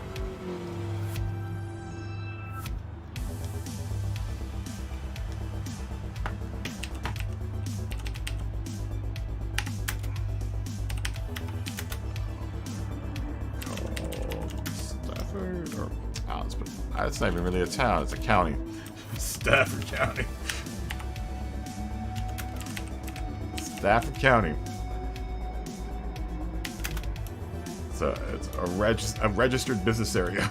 A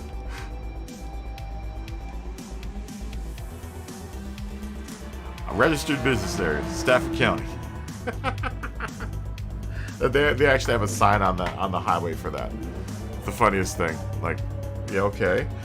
I've never seen that outside of any other county.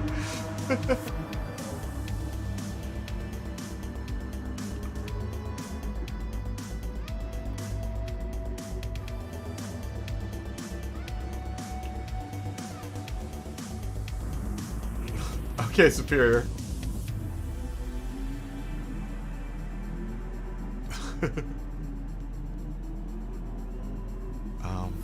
Did we enter the car that we want to be in? No. We want to be in that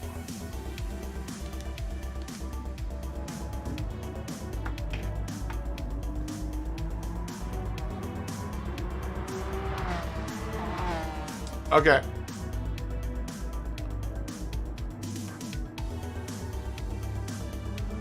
Okay, Spear. I should make you guys a Pokemon section, a Pokemon a channel. I don't know what I would put in it. You guys could post stuff in there. I know there are other people that do Pokemon, so maybe I'll make a Pokemon section in the other gaming section. Yeah, post whatever you want in there. That's what it's there for. Oh, good to see Aaron. Aaron D has entered the room.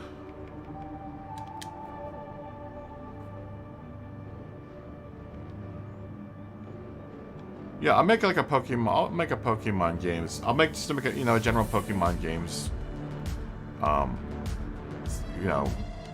Folder or channel. Oh, Tazwell.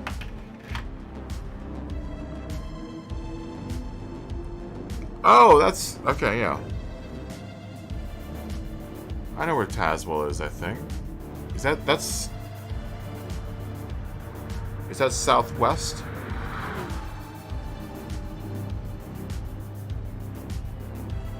I also went to college in Richmond, Virginia. That's southwest, yeah?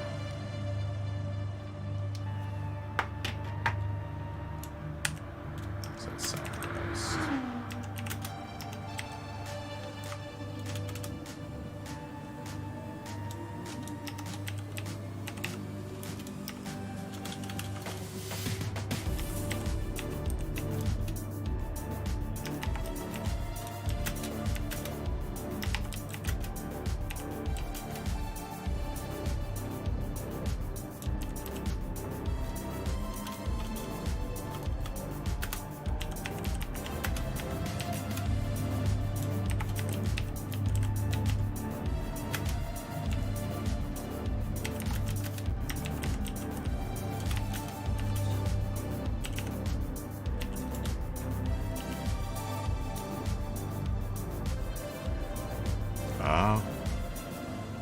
Blaze Bear Group in Newport News. Wow, that's rough, Virginia.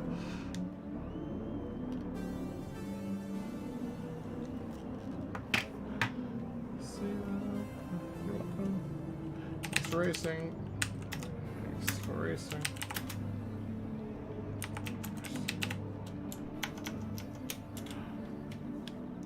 Why Garth Kim left the room. We'll say hi to Nitrous Junkie. We're gonna start here actually. Let's see. We'll just say welcome. We're about to start. Welcome back. We're about to start. Period. Beep. Oh. Here's a new DSLC name. Nimrock. Good to see you. Passing is an art. Okay.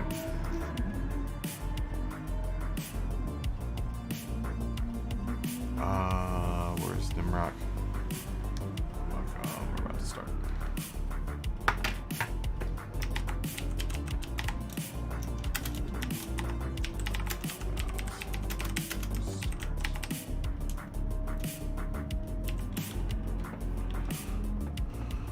Yeah, you're not gonna have problems with the Porsche around here for gas. Alright, 1,000, 2 1,000, 3 1,000, 4 1,000, 5 1,000, 6 1,000, 7 1,000, 8 1,000, 9 1,000, 10 1,000, start.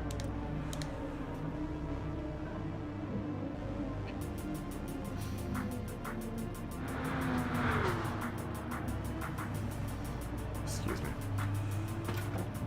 Burp there.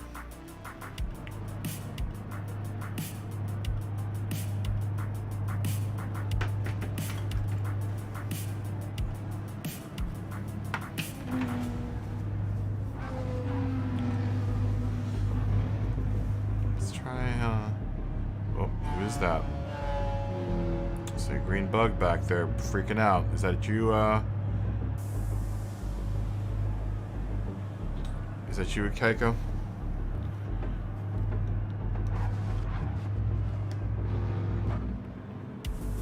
Who's bugging out back there?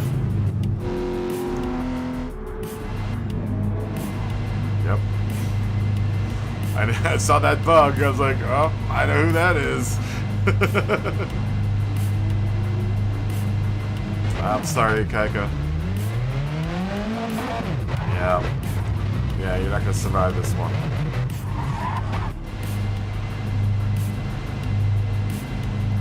And I don't want to stop these guys because they're all going.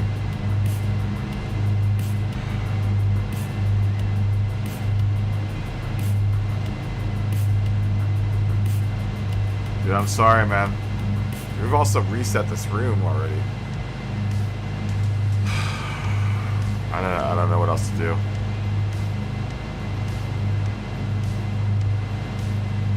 Stupid bug.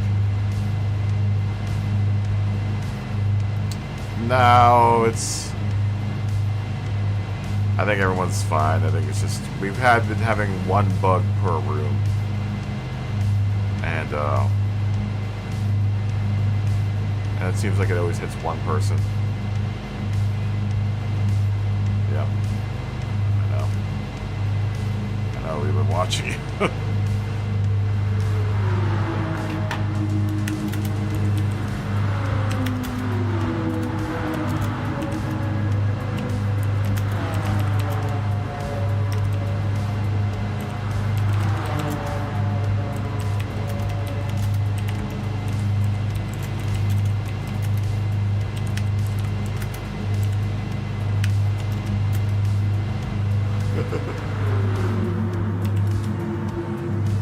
That sucks. I don't know how else to... I can't fix that. I can't exercise the demons. Can't save everyone, man.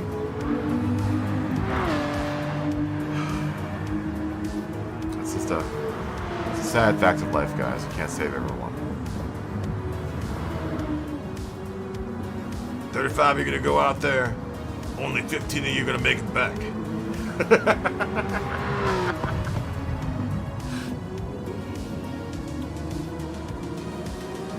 Man, let's face reality. 35 are gonna come out there. 12 of you will come back. Klebby, you're late.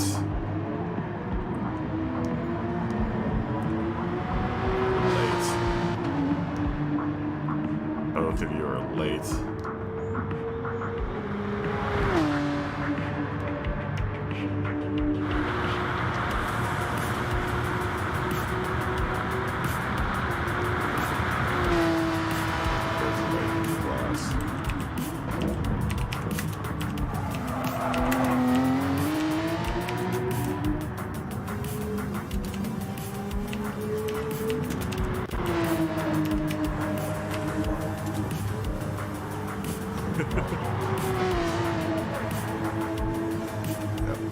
Both late. Both of yous. Both of yous is late. I hope you have a note from your mother.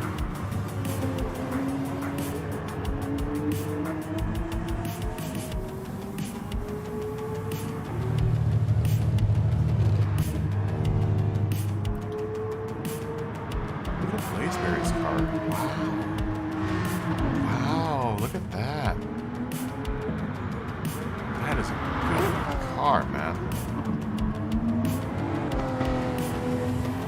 Man, that's sharp. Good usage of space. It's very busy, but it's all very busy in a very reserved type of manner. It's really nice.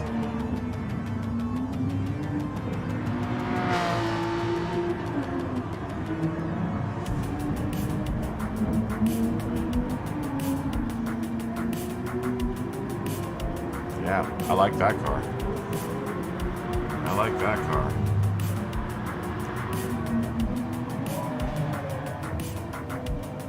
I feel naked. I'm driving out here with a proto car.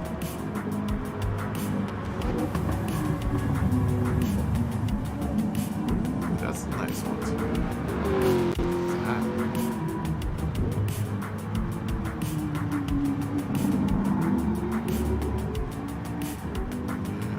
A lot. See the side again? This is really, really simple.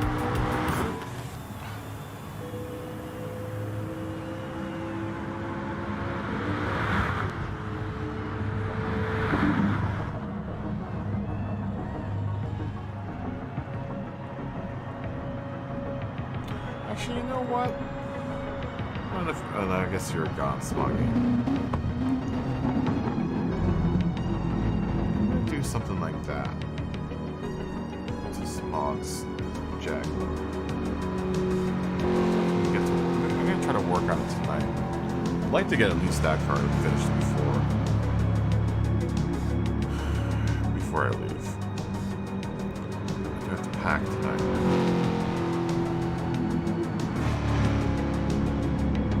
Which should only take 20 minutes. Actually, honestly, I could probably pack tomorrow night. I pack really fast. I just throw a bunch of clothes inside my suitcase and I'm done. Make sure I count out enough pair of drawers.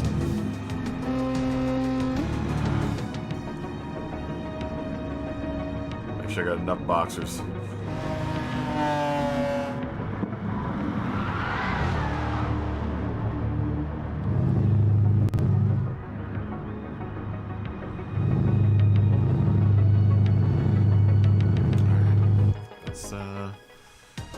Let's go here with my naked car.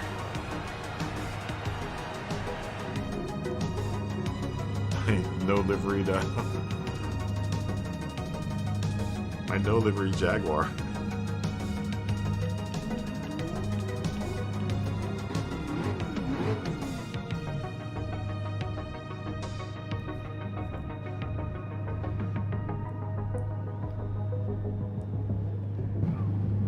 Let's see how this car does.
car is silky smooth, man.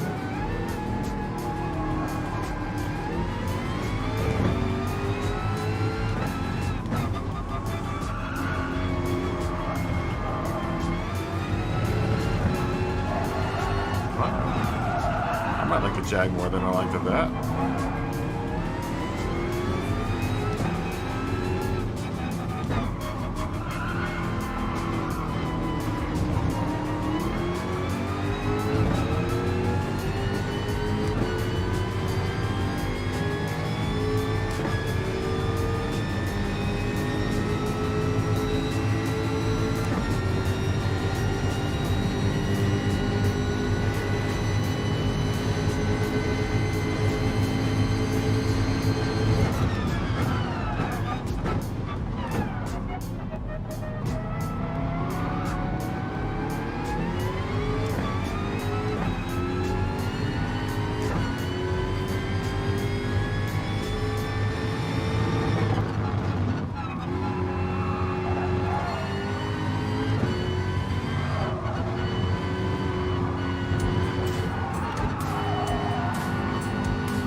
It is not a force.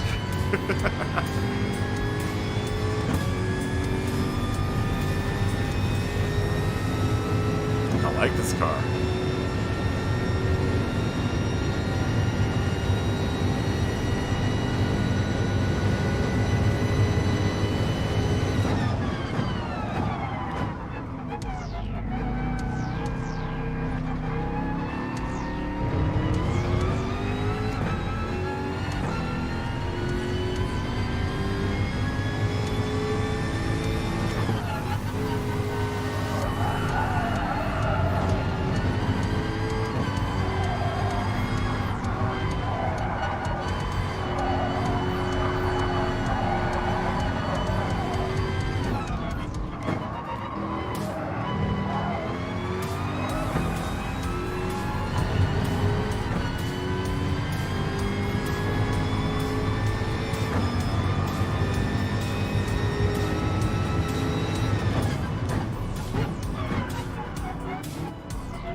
Yeah, I do like this Jag is nice.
nice car.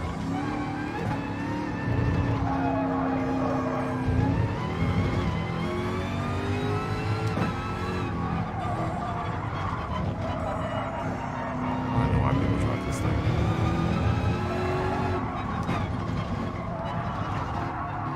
Yeah, I really like this car.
Fancy the Jag. As the Brits would put it, I fancy the Jag. This is a cool car, man.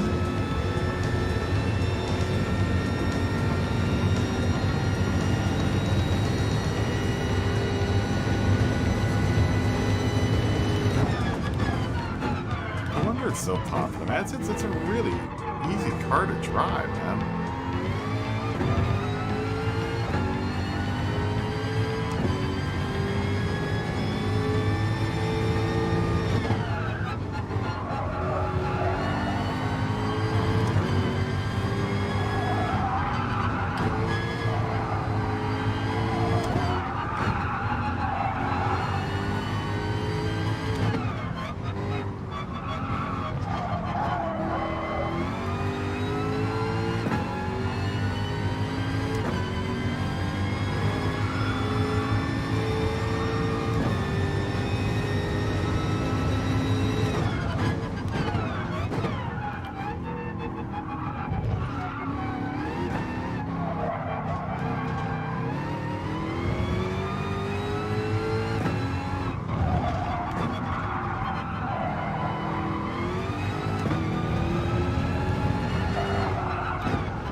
gas?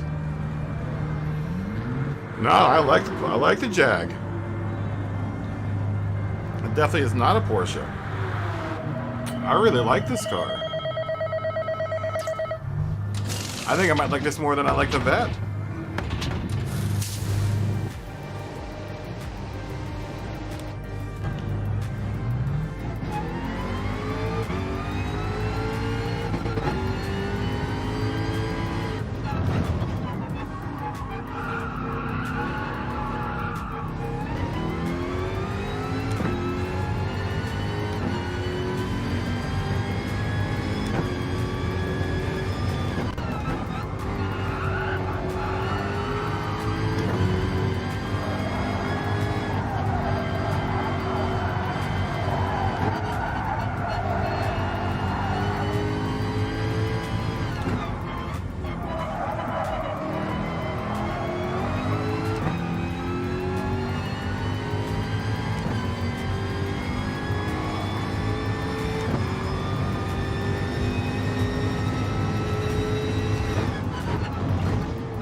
had to nail that.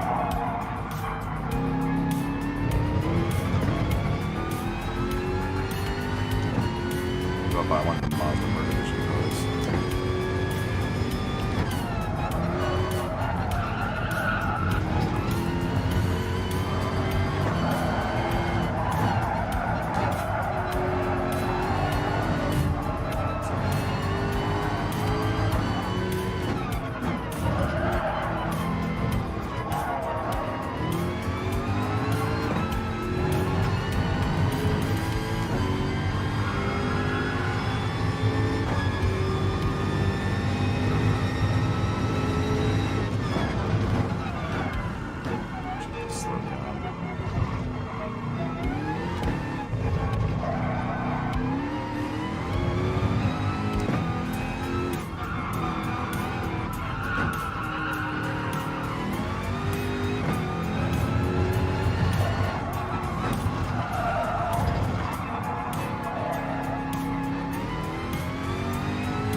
I know. I actually short shifted. I was short shifting the hell out of that car.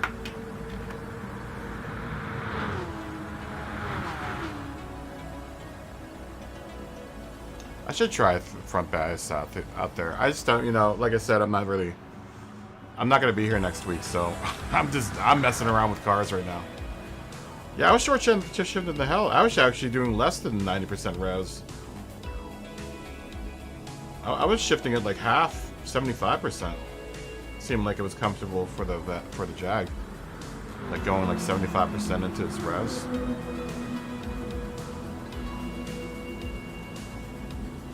It seems like a fair place for the Jag to be shifted 75 to 80%.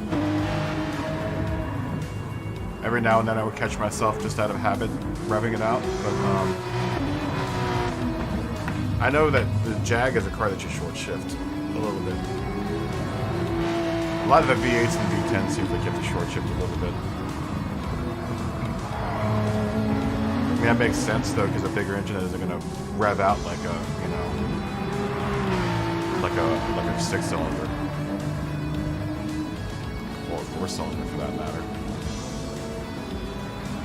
Blazeberry's gonna come first. Mickey's gonna come second. Very slowly. Ducky's gonna come in third.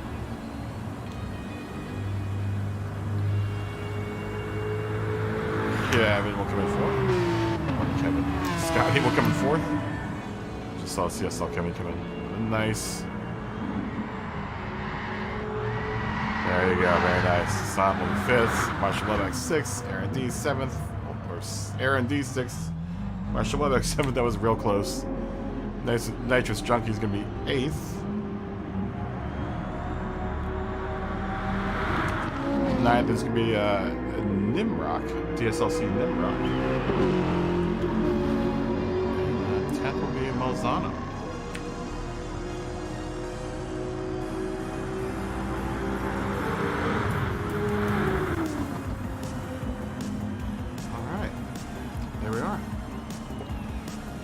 Yeah, I like the Jag. I like the Jag a lot.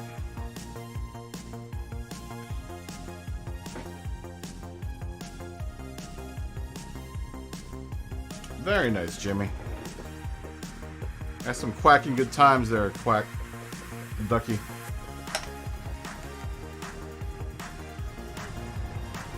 Say hi to everyone that's in here.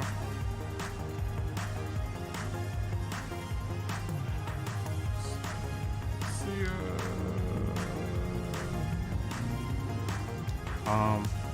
No, it's all good. Ah, all good. It's all good. No worries. I'm just messing around anyway.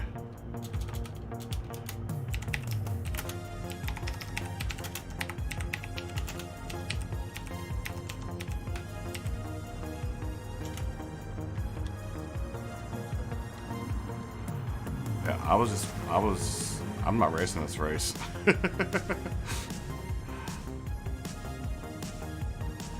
Yeah, I was just testing out. That was my first time driving the Jag.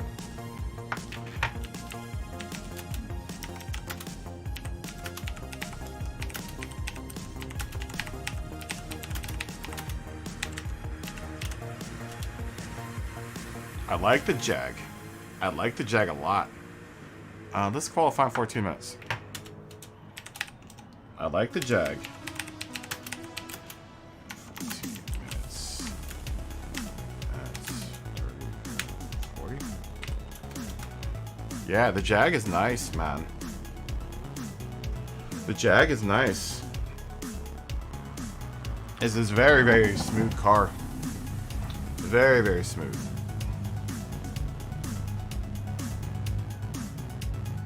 See you, Marshall. Yeah, it's a really, really smooth car, man.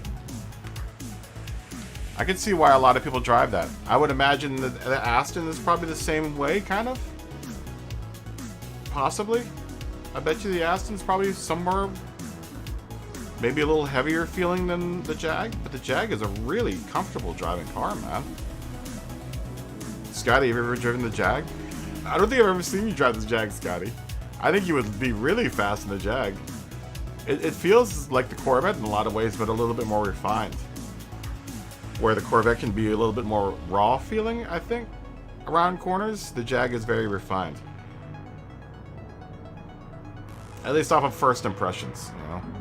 It seemed like I was trying to push it in spots where I knew I was doing, you know, what I was doing with the Vet. And it's very much, it's really different. It is very, they are very different cars. Even though they're both, you know, front-engine V8s, rear-wheel drive. Obviously, the cockpit configuration. I don't know, it's kind of the same though, right? They're both sports cars, so it's not like they're sedans or anything.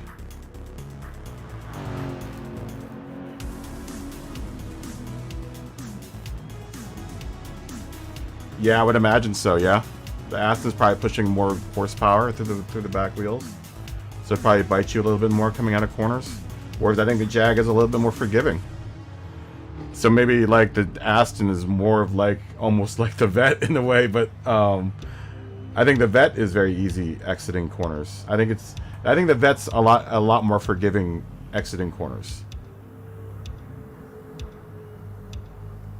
Oh, did you race the Jag at Barcelona? Yeah, I really like the Jag. I really like it. What other cars do I have? I've got the Genesis. I should try that out. I've got the Huracan.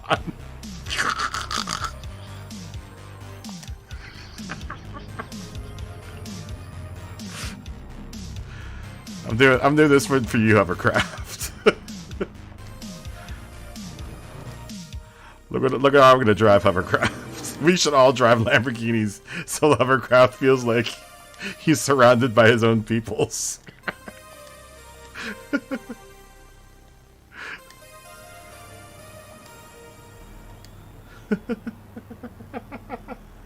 I'm driving it. I don't know if Philippe is listening, but he's gonna be in the sea of Lamborghinis.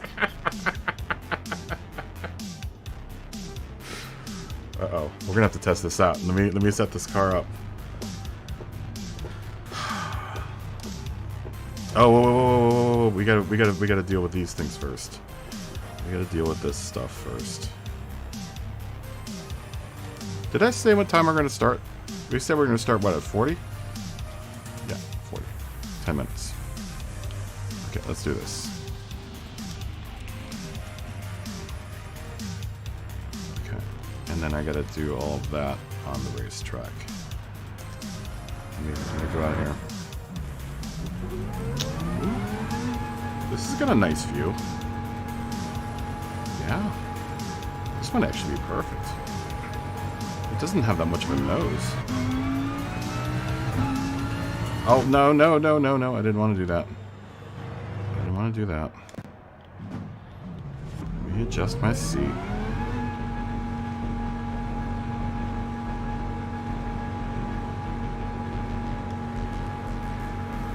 Oh, I don't like that. That's... yeah, that feels right. And then, let's move it back a bit.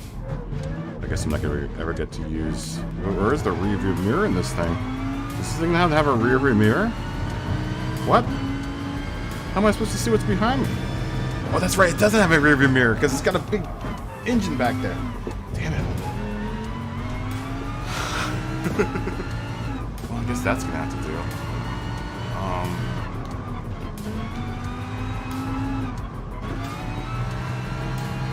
How do you see behind you in this car? I guess you don't.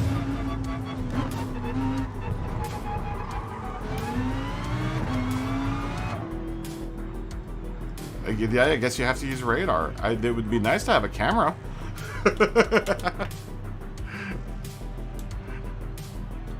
Would have been really nice to have a camera.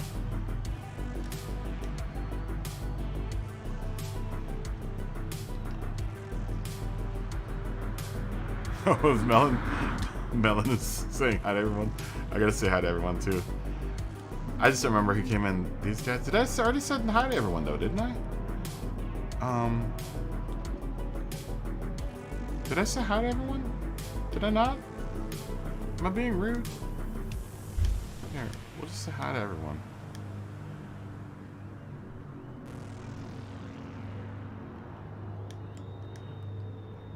We're just saying hi to everyone.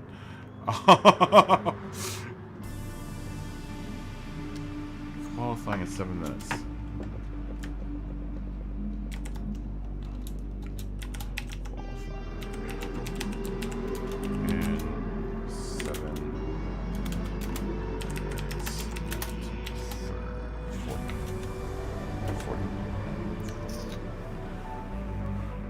I think I've said hi to everyone.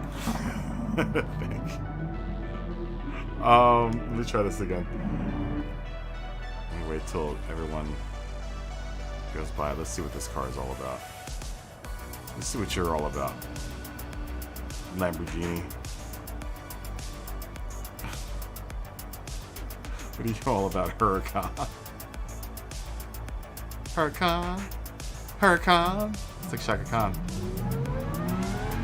Huracan.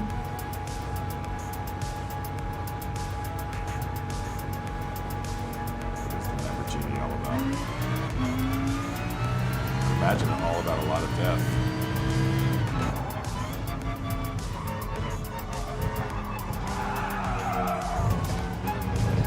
Yeah, it wants to kill you.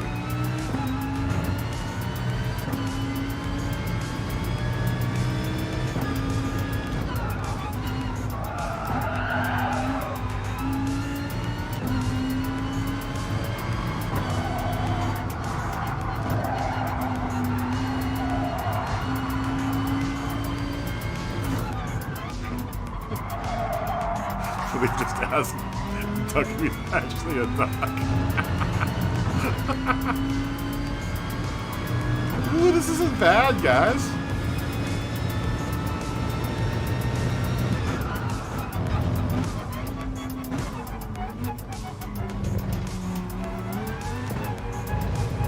This isn't a bad car.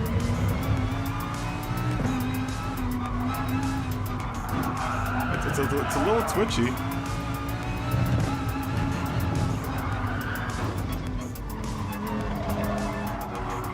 This is more like the RSR.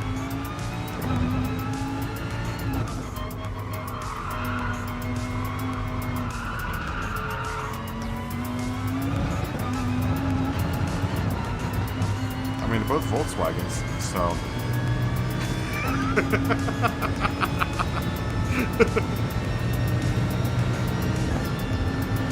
Family similarities here.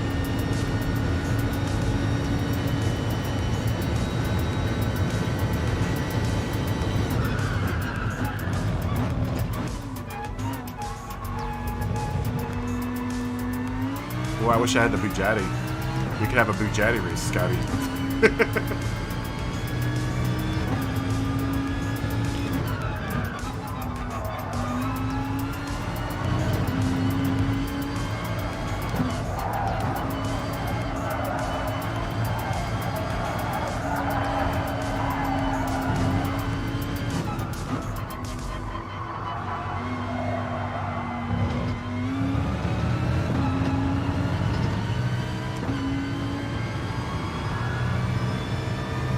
Yeah, I don't mind this at all.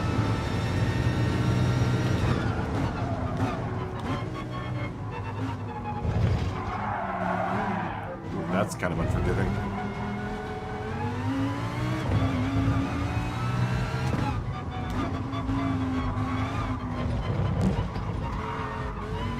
Alright, we'll save this for the race. It's actually a fun car. It isn't bad. I like that. Wish I had another livery for it.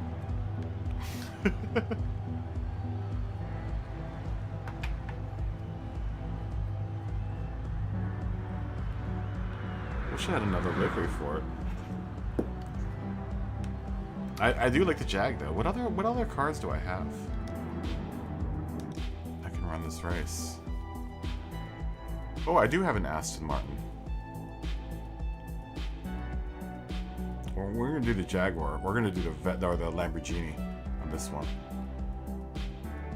Well, I should bring out the Z4 at some point.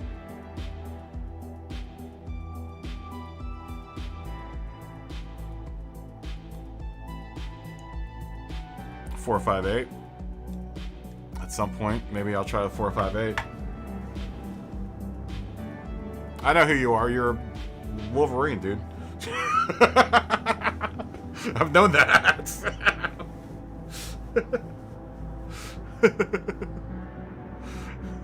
I know exactly who you are.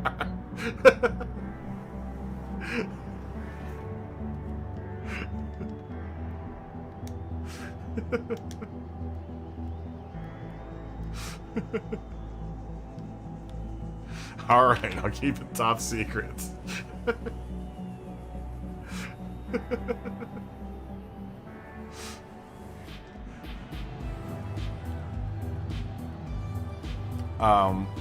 Qualifying in 2 minutes. Well, I'm kind of excited about this next race.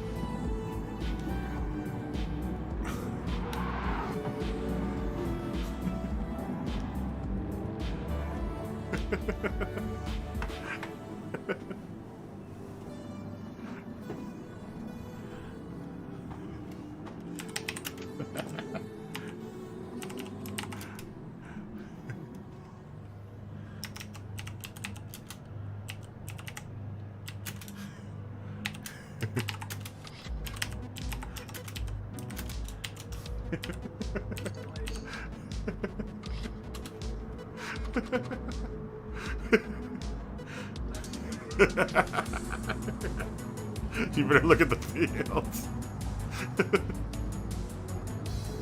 Look at the fields. No, you're not.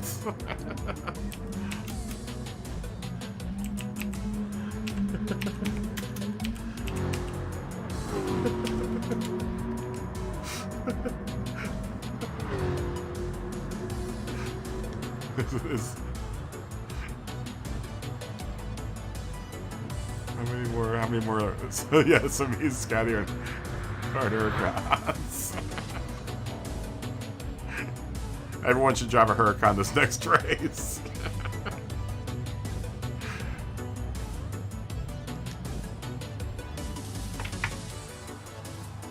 I'll try the Lexus at some point. Because the Lexus, that's what Hovercraft used to drive. It's the Lexus. He was super fast in that. Yeah, I'll try the Lexus at some point. Hopefully I can get around to it. I'll find it.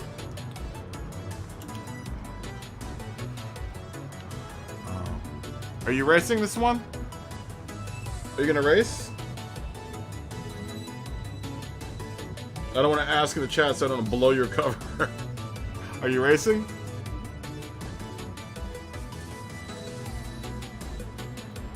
Okay, you are. Okay, here we go. Here we go. This is gonna be exciting. We're going into really, really strange territory now. We're going into Lamborghini territory.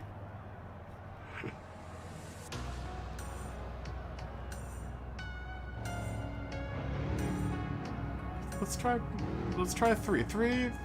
No, let's try two. Let's try two. I'm feeling a little bit like the RSR in this car, so I'd probably do the RSR 2 or 1.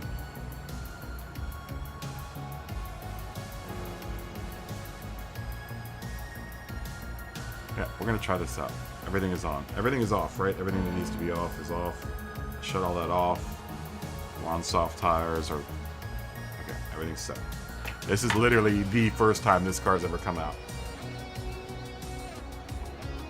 It still smells like new car in here. Do you think race cars smell like new car? Because they're always pretty much new. I mean, they probably they keep the chassis and the body though. I would imagine. When do you think a race car loses its new car smell? It's got no carpet, so it can't have really any smell. I would imagine the smell like gas and pee and poop.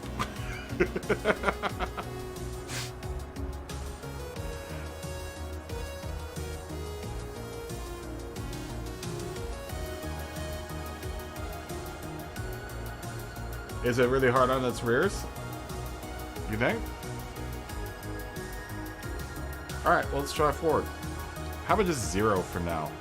Let's just try -1. I don't want to go too crazy with it. Well, let's try -2. How about no, let's do -2.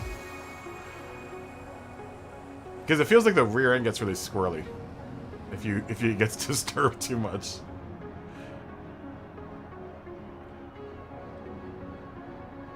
I just don't want the rear end to travel too much faster than the front end is, obviously.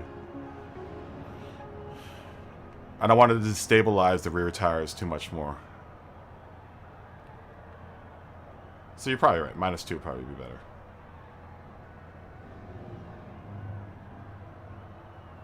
Are you gonna do -1 for the softs? I'll try -2. We'll report back and see which one's better. Oh, you're on the mediums right now. I'm on the softs. Do you think I should go on the mediums? Yeah, that'd probably be a better idea, huh? Go on the mediums.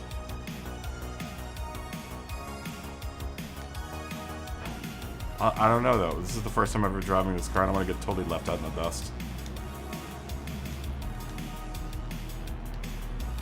I just keep up with everyone. I mean, I kept up with everyone in the last race, so...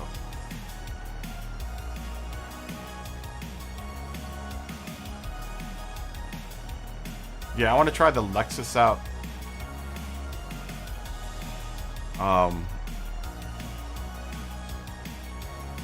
Maybe even the Beamers? This is gonna be a 2-stop. Dude, I couldn't imagine this being any worse on the tires than the Bugatti. The Huracan can't be that much crazier than the Bugatti. It can't be. Have you ever driven this car? I've never driven it before. It felt like it was it felt like our heavier version of the RSR is what it felt like. A little bit more tail happy, but it felt like the RSR with like the power of something like a V8 or what's it called, of like a the Vet. It seemed like the acceleration was kind of like the Vet. but the cornering characteristics felt more like the RSR. Obviously, because it's a, you know, mid-engine car.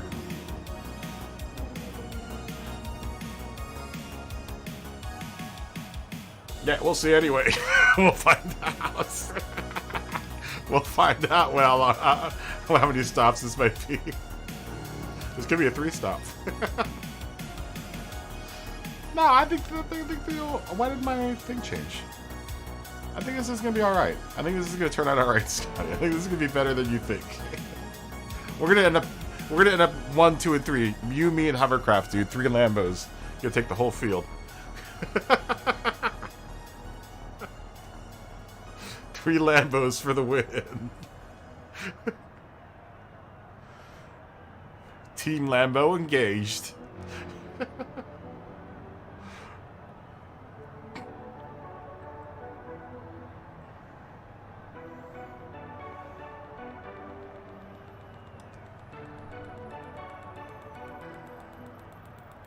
I like the inside view. The interior is nice. This is another nice interior view. This is a really nice one. It definitely needs... Well, no, you could probably do without that sunscreen. Although I do like the sunscreen in the window because it does kind of limit you to looking at what you need to be looking at. And it does take the glare off of the eyes.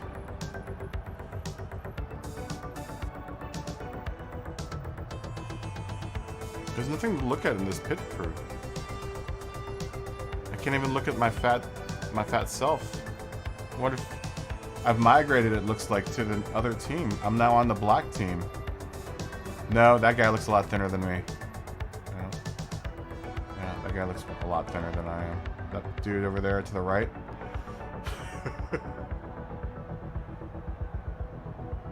I mean, I think that was the dude that I was on the other team last week, where I was my own fuel guy, I think. No, that is me. Yeah, that's that big fat dude. That's me. It's the same. That's the same. That's the same model right there. Yeah. Oh, did Hover just leave? No. Did he? Come on, man. Dude. Hovercraft, we were having a we had a tribute to you, man.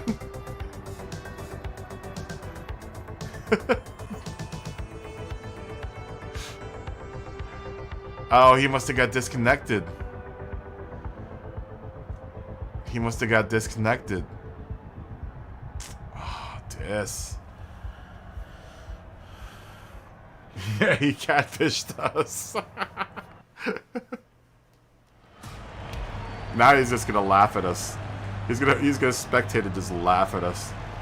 He's gonna troll us the whole race. Because now we're the 2 idiots with the Lambos in the back. Look at this. Look at me, Herc. I think it's the most Hurricanes I've ever seen in one race.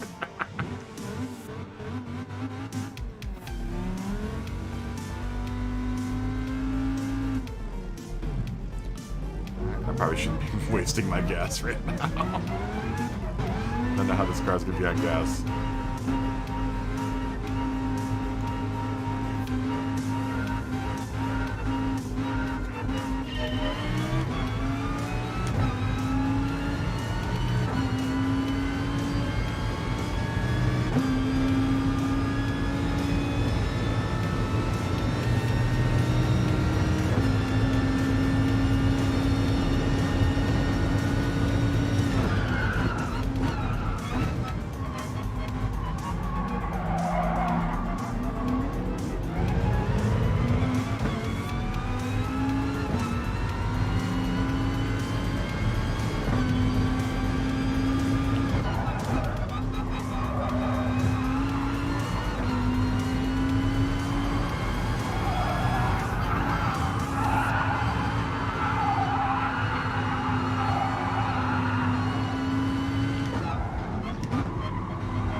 You had swimming a lot of Huracan drivers say, "Ooh, don't kill me!"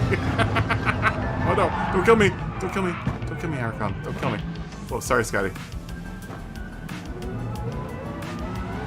Huracan wants to kill me.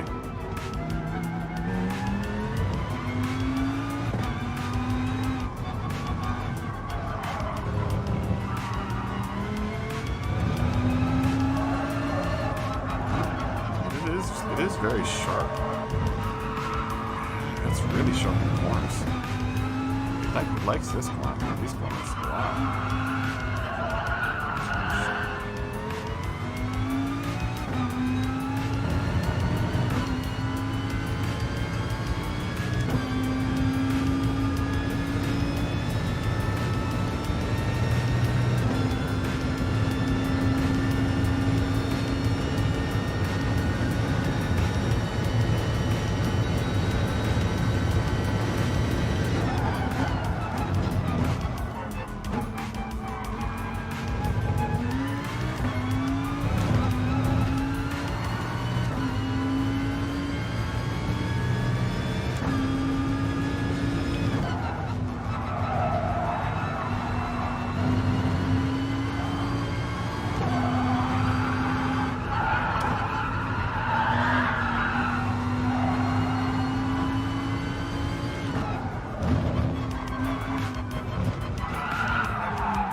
Oh gosh.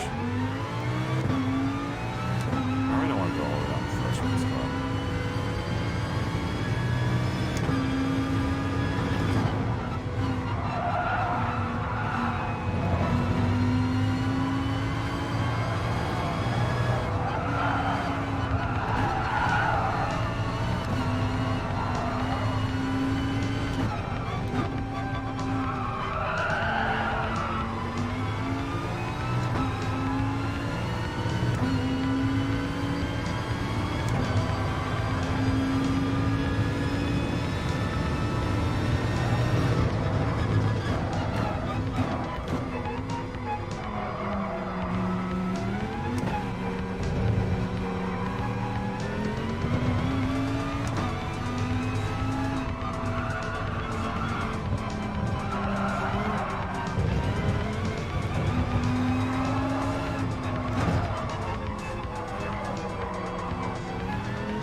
Plus one.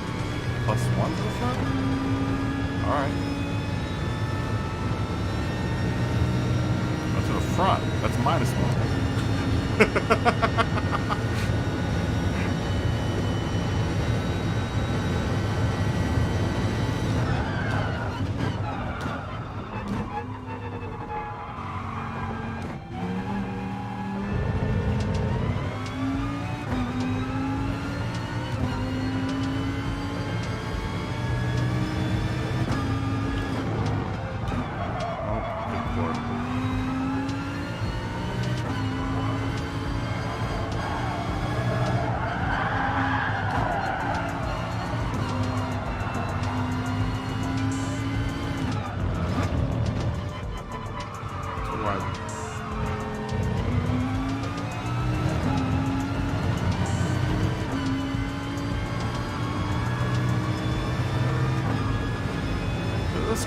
bad. It's just it's a little twitchy.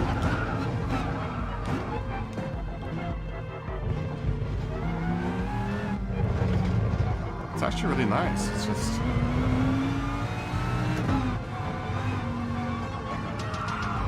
it's a little unpredictable. Like there.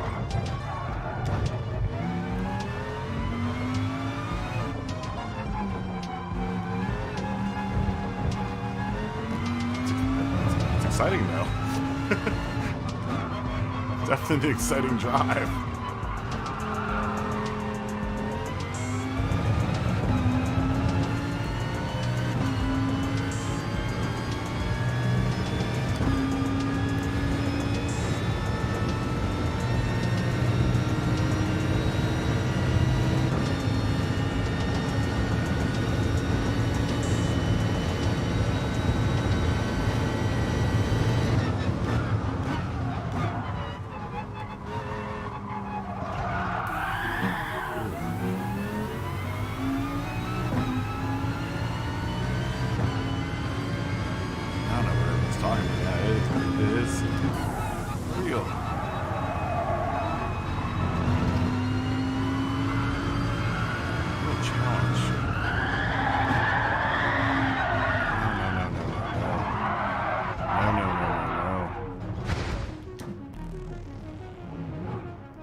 The back end gets real.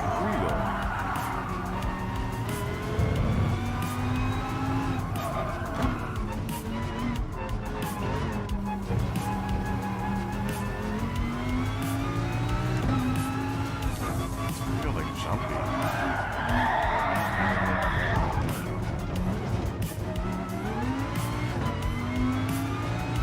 What an odd car.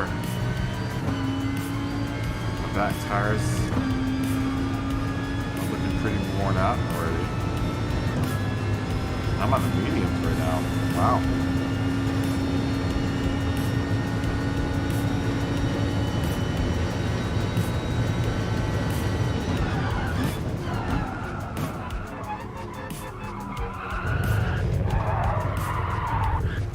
That's how it's going to be, huh, car? Yeah, this might be a two-stop.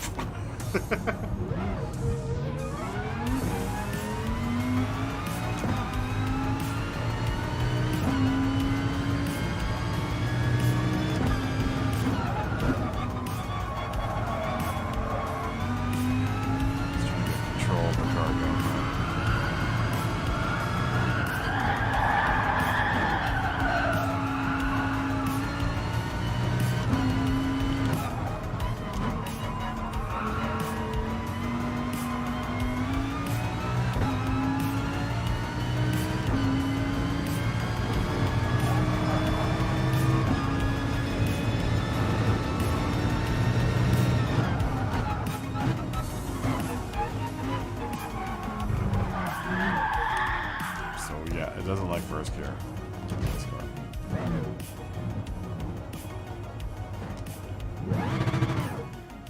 Alright. I'm about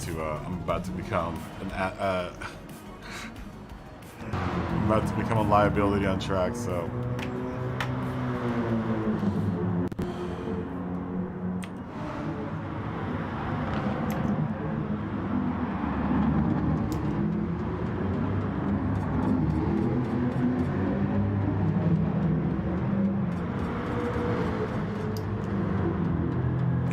space is going to be a nice Jag.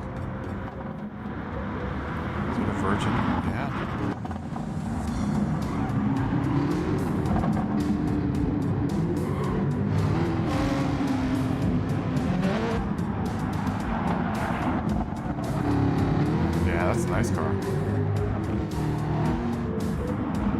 nice car.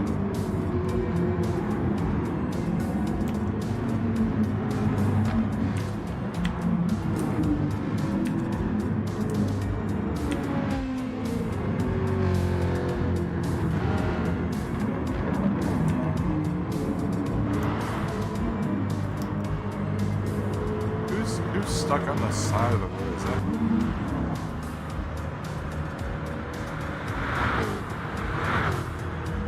I think they're away. I'm gonna have to boot them because.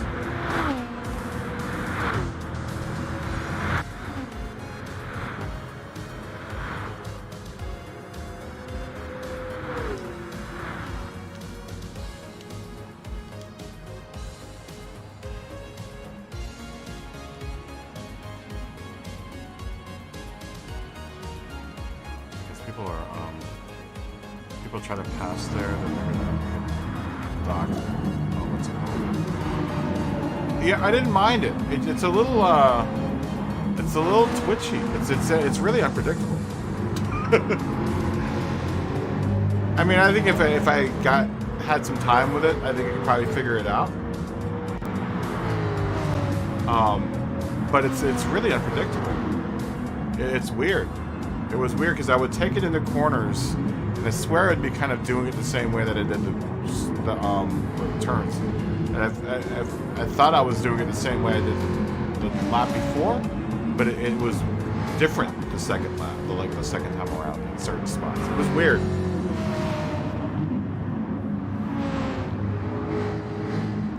Yeah, it must be a super unpredictable stick drift. No, you just know, to predict that it's going to drift either left or right. Did you not clean out your sticks yet? You can take those sticks apart and clean them out. And that'll get rid of your stick drift.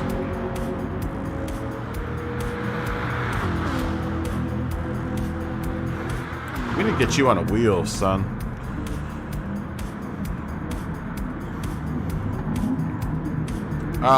But yeah, I like the Lambo.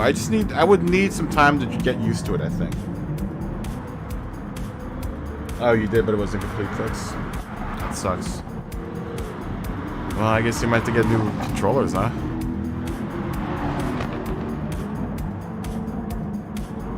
Don't think of buying one of them fancy gaming controllers either. The super expensive controllers, because, well, at least be very weary of some of the aftermarket controllers out there. Thrustmaster makes a really nice modular one for the Xbox, but I don't think they do the same thing for the PlayStation.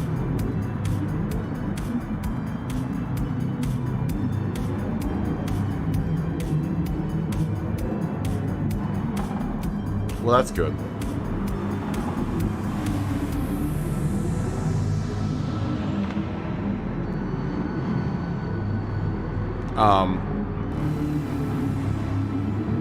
Yeah, I need to get a wheel at some point. No, I like the Lambo. It feels a lot like the RSR. It just feels a lot heavier.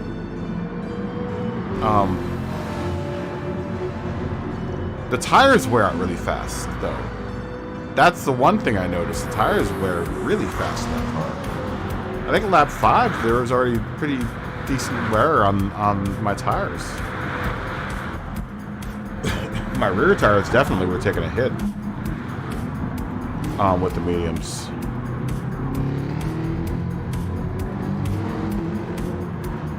Everything I've driven up to this point, the tire wear was much better. I think that's maybe the one downside I think I noticed was the tire wear. So you have tons of skills if you can handle that tire wear, because it seems like it happens really fast with that car.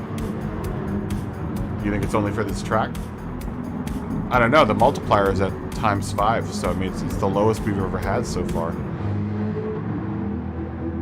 It could be the track, though. You're right. There are a lot of turns where you just go balls out through. So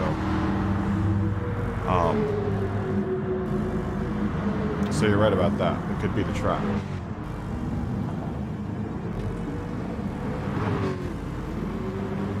And I think that's where I was having problems, was trying to figure out what the rear end was going to do when I went balls out through some of the corners.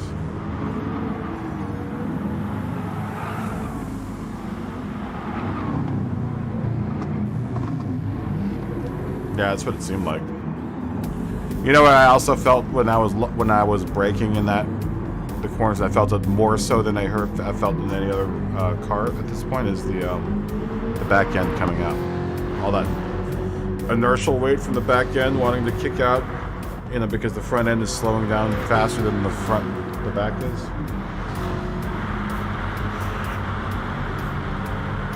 You don't think a plus would work better for that car?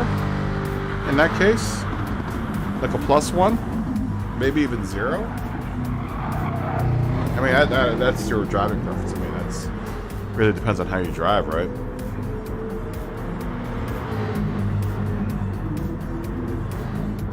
You know, at the end of the day, you're going to be comfortable with whatever setting you set for the car.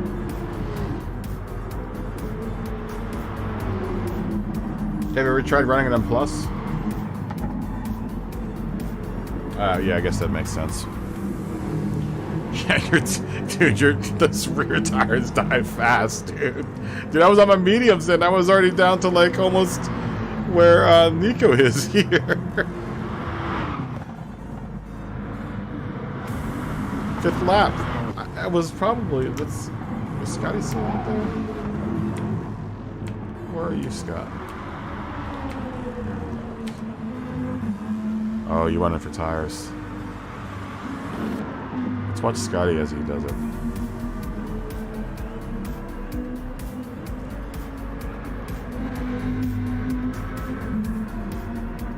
See? See, Scotty's having a little, like, it's hard it wants to kill you in this one of those turns. He's on fresh sauce, too. The car just wants to kill you. So you almost killed him again. Every turn, it's just like a little bit of death. A little bit of death in every car on the corner.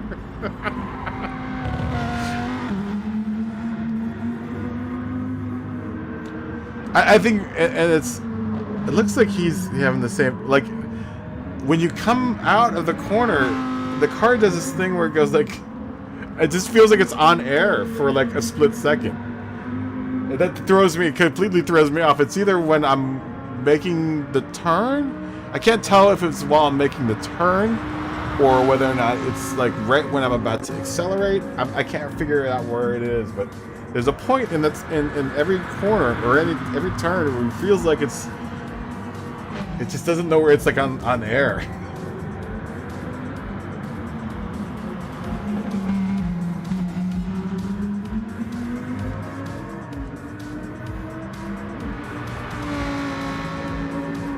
But I would imagine that's just the weight of the motor back there.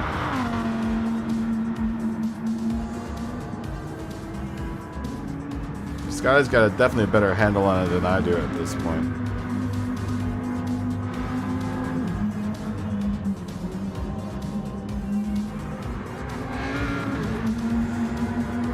Yeah, but there it goes. It's just a little bit of craziness in every turn. It's not a whole bunch, but it's definitely a little bit of craziness.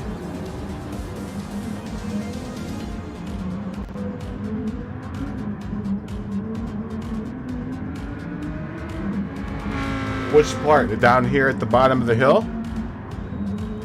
Where are you spinning out, Michael?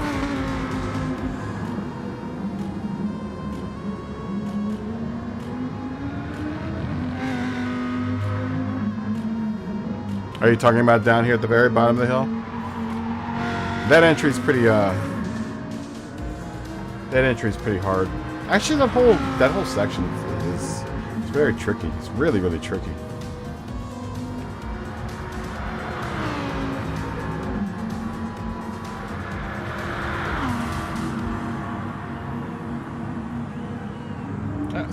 Scotty isn't handling the Lambo too bad, man. I'm definitely seeing him faster in other cars. Yeah, there's that craziness right there. Craziness. Just a little bit of cray-cray. There you go. It's almost like the back end just kind of jumps around back there. Like it has its... the back end wants to do something completely different than what the front end wants to do.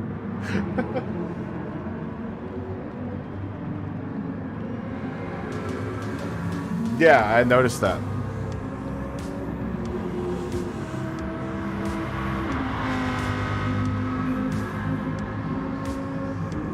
I noticed that. It wanting to push in corners.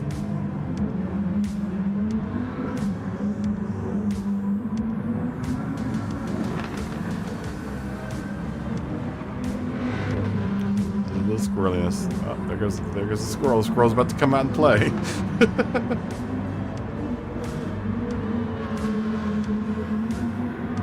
Squirrel just wants to break out of that little tree and that little tree house and play.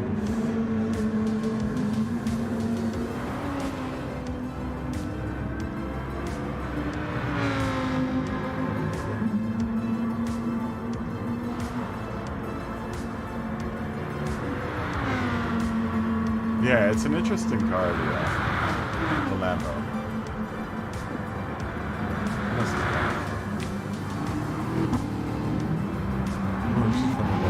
Nice, just chunky melon and Mike of the old.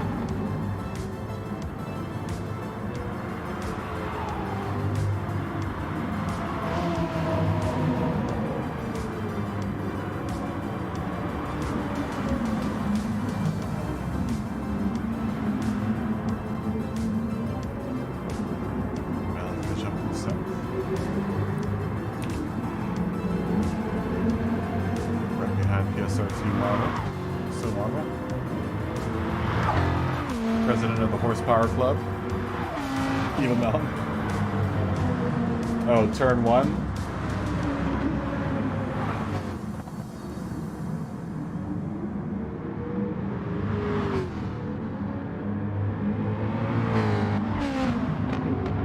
You use the fuel map to control the torque. I mean, that makes sense. That's probably the best way to kind of control that car, man. It just, you get so, maybe that's what it is. You deliver so much power to those rear wheels that it kind of needs to be turned down a bit.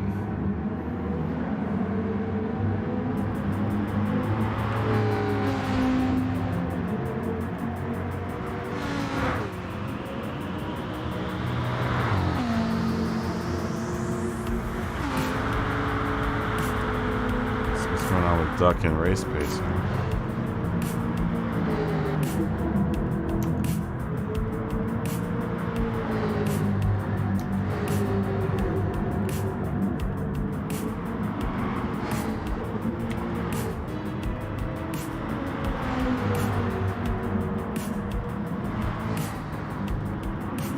Yeah, turn one's tricky.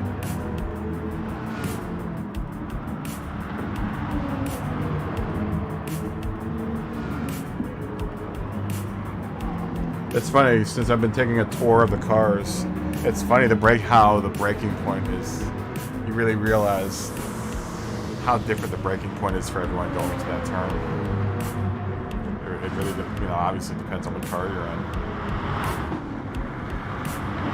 I think so far, out of all of the cars that I've driven here, I think the Vet has been the best in that corner. Or in that turn. Turn one.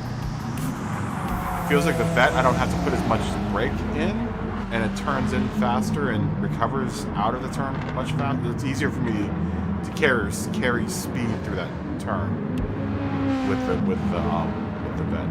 It feels like.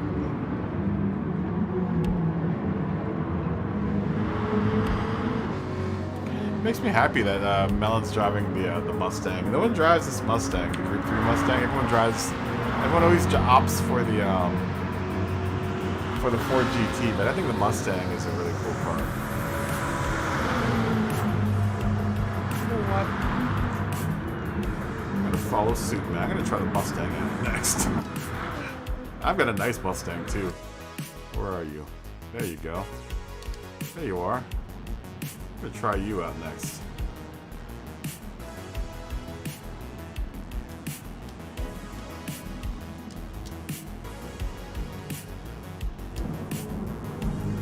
We're gonna bring out the Ford Motorcraft Mustang next.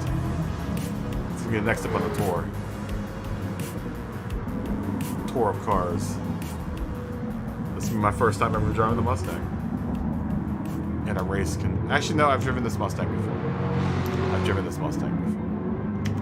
For a picture. I think I literally did like 1 lap in it and that was it.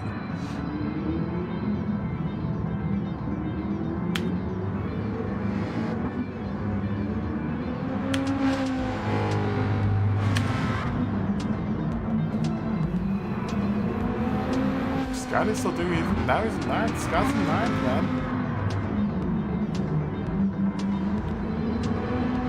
He's trying to keep it under control now.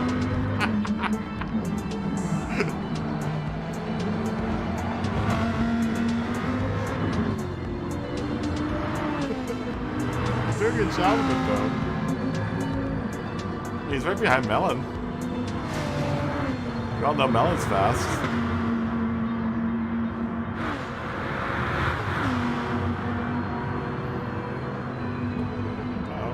Scott is gonna play brave. He's gonna take Melon on the inside.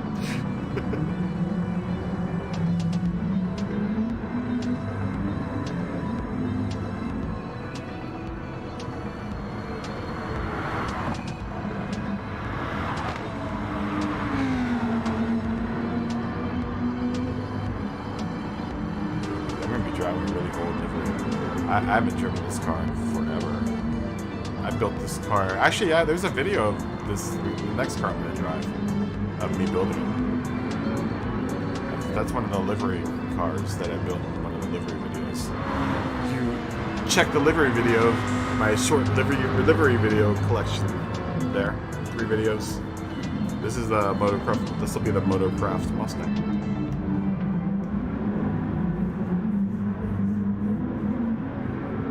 It's a good looking car.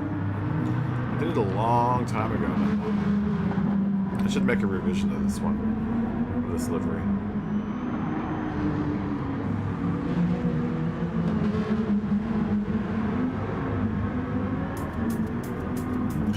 Only the bravest choose to get the Lamborghini.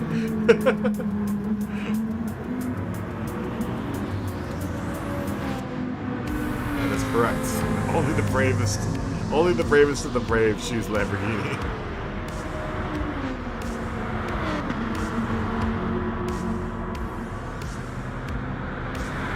They put a 139 in too.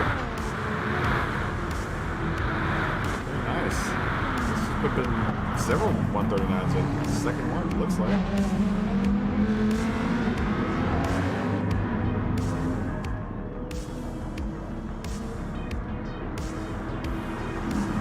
Yeah, it really does eat through those tires though, man. Look at that tire wear. When did Scott go in?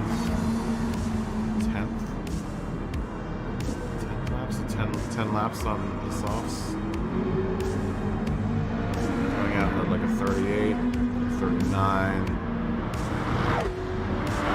39, and then dropping a little to the 40s. Not too shabby.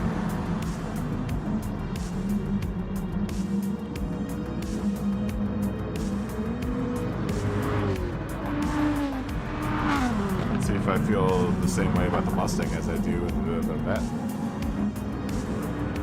Do I have a Ford GT? I don't think I have a Ford GT.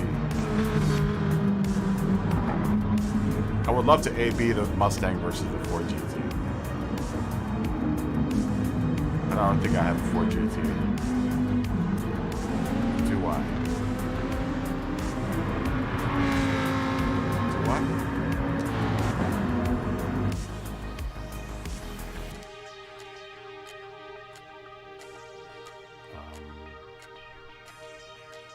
Oh no, I do. I do. Yeah. I want to try the McLaren out too.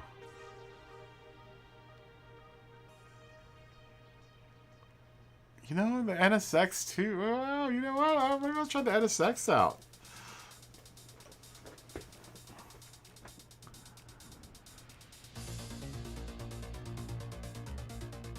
No, we're gonna try the Mustang out first. Oh, I'm not moving. No, I'm not moving. At least not yet. They haven't kicked me out yet. No, I'm gonna be away though next week, Patrick. I'm going to Hawaii for a week, for work. I'll be in Hawaii starting Monday, and then I'll come back the following Monday.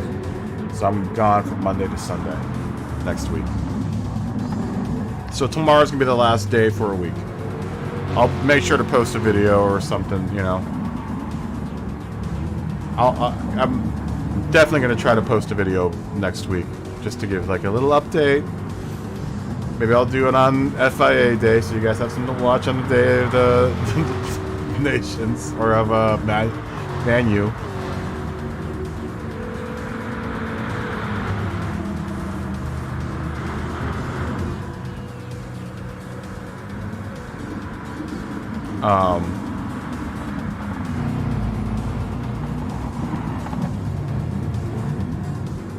Yeah, that's I'm gonna be in Hawaii next week.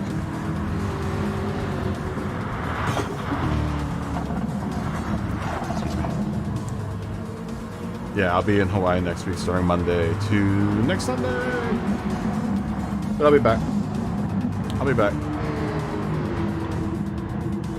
Should be a fun job. It should be a fun job. I'll be posting pictures on my Instagram. I got an Instagram link over in the banner. I don't know if anyone's ever paid attention to my Instagram link in the banner, but there is an Instagram link in the banner.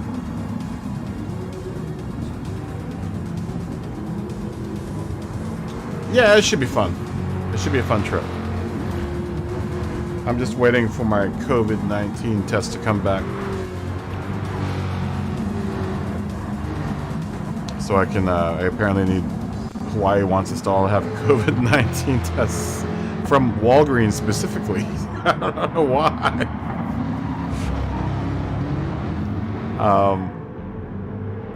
But then, yeah, I'll be back the following Monday. It's not a very long trip at all. By the time I get comfortable, it'll be time to leave. And that's how it always is. Yeah, I'm not gonna have any time to go surfing. I might be able to swim one day, and that's about it.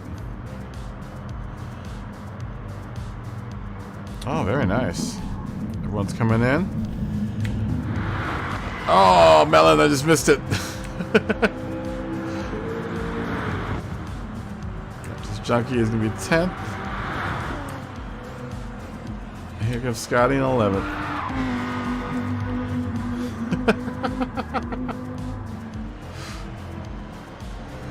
Very nice. Very nice.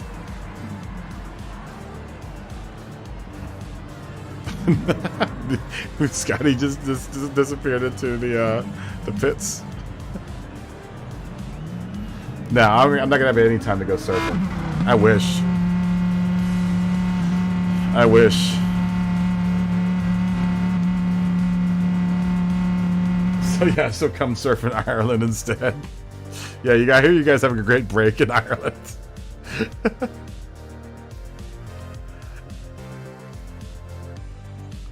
I'm sure Ireland has a bunch of great breaks.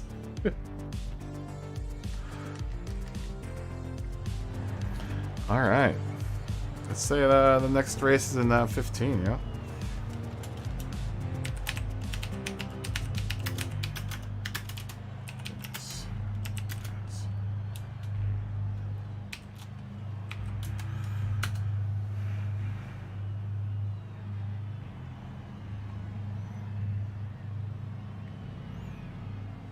I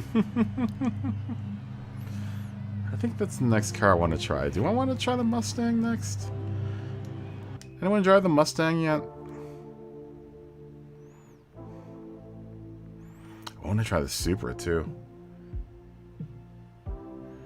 Do you guys really have good waves in Ireland?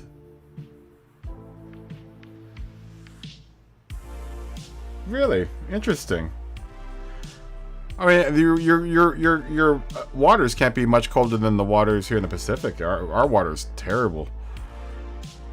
Water in California is so cold. Super cold. Like you have to wear you know, a suit. A bodysuit. Especially if you're gonna surf.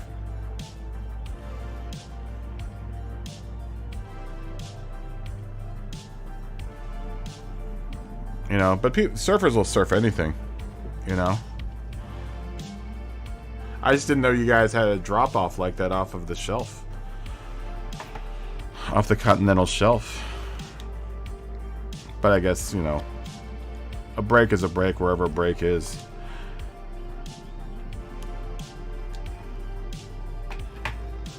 Oh, yeah.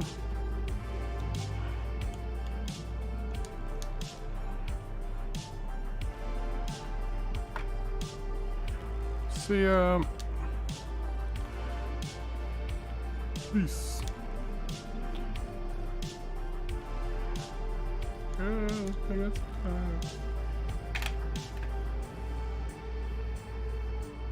Ooh, yeah, that's chilly. You guys have, though, during your when do you guys have you guys get the part of our, of the Gulf Stream at some point, right?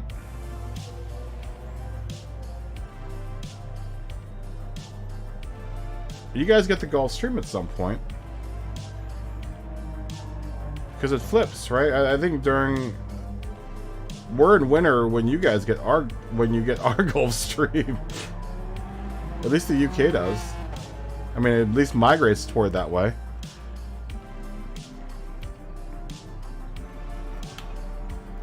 So I'd imagine it gets warmer out there.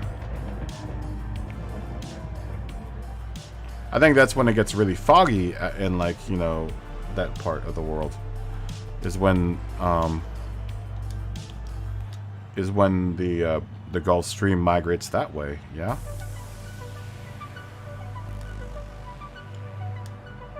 Oh, what were we saying? That was say yo. Yo!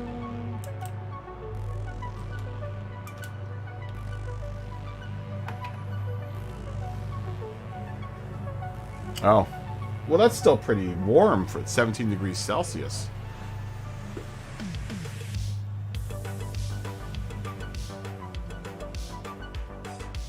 That's like 80 Fahrenheit, yeah? 80, 90? Oh, yeah, I guess so. That makes sense. That's like 80. 17 is like 80, isn't it? Or 75? Fahrenheit? When did we say this race was going to be 40? 40? 40. Right? 40. 40?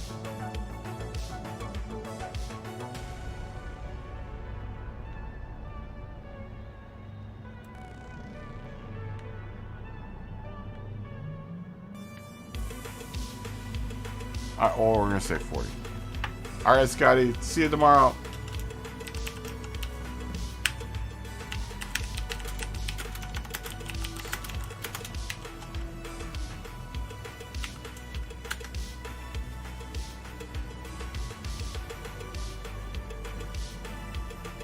Yeah, I guess you guys are closer to the Arctic Circle.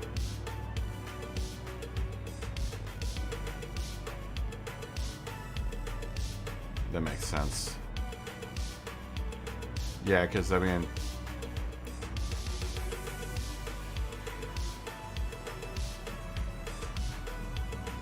Yeah, well, yeah, definitely. I just wish the water was warmer here to swim in. I'm used to summers in Virginia where the water is like bath water, you know? Air temperature can be like 105 degrees with like, or 97 degrees with 110% humidity, and the water is like 100 degrees.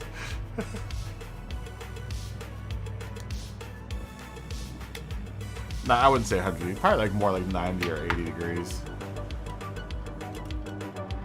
Probably 90 degrees. So it isn't that warm. But it's warm enough. Warm enough to not be able to tell whether or not you're peeing in your shorts or not. Nope.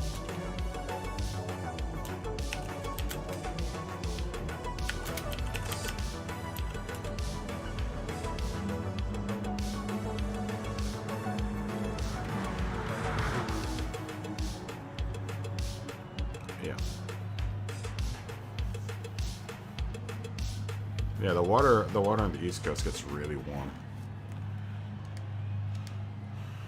The warmest I've ever felt it has been down in the Virgin Islands, though. Obviously, it's kind of all where that whole system comes from. Yeah, yeah. The waters down there are in those waters are really warm. That's like the Philippines water. Well, I mean, which is a lot like what's coming off of the. I mean, it's the same. That's why, you know, places like North Carolina or like the Outer Banks are really popular because it's really close to being very Caribbean. You know, I mean, it's right in the middle of the Gulf Stream. It's us to a certain degree.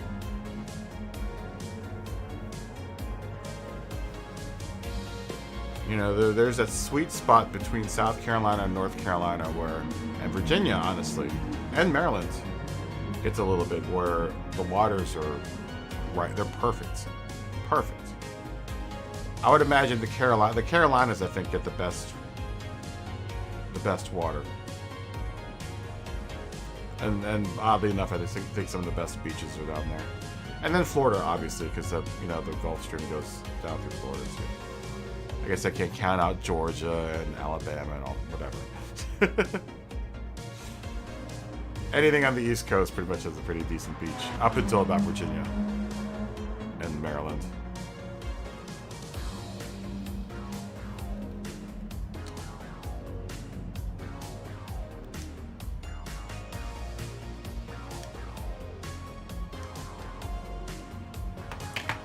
Well, that's what I'm going to find out. I don't know what the water temperature is like down there.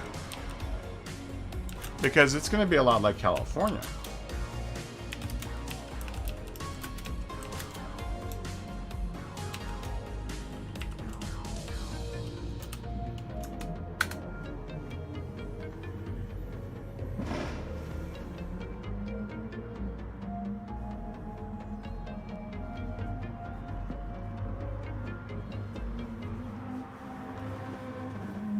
I don't know if Hawaii is going to be much different than California. I mean, the water might be a little bit warmer. It probably is, though. I would imagine so.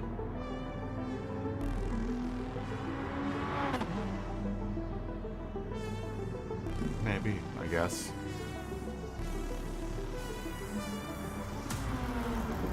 I can't imagine anything in the Pacific having warm water. But I mean, it would have to, though, to that degree, though, because if Hawaii is all warm and like it's supposed to be, I can't think it's just all, you know, the water's got to be warm if the air is warm, right? At least in an island situation. The only reason the air is warm here is because I live in the middle of the desert. Oh. There goes my controller drift. See that? Little poltergeist moving my little controller carrot up. There's my controller drift. This is why I'm thinking of not buying Tekken, because I have really bad controller grip drift. I would like to play Tekken 7, but I don't think I can do it with controllers like this. I have a dedicated fight stick, but I'd have to get it adapted to playing on the PlayStation 4. I mean, it's always kind of summer here, but, you know, like I said, I live in the desert. I'm just lucky that I live near the beach, so I get the benefit of cold air. Because, trust me, if you go out you go out about 15 miles east of me, it is a completely different story as far as temperature is concerned. About northeast of me, I bet you the temperatures right now, it's probably about 70, 69 degrees here. Up there, it's probably like 85 degrees up in the valley.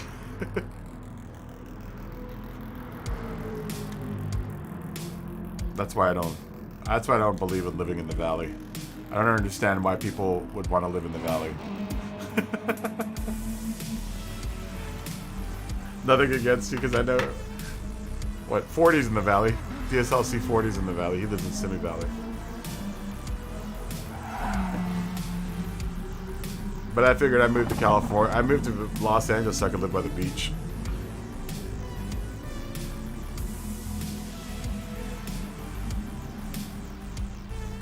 I'd say it's pretty cool here, though. I mean, the water...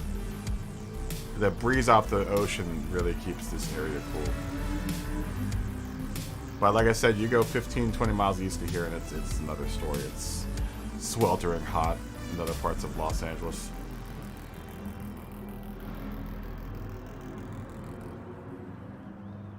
Anything on the west side, like Santa Monica, Venice, all of the beach cities are all nice and cool. But once you cross over the 405, if you ever look at a map of California, of Los Angeles, there's a highway called the 405 that splits the east side off the west from the west side. Or at least splits the west side from the rest of Los Angeles. And the west side, that 405 boundary of the highway is honestly where all of the cool air is. Once you go east of that, it's like insanely hot. It could be 100 degrees in the valley, 15 miles away, and it'll still be 70 degrees here. Super weird.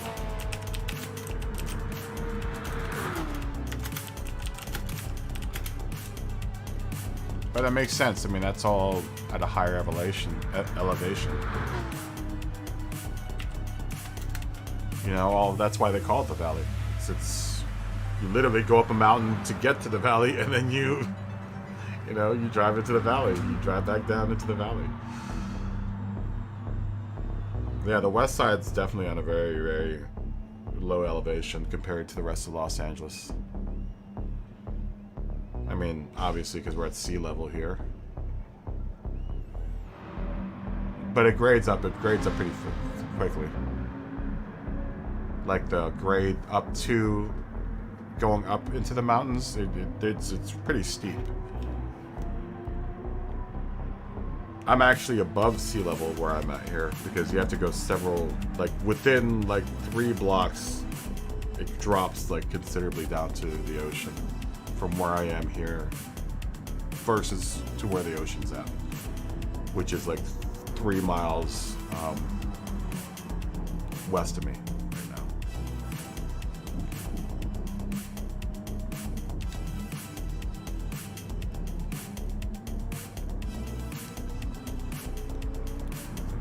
Switch qualifying in 1 minute.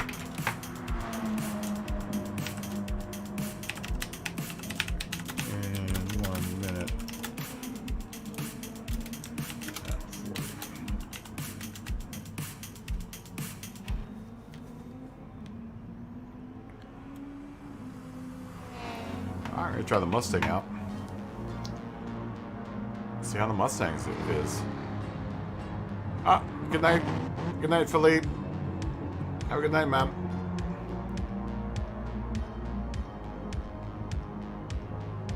Peace. Say peace to you here. Peace. Oh, you're the left. Alright. Let's try this out.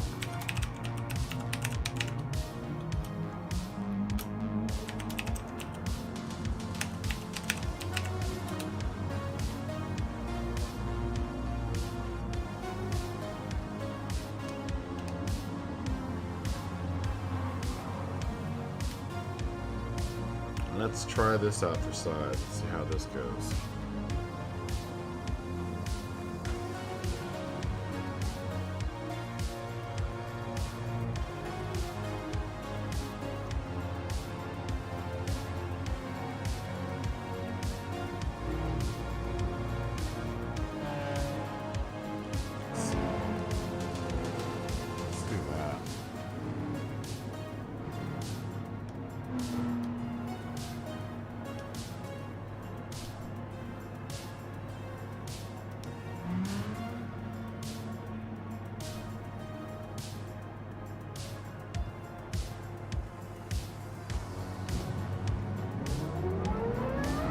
driving Mustang now.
Mustang either.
Mustang either.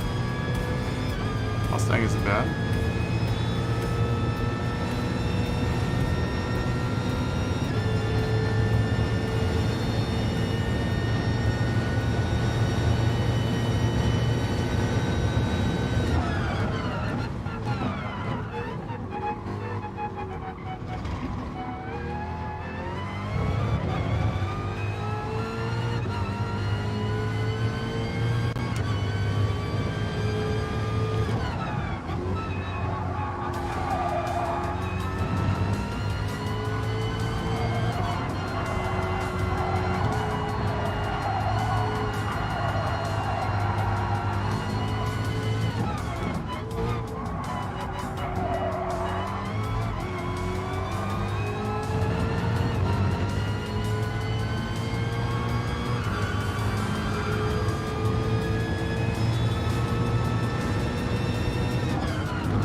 I penalized? Why are you penalizing me?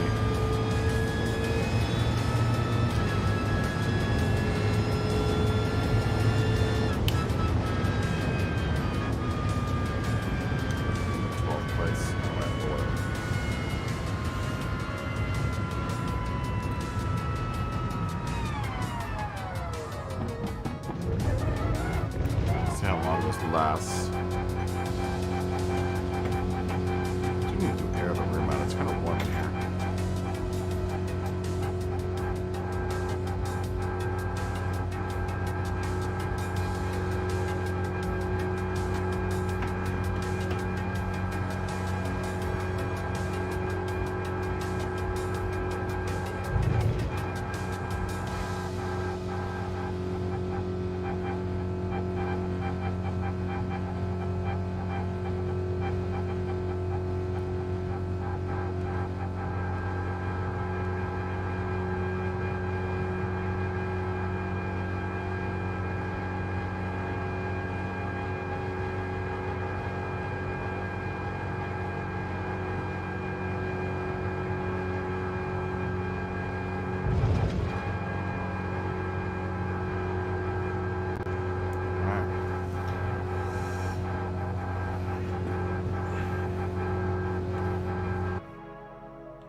Let's see how well we do with the Mustang here.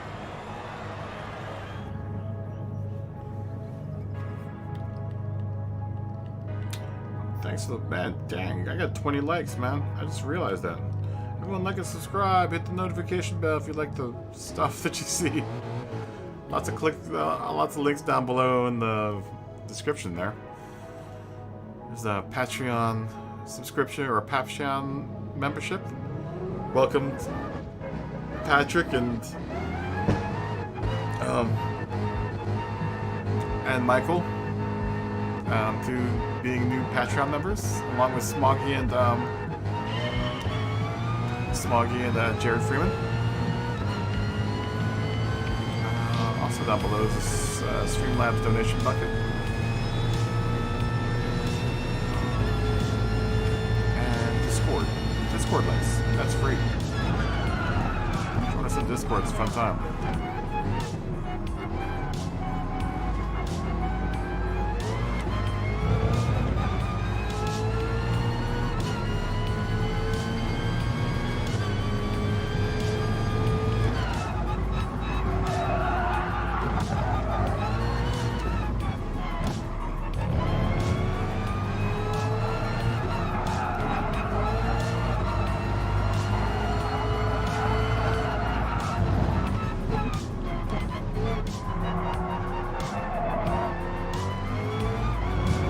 Also down there is an Amazon affiliate. Click on that link, it will take you to a Logitech G29. You don't have to buy the Logitech G29. But if you want to shop on Amazon, use that link, I will make a little bit of commission off of whatever it is that you end up buying. I get a commission for the sale. Also, me run the digital racetrack. I haven't said that all night tonight. I'm gonna get better about I can say that.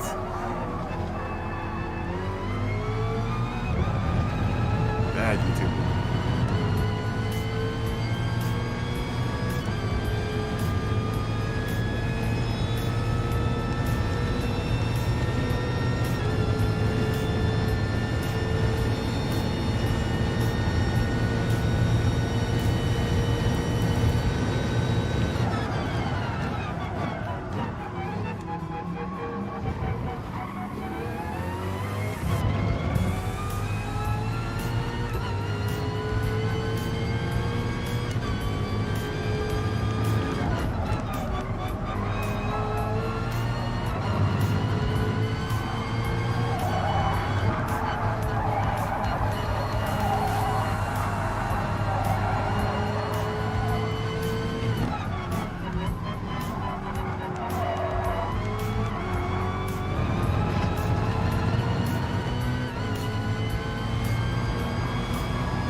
put a room out.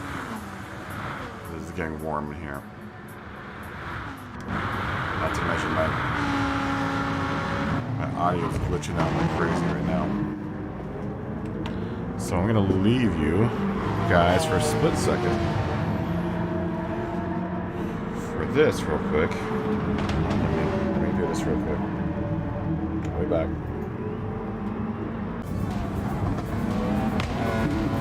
Okay. God, that glitch drives me crazy, man. So fix that. So what I'm gonna take a little break. I'm gonna get a drink of. Try to get something to drink or something.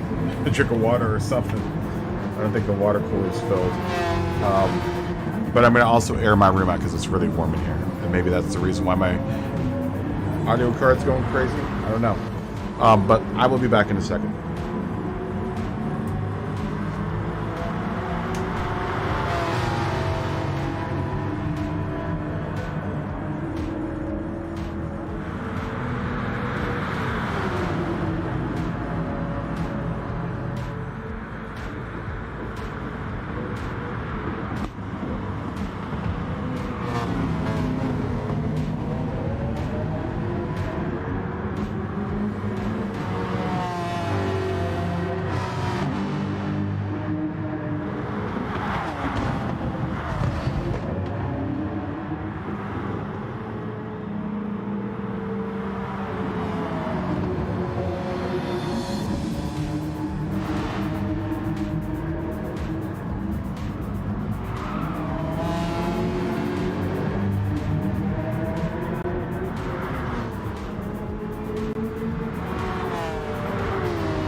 back. What's going on here?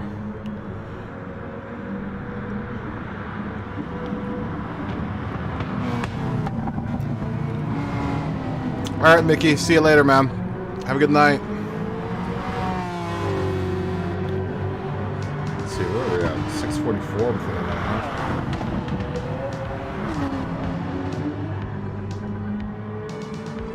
This is about around the time Smoggy should jump in, but I haven't seen Smog tonight. Well, we saw Smog earlier tonight, but he went and did life things. Oh, there's Smog. I was wondering, I was like, where's Smog for the last race?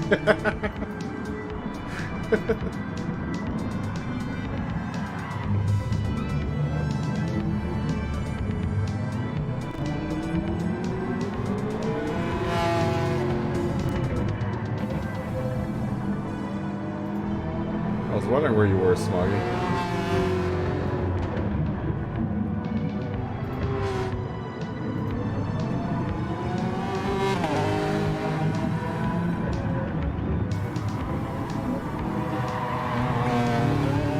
You're eating pizza and watching Detectorists. What's Detectorists?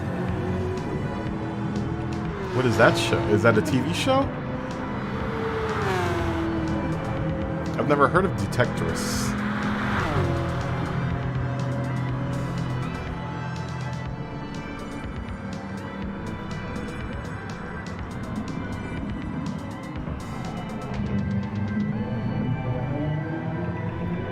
Oh, I'm gonna have to check that out.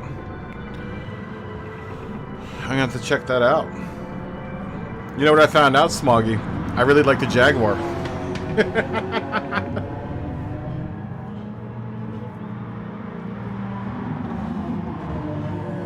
I'm gonna have to check that out. You know, I'm really bad at like season comedy though, or like season shows.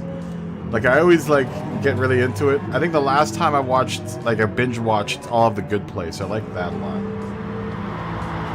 I'm gonna have to check it out.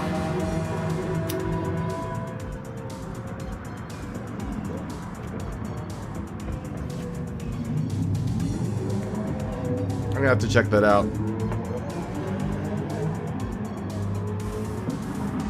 I'll put that on my list. The Detectorists. You should make a little review about the show in the TV section in the Discord. Yeah, I really like the Jaguar. I'm coming to find that I really like the Jaguar. Oh, they're 30-minute shows. Okay, well that's easy. I can do that. That's why I like The Good Place, because The Good Place was like 30-minute shows. So I was able to plow through that season, or through that whole series pretty quickly.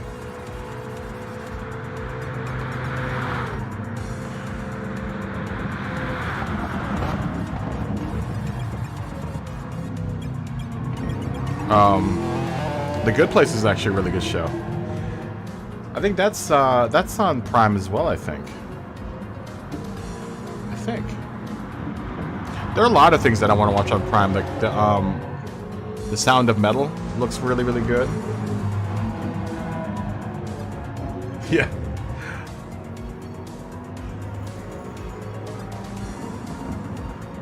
Which show? The Good Place?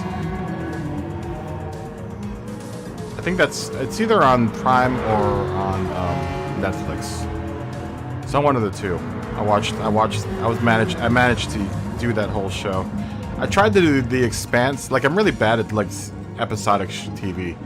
Like Battlestar Galactica, everyone was really into it. I was into it up until about season 4, and I was just like, eh. So what? Everyone loves Starbuck. Everyone has a crush on Starbuck. It's a good show. It's a good show. It's about I guess purgatory.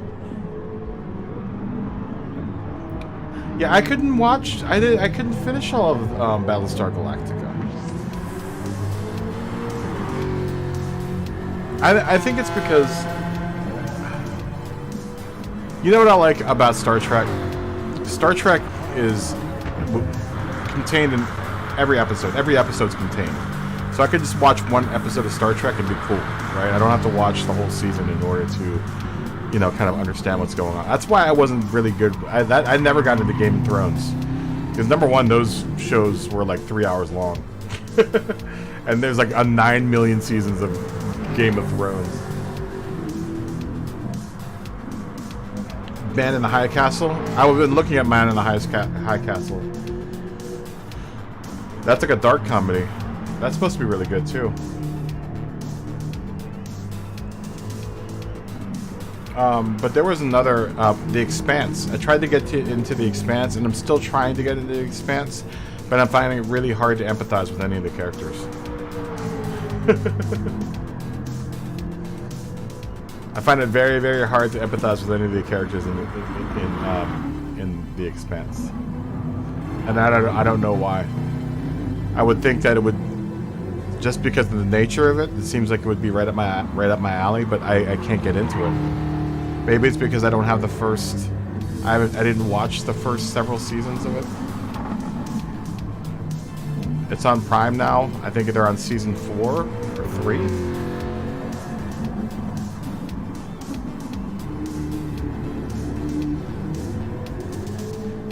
Yeah, I've always been meaning to watch The Man in the High Castle, but I've never gotten around to it. What else is on Prime? There's a bunch of stuff on Prime that I still want to watch.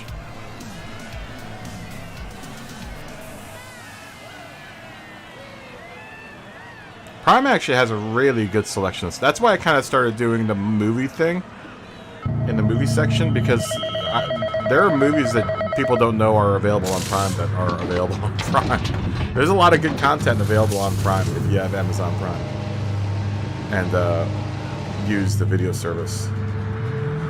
I don't think they really make it very. I don't know. As a Prime member, I didn't know until a little while having Prime that I even had access to Amazon Video.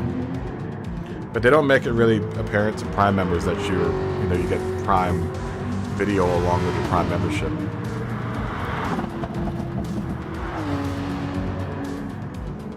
But there's a lot of good material there. They've got some really good movies, like really, really good selection of movies. It looks like the Wes Anderson movies are now starting to make it onto Prime. Like I watched, I know Darjeeling Express just came onto there. Bottle Rocket, which is like one of Wes Anderson's first movies, is on there.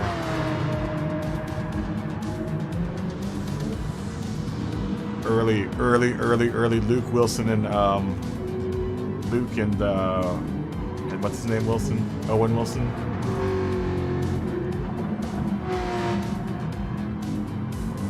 They had The Life Aquatic on there, which is really good.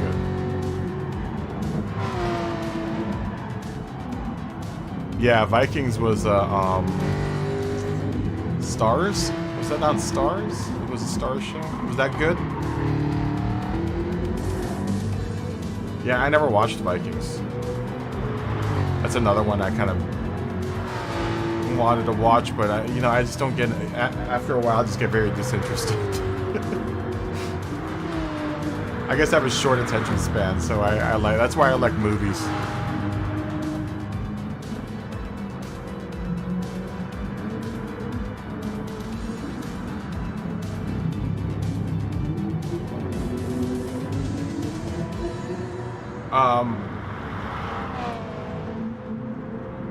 Stranger Everyone Likes. Which one is that? I don't know. Which one is that? I don't know. It's an Owen Wilson movie?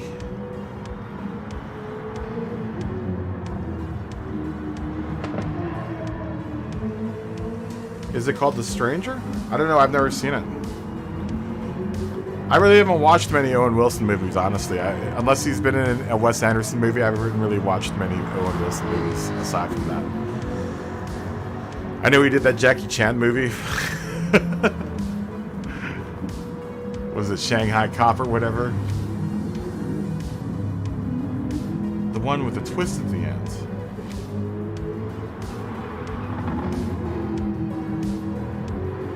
Oh, are you talking about The Usual Suspects? That isn't Owen Wilson.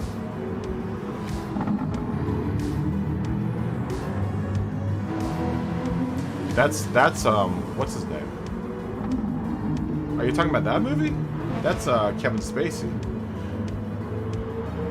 The guy that was in the West Wing that got had all those sexual allegations. No, not the West Wing. One of those presidential shows. That guy that had all those sexual allegations brought up against him. Are you talking about that one?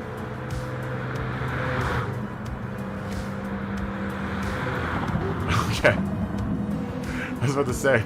I was like, the only movie that I know of where someone is a stranger that everyone likes and has a twist at the end is that one and the anything by M. Night Shyamalan.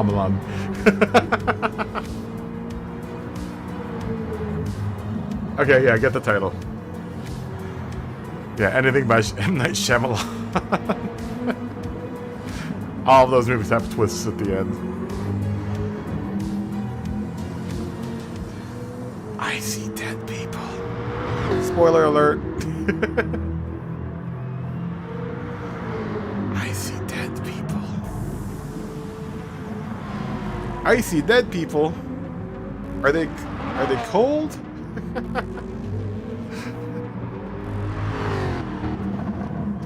You see dead cold people? Or you see cold dead people?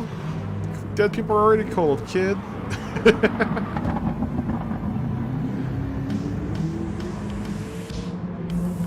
That's a bad joke. I see dead people. Whatever happened to Haley Joe Asselman? Actually, I do know what happened to him. I think he ended up going on to becoming a producer or something. Or a writer, I think, for movies. He literally did like 3 movies, and then after that he was done. Done with the Hollywood game. Or at least the acting part of the Hollywood game.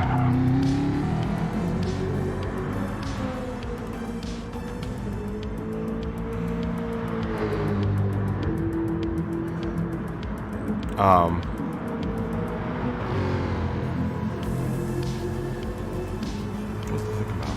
Oh, Owen Wilson. Yeah, the only real Owen Wilson movies I've watched are any of the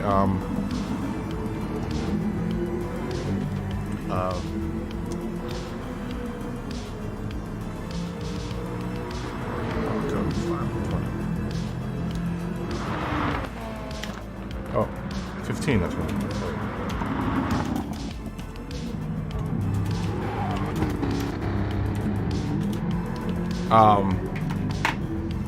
The Minus Man. I've never seen The Minus Man. I think I know which one you're talking about, though.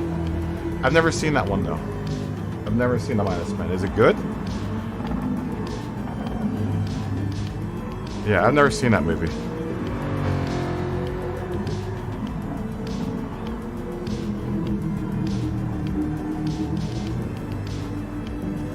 Is it? Yeah, I've never even seen that. I think I know which one you're talking about, though.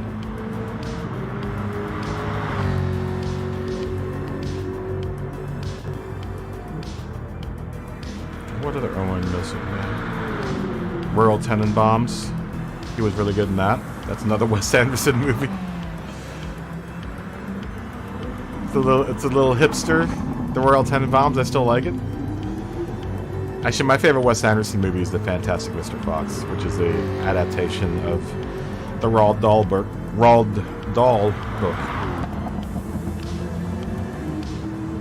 It's Wes Anderson did a really good job of adapting the book into a movie.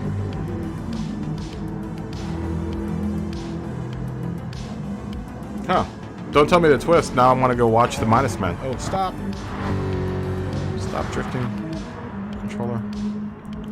Now I'm going to go to check it out.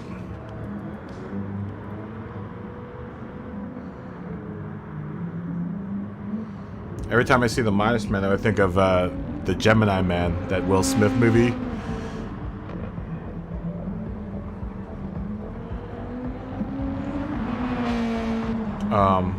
The Gemini Man, where he fights against himself. It actually isn't a bad movie, the Gemini Man. I think it got panned when it came out. I didn't know it was an Ang Lee movie.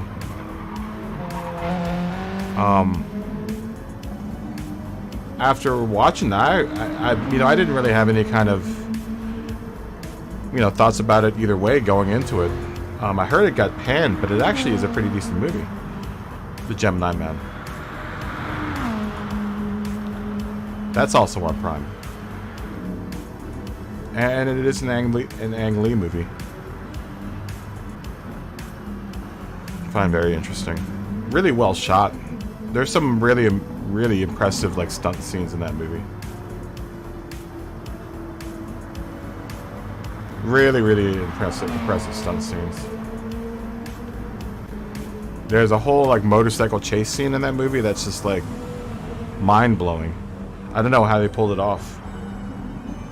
I mean, I kind of have an idea how they pulled it off, but it's really impressive. Stop.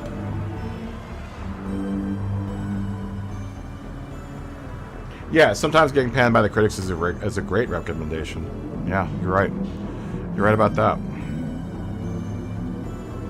Look at Paul's Boutique, one of the greatest albums of all time. Totally panned by every critic out there. But no, the Gemini Man was actually really decent. I mean, it's there's some real convenient plot points in there, and whatever. It's an action movie, man. That's the thing, is that I know a lot of people get picky, like, oh, this is so unreal. I'm like, yeah, it's unreal. It's a movie, man. Give it, and I understand there are some really bad plot points out there, but I never said it was going to be the next Citizen Kane. It's a good movie though. It's worth a watch. It's worth at least 1 or 2 views. If anything, the stunt scenes are really amazing in it. Oh yeah. Oh yeah.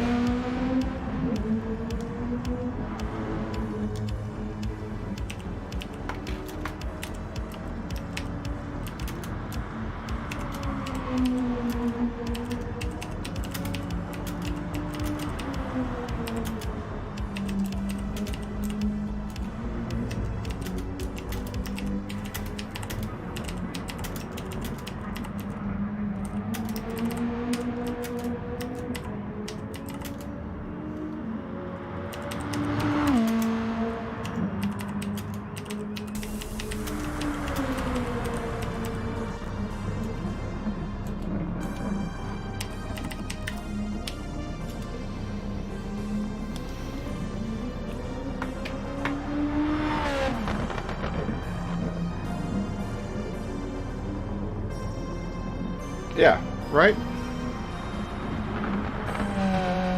Right? I mean, that's always, the kind of the problem with all critics, right?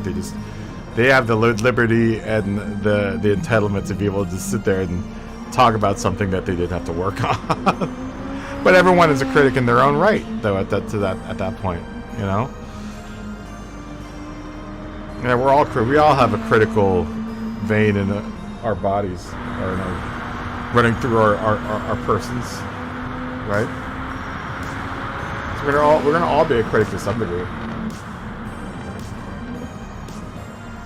Oh wow, you got a PS5's coming, huh?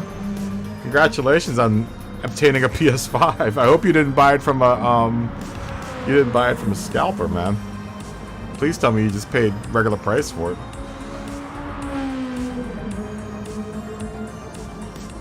Yeah, I'm waiting until Gran Turismo 7 comes out to get my PS5.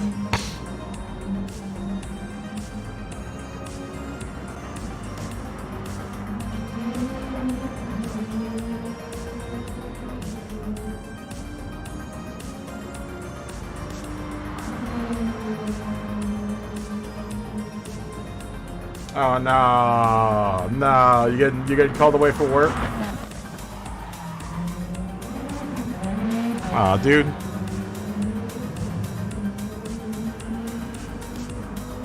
I think I'm gonna break the Jaguar back out, driving the Jaguar. I mean, we should drive the Aston around. Try the Aston out for a size. Nah, I want to drive the Jaguar again. I had a lot of fun driving the Jag.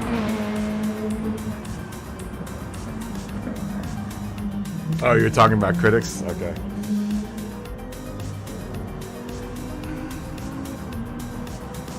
critics are gonna be all over the place, man. Yeah, there's some really amazing stunt work in that movie. I'm surprised I never got recognized for any of the stunt work. There's some like motorcycle shots. I'm just like, wow, how did they pull that one off? Though I'm pretty sure I know exactly how they pulled it off. We have this cart that we use. It's kind of like a go-kart, but you can fit like a whole camera crew on the back of it. That's electric and it's super fast. Super fast. But I'm pretty sure that's what they use to chase the motorcycle through some of it. But I mean, there's some real... It's the guy who was driving the cart was doing a really good job.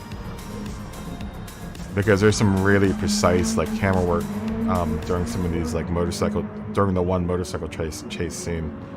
That's spot on. It's point on, man. I'm just like, wow. Blew me away when I saw it.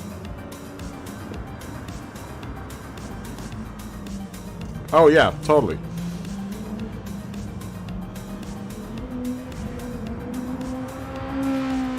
Yeah, there's some really well done like movie craft in that movie. Like I said, I don't think many people gave it enough credit for what it was. Which is a really solid action movie.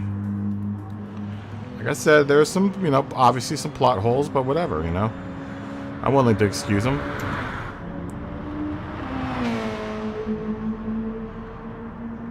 You know. Here comes Garo Ken in second. Nico 97 is going to come in third.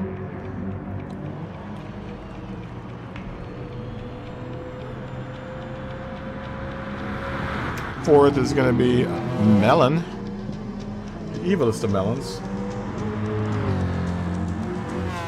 I was doing positive. I did like a positive 2. And I felt really comfortable at positive 2.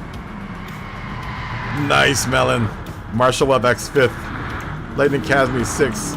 And PSRT So Marvel will come in 7th. I was running bias, yeah, no, I was running bias to the back. I was going +2 in the Jag.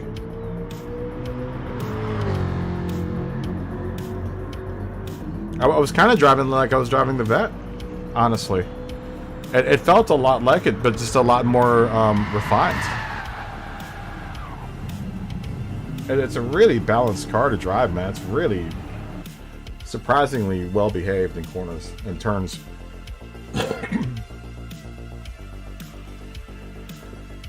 You know, I expected it to be a little bit more unstable feeling, but it was really solid feeling, man. I'm gonna go jump back into that thing.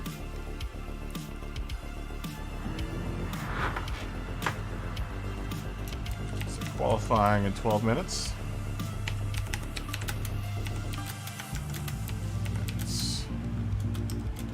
At 25, 30, 40.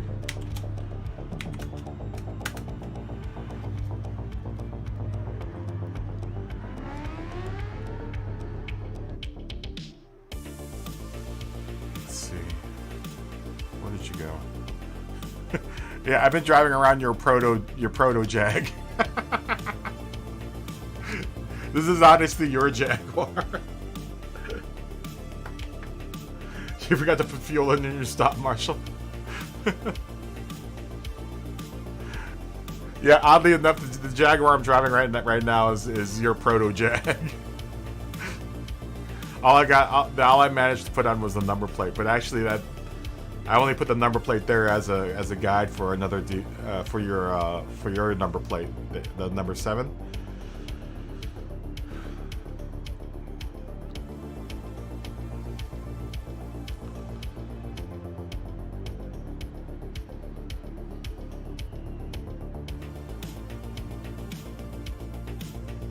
Yeah, I really like the Jaguar. I'm really happy with it. I wish I had checked. I wish I had almost wished that I had chosen it. You know, I don't regret ever choosing the Porsche, but the Jaguar is a really nice car.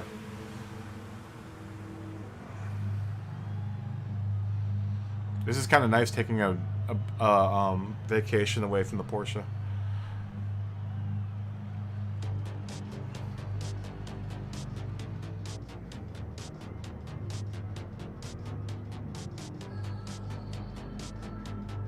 I mean 12 minutes? 15 minutes. No, the Porsche has 6 gears. The Porsche has 6 gears. I never get to the 6th gear, though. Because my 6th gear is pretty much worthless.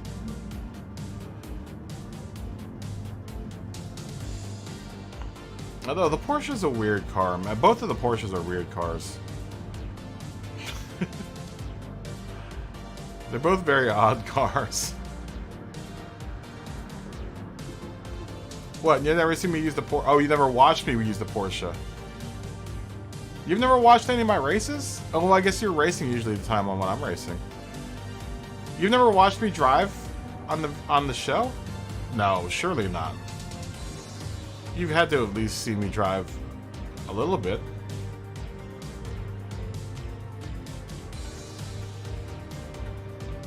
Oh, yeah. Good to see you, PSRT Joker. Yeah, no worries. It's all good, Marshall. You know it's always all good. Where'd you go? Where'd you go? PSRT Joker.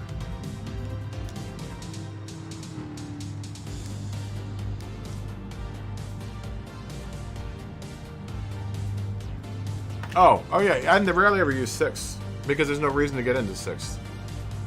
Not with that car. I've been really short shifting the Jaguar, and the Jaguar is really a pleasure to drive. Especially when you, I've been really short shifting. I short shift to like what 75% of the rev range in that car. It's really quick.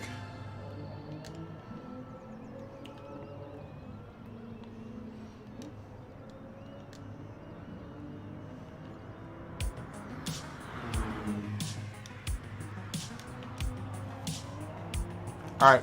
Cool. Yeah, jump on in.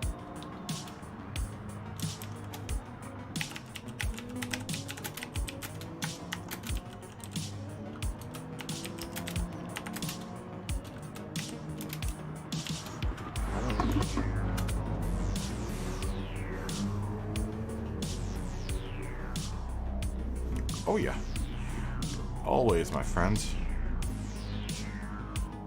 Always.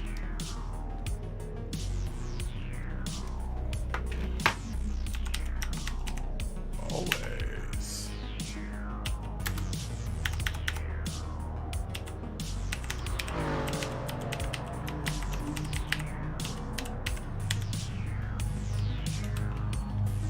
Did I say 12 minutes? Okay. I know. I messed up, Melon. I know. I meant to say I did bad math. I know I did bad math.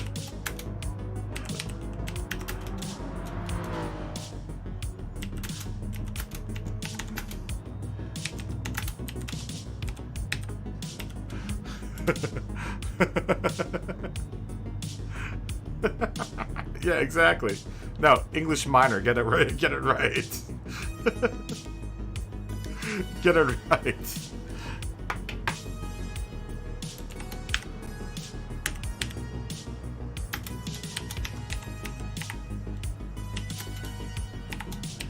Get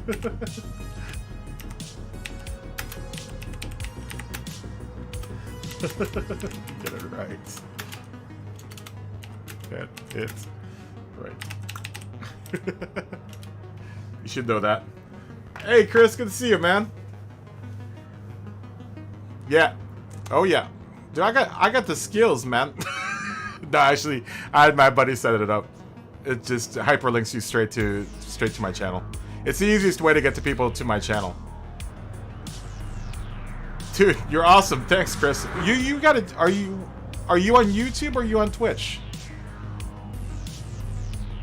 Thanks for jumping in, man. Yeah, give me your Twitch channel, because dude, I hate to say this, but I don't watch Twitch a whole hell of a lot. Yeah, I don't watch Twitch a whole heck of a lot, man. I was actually on Twitch and I moved to YouTube because it was just so much faster and easier here. But hey, man, I'm gonna tell you this: whenever I'm on, you know, if you're streaming, don't feel like you're weird that you're in my lobby streaming, dude. I know a lot of people are like, oh, is it okay if I stream in your lobby? Yeah, totally, man. Totally stream in the lobby. You know, I invite other content creators to like. I want to share the space, right? I think I don't know if you're in the U.S., but I think you know there's a real drought of U.S. GTS streamers, and I think we should all stick together. You know, there's no reason all the British have to have all the good streams on GTS, man. Yeah, exactly, man. Yeah, totally, dude. We've got a fun little community here too, man. I mean, there's no reason why all of us. I'm sure you know a whole bunch of drivers that I don't know, and like I know, you know, a bunch of drivers here that you know you probably don't know. You know, I watch their channels. You know, I watch all the British channels. So, you know, you kind of have to, because you have to kind of get an idea of what is out there. You know, I think everyone, you know, does their own thing with this, with the GTS world. And I think it's interesting to see how, you know, it differs across the board. Like my show is definitely way different than any other show out there. Dude, I'm terrible. I'm like a C-rated. I'm a struggling CB driver that can barely drive. I just have good snacks, man. People like my snacks. Yeah, there are a lot of people I think that are overrated as drivers, you know. My jam over here is more about this practice lobby and just chilling out with folks. You know, and in a lot of ways it's like a Twitch stream, because that's how, you know, Twitch streams kind of go, right? I am not fast. I am not fast.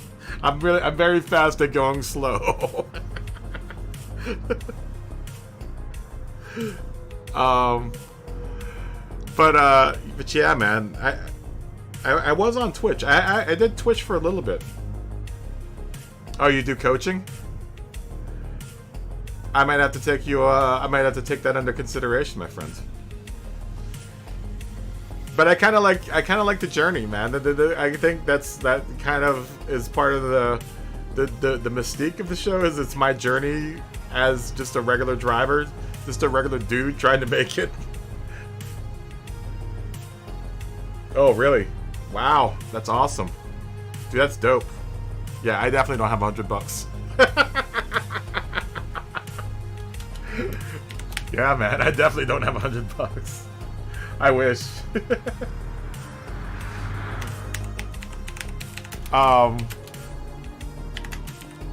You know, I just like chilling out, man.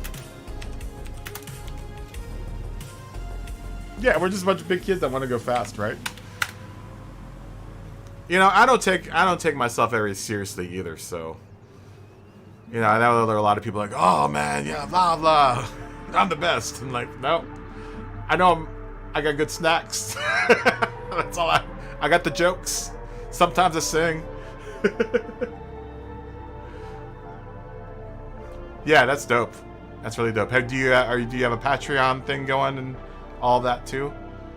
Affiliate links, all of that stuff. I'm doing affiliate links and stuff because I'm still like 800 subscribers away or 700 subscribers away from monetization here.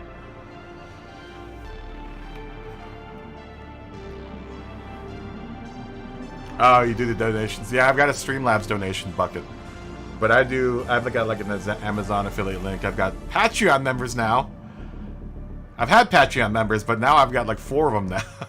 As of tonight. Who just came in? Sauber. Bruce Twin. Yeah, I've been doing this, dude. This has been I literally have kind of farmed this whole operation out of this practice lobby. You know, I started hosting this 6 months ago when I started streaming, and it just kind of took off. I didn't think anyone would watch. I didn't think anyone would hang out in this lobby. But it's become a really, really fast lobby.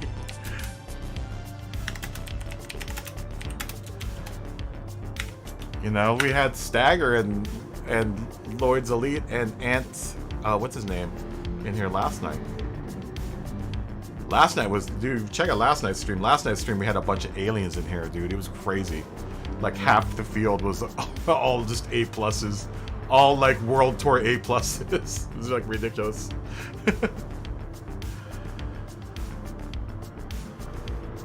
Yeah. Yeah. You know, I try to do a solid for the community, right? You know? I've always said that this channel is more about the community than it is about me. You know?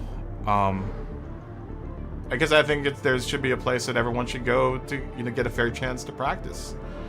You know, and that's why I kind of keep the lobby open to Ds.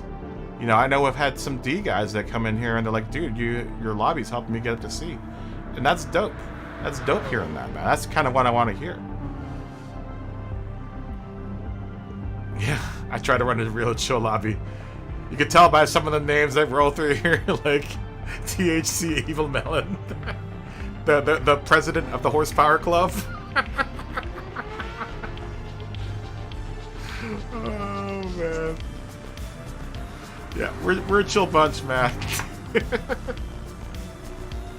We're a chill bunch. Everyone go check out Chris Hawko if you watch Twitch, man. Go check out Chris Hawko. What's the name of your channel, man? You should join my Discord. Do you have a Discord?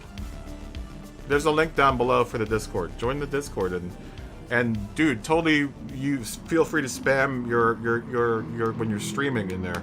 I've got like a separate, like a channel just for streams, and people watch that stuff, dude. So yeah, connect up to, send me an invite, and we'll connect up to each other's servers.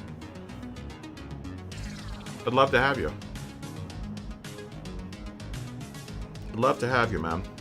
And like I said, feel free to spam your link. I want to watch your channel now. That you know, I don't know how to. Dude, honestly, I'm such a Twitch like noob. I have no idea how to like navigate through Twitch. Even when I started, I was just like, I don't know how to do anything here.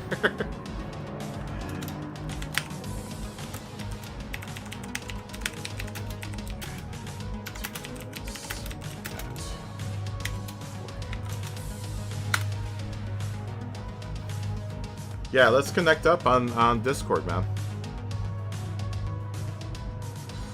Yeah, everyone. I've got a bunch of other guys like Go Gretty and WRL Podium. We're all connected. Yeah, we're all connected, and they post their stuff in my Discord because we all kind of chill out, like I said, together. USGT Racing Team, PSRT's in there now, and everyone's if you guys are doing stuff on the internets, definitely shout it out. Hopefully we can get all of our audiences kind of watching each other, or watching all of us. We could share audiences. We could swap audiences, man. I swear I'll be totally safe. I'll be totally clean, man.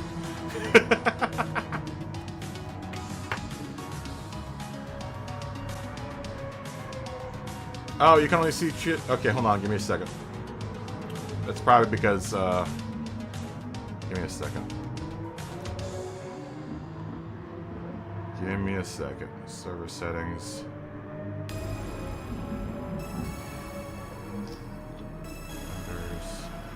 Did you just join, Chris? What's your name? What's your name in here? Oh, there you go. I got you. YouTube channel sub. Oh wait.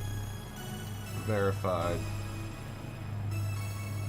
We'll give you FIA contestant. And I'm gonna give you the endurance role, because at one point in time I would like to do an endurance race. Alright. Now you should see them all. Now you have the whole kingdom at your hands, my friend. Now you have the whole kingdom at your hands, my friend. Yeah, we tried to do an endurance race thing. It didn't work out too well here. Without, I spelled qualifying really terribly there. Alright, everyone get ready. Everyone get ready. Here we go.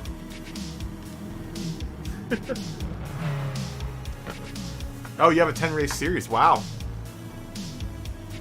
How did that work out? Did you guys have a big showing for that? We'll talk about this later.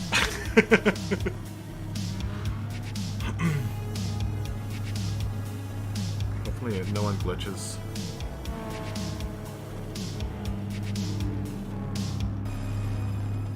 Hopefully no one glitches. There we go. Nice dispersal. Everyone's going out. Oh, word. Lots of our Asianic friends are in here. It is pretty late at night, so it's probably like midday in the Asias and Australia.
Post our fastest time here with the Jag.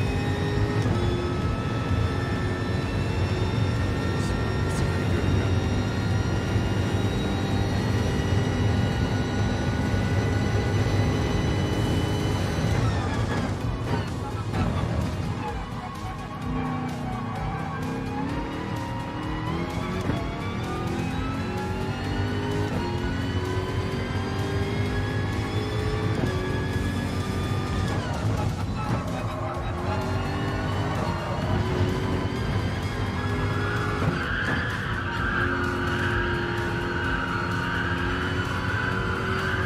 Oh, come on, what? For what? Track limit? Where?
Nice. Yeah, dude, I like the Jag. Like the Jag. Why am I not on the... Where did I go? Well, that makes sense. There's a fast room here. Especially with Kodaz in here. Kodaz is super fast. I'm only plus 4 seconds off. That isn't so bad for someone who isn't has much experience around here tonight or this week, because I've been doing a lot more spectating. I do have experience around here, but considering this is the first, probably the second time that I've run this car, I don't think I did too bad there. 140. I could probably do a 139.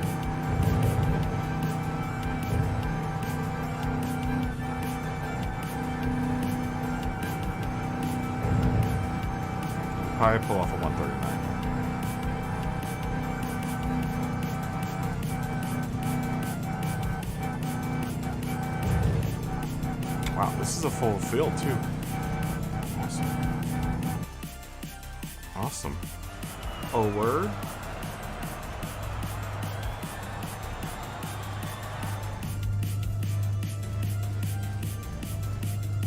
Alright, let's do this. I'm gonna remember to save the replay. Save the replay. Must save replay.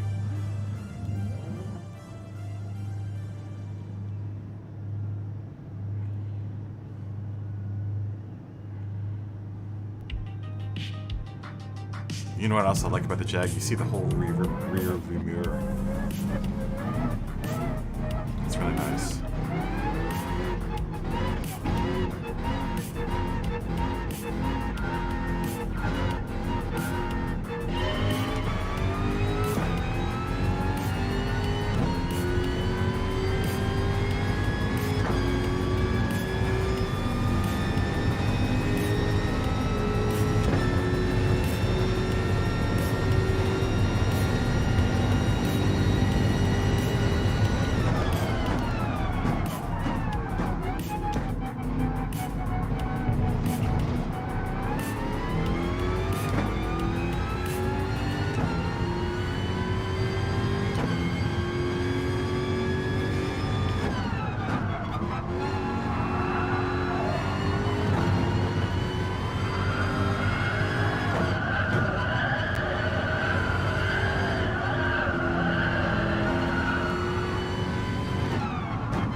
This car just feels so comfortable, man. I really do like this car.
That's second penalty this.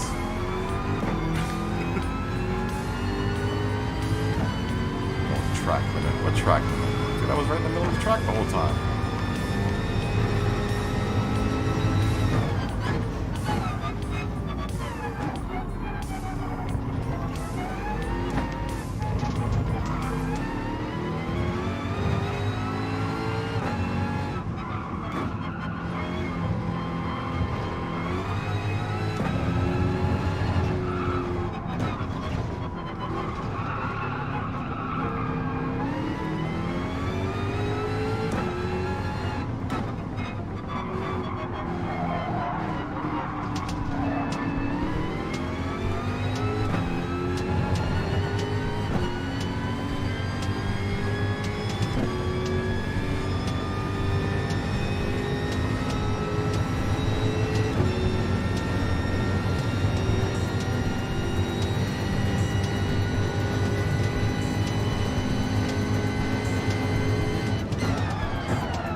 Max is in here.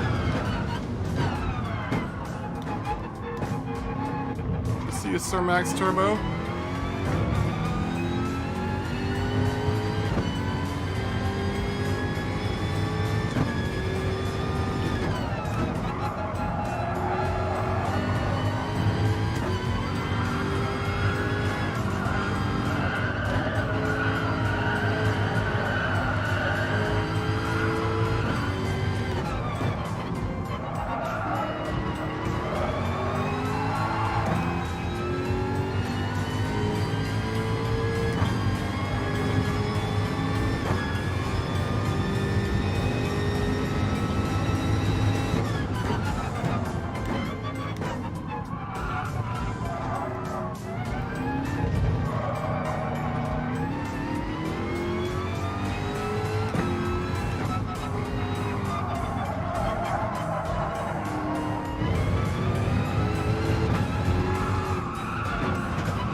Tires.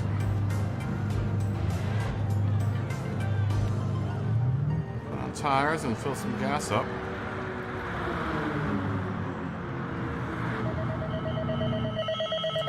We're having a good run here in the Jag. Maybe I should have gone with Jaguar.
See ya, Chris.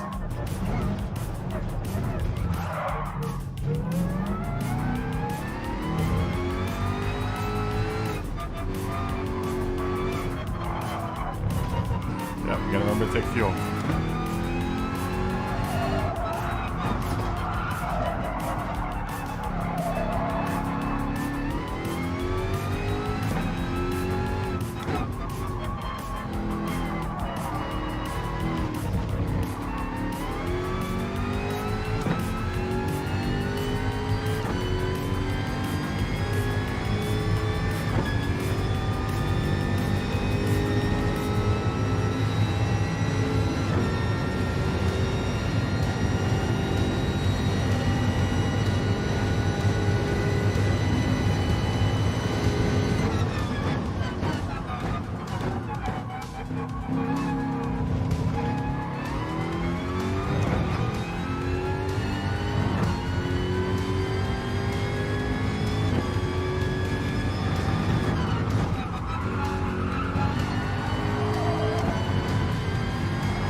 this guy now.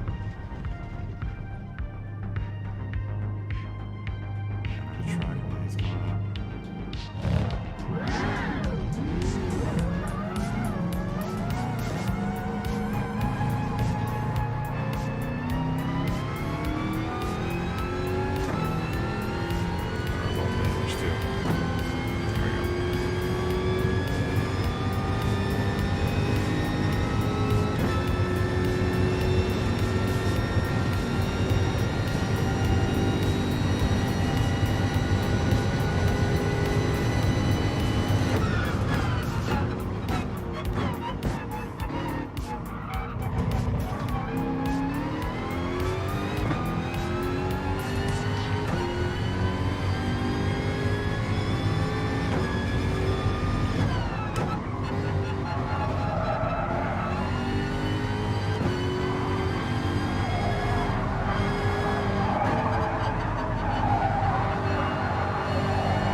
jumped out.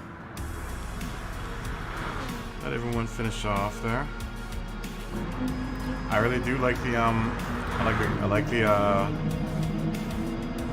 really do like the what's it called? The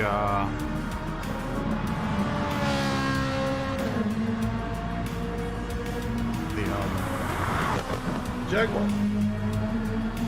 Straight car, man. That car is great. I should have switched to Jaguar. Either Jaguar or Chevy. Ooh, I like that. Oh, where's the Jaguar on that one?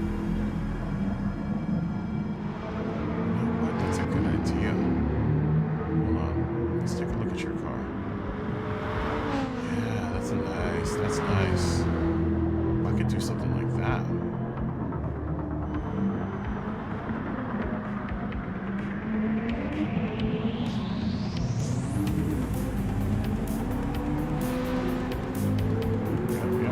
Yep.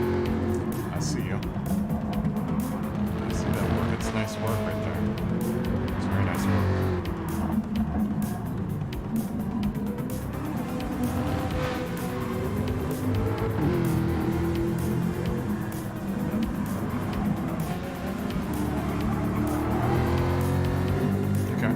Okay, I see it.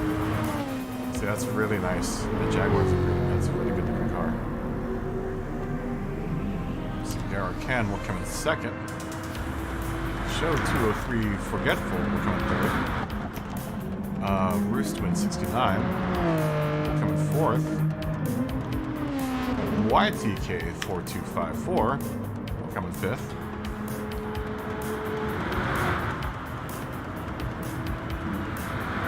Sixth would be Nico 97. Seventh will be PSRT Joker GT.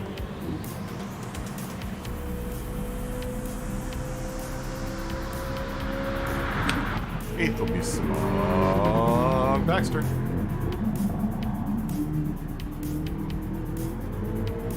Smog will come around here. Yeah, I really like the Jaguar. Maybe I should have picked the Jaguar. No regrets. Maybe I should break out the ORSR, this next one.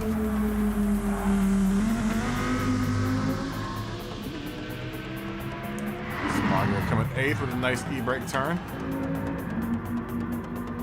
And Lightning Casmi will come in 9th. Very tastefully done Huracan as well. Very nice looking Huracan. Alright. There we go.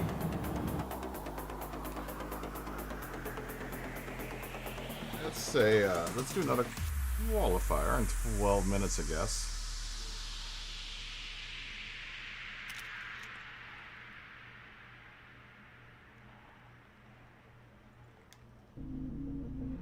Alright.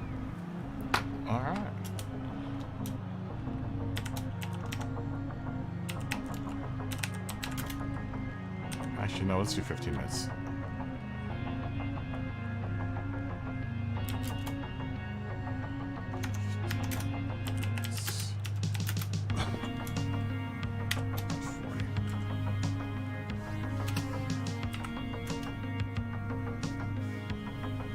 Wait for that to go to 5 here.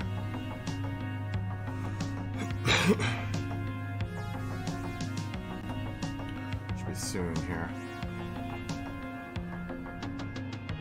This might be...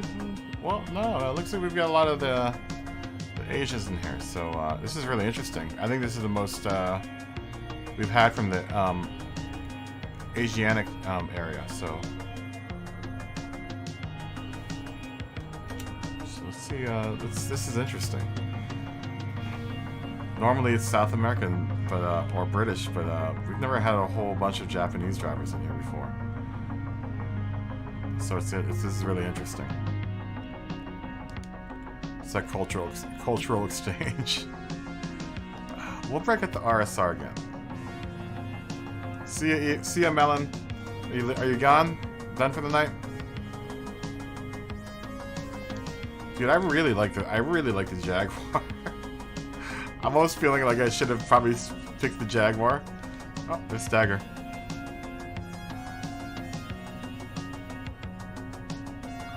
Who came in? This. Did they come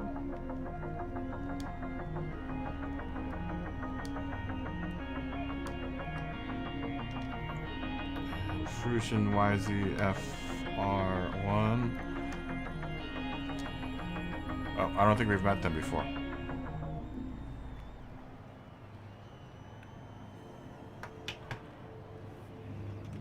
Qualify in 2 minutes.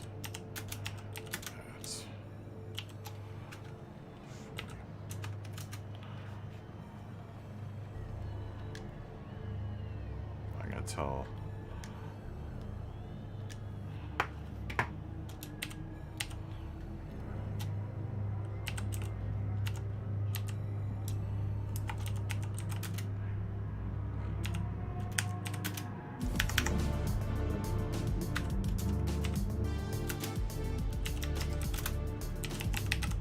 Yeah, I don't think he was here when...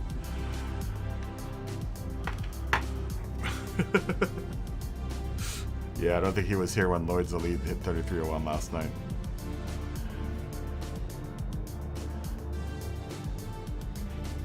No, I'm just messing around.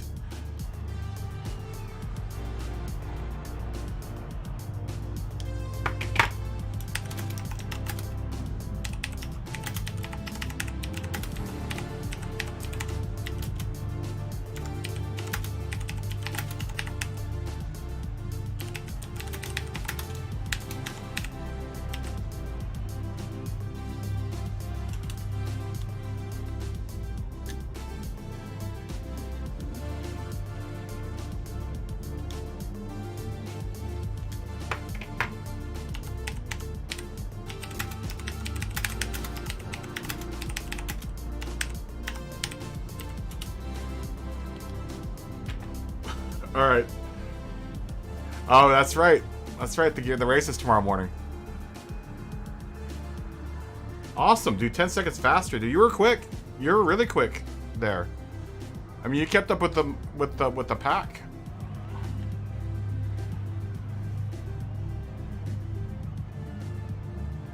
You kept up the pack really well there. I really like the Jaguar, man. I know, the Jaguar is a really easy to drive car, man. It's so, like, well balanced. And it's quick, and it's, you know, it makes a good noise. Especially when you're in, like, really low revs, it makes a really nice noise. Yeah, I had a couple of really big mishaps. I misjudged the mediums coming up. Yeah, I think I would have done better if I didn't wreck. I wrecked like two times before I think you came out of the pits. I wrecked once and then I wrecked twice, and then like I wrecked the second time I wrecked hard enough that my car was damaged, so I had to drive a little slow. You still probably would have passed me. You would have totally still passed me because you were on your softs. That's why you were going. That's why I was like, why is Smoggy going so slow? But then I realized that you were probably on your mediums.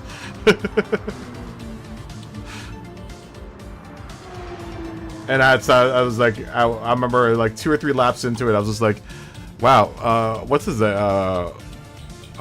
Joker, PSRT Joker was going. I was like, PSRT Joker is going real slow right now, and I was like, oh wait a minute, he's probably on his mediums right now.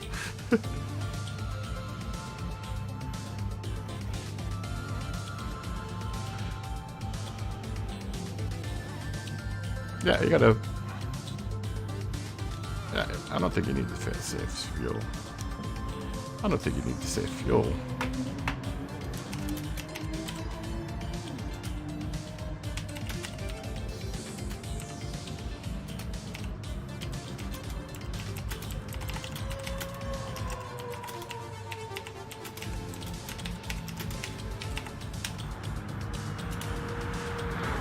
Yeah, I don't think you need to save fuel on this one. I mean, because you're going to go in anyway. And honestly, I want to see this. I want to see in this next race if I think I take less gas in both the Jaguar and the Corvette than I do in the Porsche. Just because I'm short shifting those cars. Like, I'm short shifting the Jag like crazy. But it's so quick when you short shift it, man. When you go through like the optimum like torque range of that motor. You know, I'm shifting at like 85% revs, 75% revs, and like it's a real nice, smooth, linear like acceleration. Whereas like the Porsche, I have to really. I'm gonna try short shifting the Porsche. Maybe that's why I'm slow in the Porsche. Maybe I need to start short shifting it a little bit more. Or at least not revving it out as much as I do, because I rev it out I tend to rev the Porsche out too much. It's a bad habit. It's a bad video game habit. You know, I'm not really using the torque band that's in the Porsche very well. Maybe I am, I don't know. Maybe I'm just second guessing myself in the Porsche. This is gonna be strange though, going back to the Porsche, because I haven't driven the Porsche in like 2 days now. I drove it yesterday. Did I drive it yesterday? I don't know. Did I?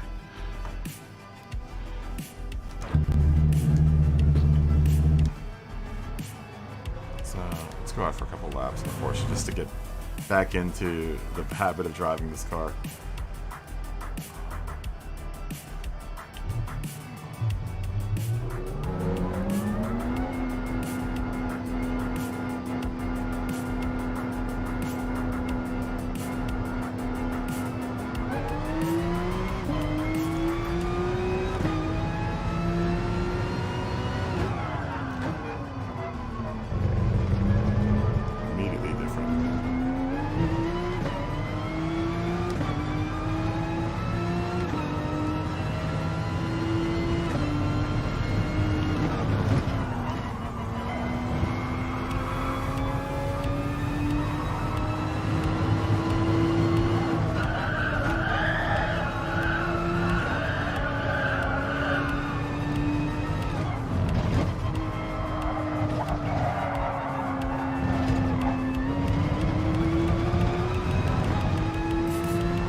Faster in the corners.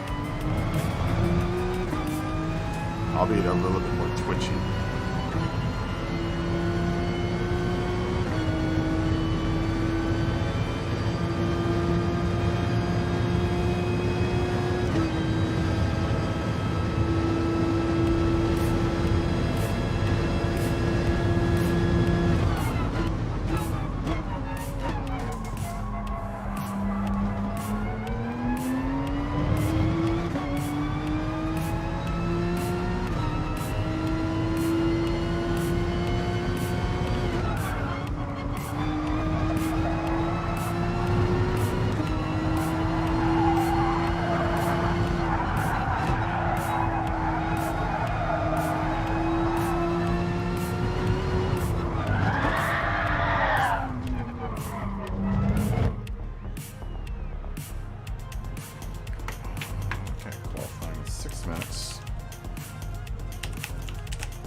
This is gonna be interesting.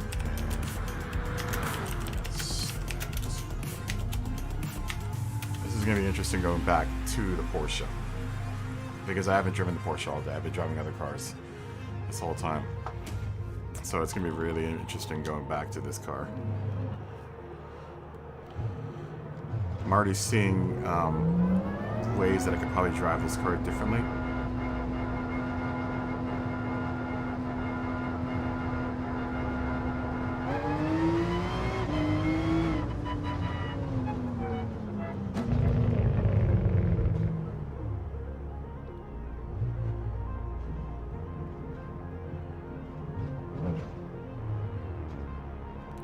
I'm gonna try something too.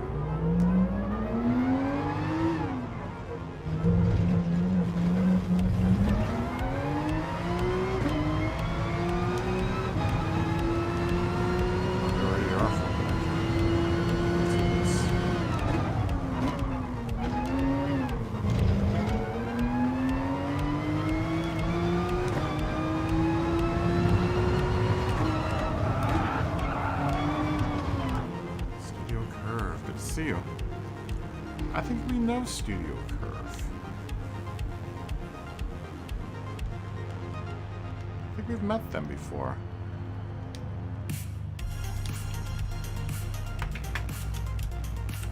Wow, we've got a lot of Japanese drivers in here. This is interesting.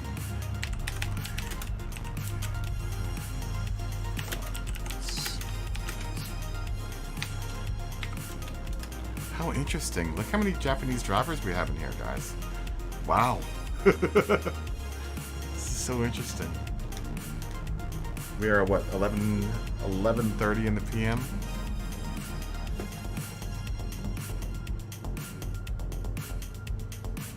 It's so interesting. So yeah, it's probably, what, afternoon time in the Asia. It's like early afternoon, I believe. Early afternoon, getting into like later afternoon. Yeah, let me get some water. I'll be back in a second.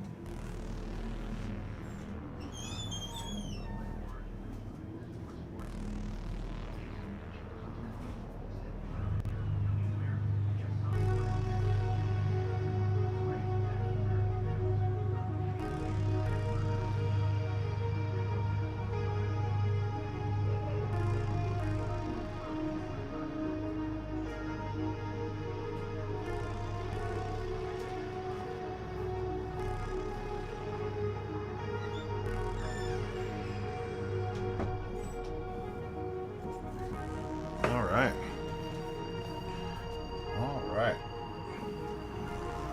Here we are back again. Don't leave.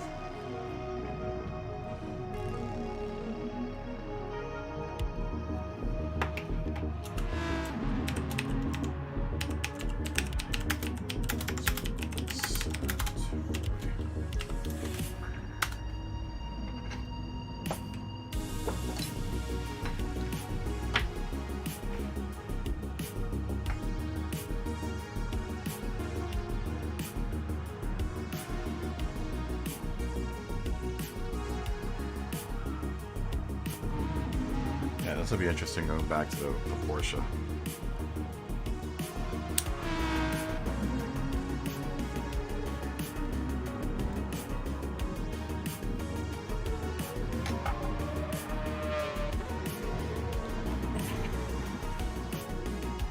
Uh-oh.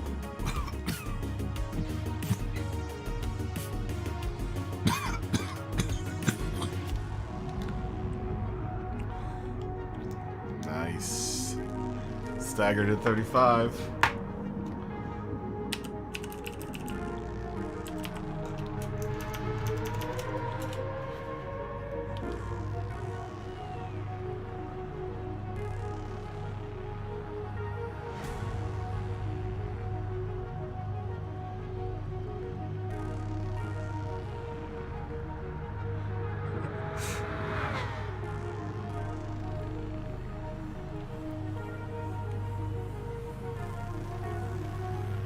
Look at the member list here. Super outclassed. Look at all the... Wow, that's a lot of A's. We got a lot of A's in here. Lots of A's.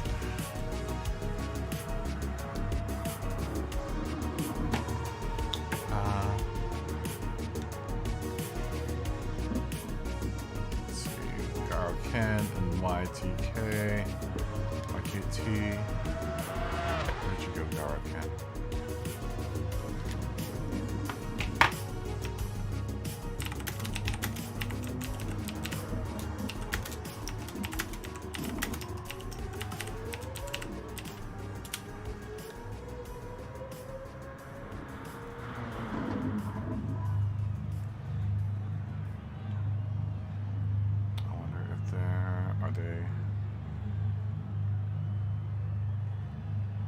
Okay, here we go.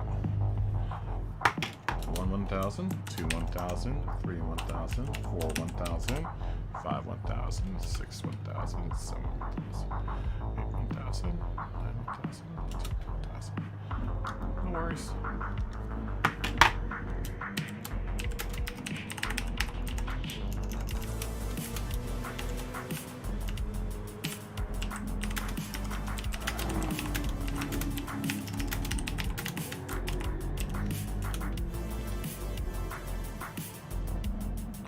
we go. Here we go.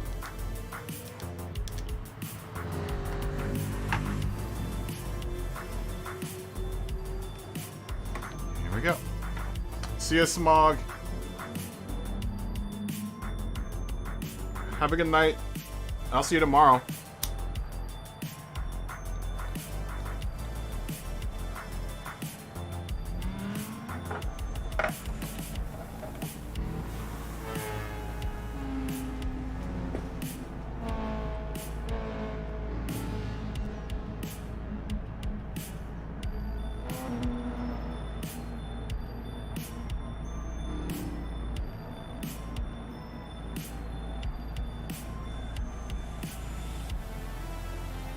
Good night.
We'll go to the mediums. Let's start on the mediums this time. See how that works out.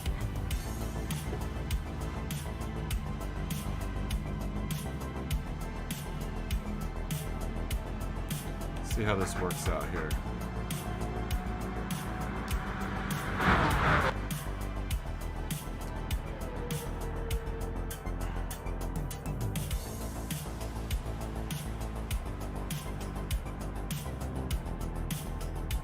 Sit in the pits, chilled out.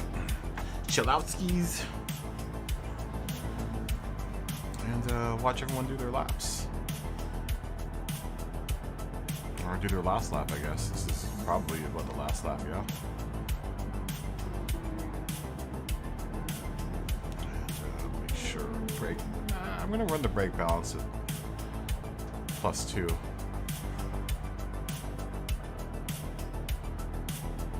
know what? Yeah, you know, because I kind of want it to turn in, because there are some turns where I'm gonna need some turn-ins, so we'll do +2.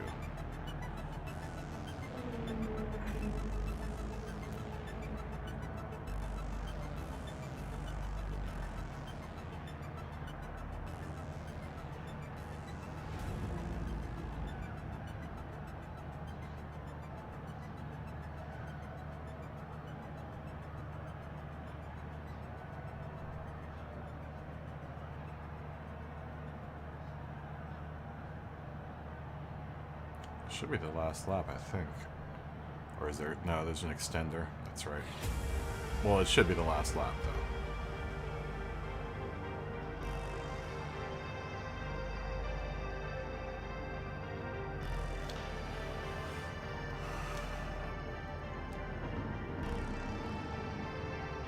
Oh, I can't spectate. It sucks.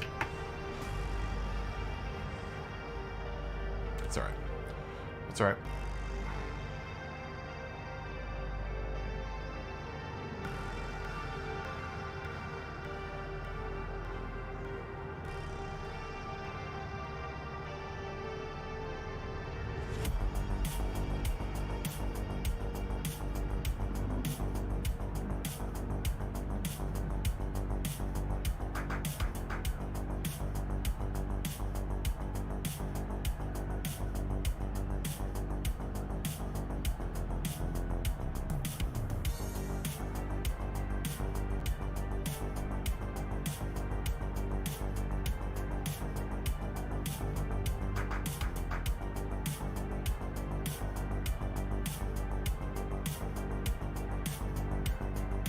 I figure I'm just gonna pace with everyone here. Sorry, I just dazed out. I was thinking of how I'm gonna do this race. I was looking at the map, going, how am I gonna have to adjust? Because I'm used to driving big V8s that rev a lot shorter. This car is geared so much different. I just realized how much just now how much differently this car is geared from all the other cars. Gears in this car are really long and drawn out, which means I can be quicker through the corners, honestly, because when I'm in the middle of my torque band, I'm usually, exiting a corner, so you can really get a good burst of power out of corners with this car. I instantly feel the difference in cornering with this car. Coming back to it. Obviously because it's a completely different, layout. And it feels it. And I have to, I applaud Polyphony Digital for making the model, that much different, It does feel like a mid-engine rear-wheel drive car.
guess it did take less gas. I do take less gas than the Porsche. It uses less gas. At any rate, it looks like.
lap there.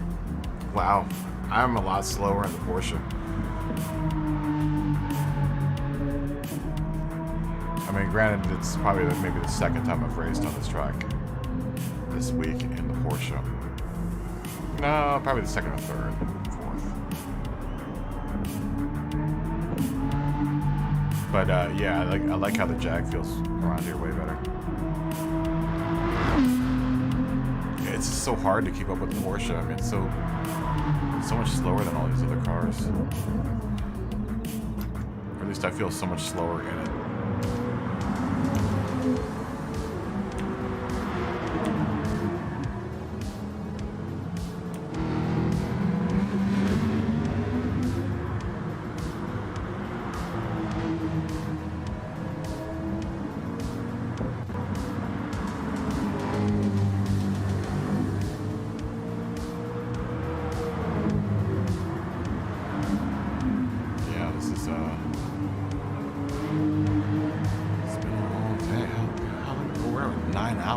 Wow.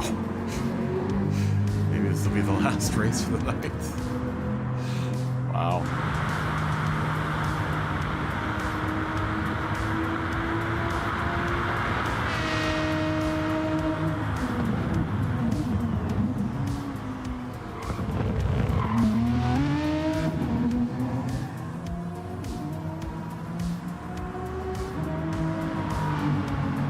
Stagger's final time is going to be here.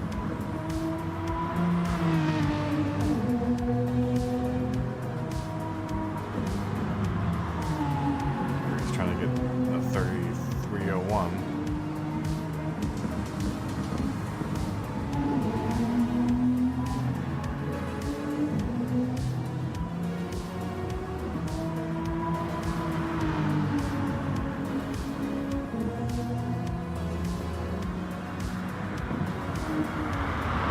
Wow, he put a 35.440 in.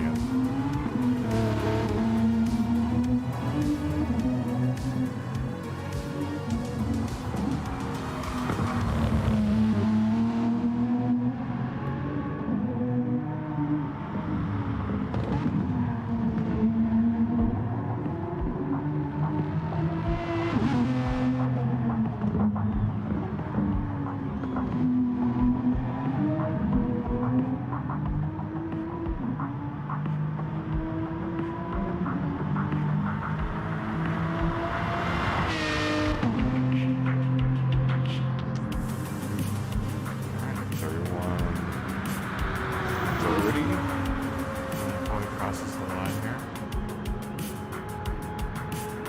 Let's cross the line here. So it took 31.28, I think. And he crossed the line. Last lap was a 141. It's really close. We're trying to hit a 33:01 here.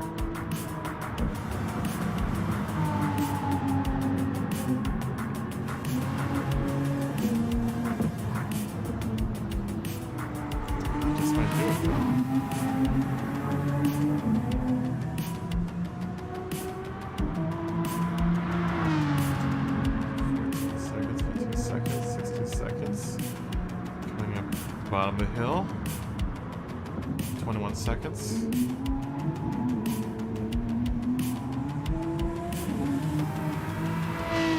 Halfway up the mountain. Should be around 40 seconds around here. 32:40. Oh, this.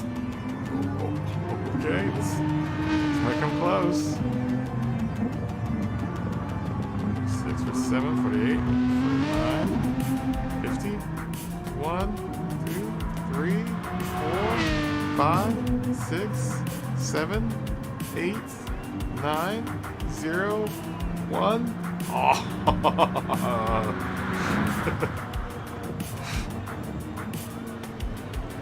33:04. It's either 33:04 or 33:03.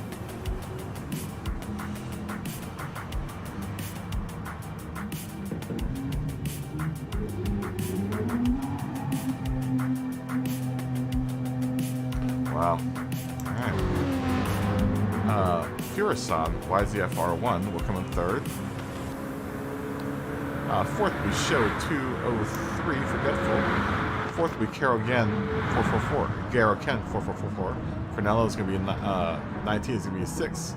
Seventh is going to be YKT 4254. Eighth will be Studio Curve 2.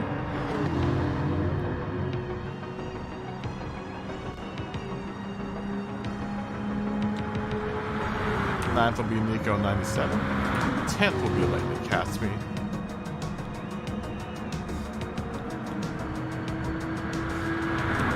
11th will be PSRT Joker GT. And 12th will be Small Baxter.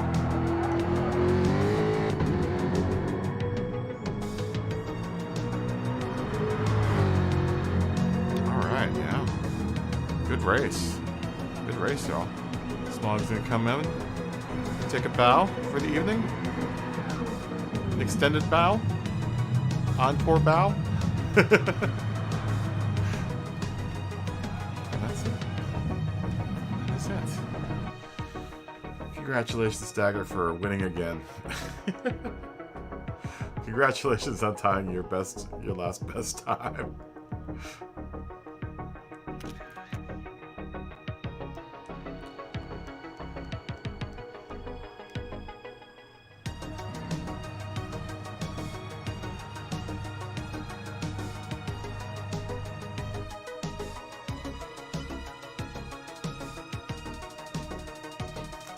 Close.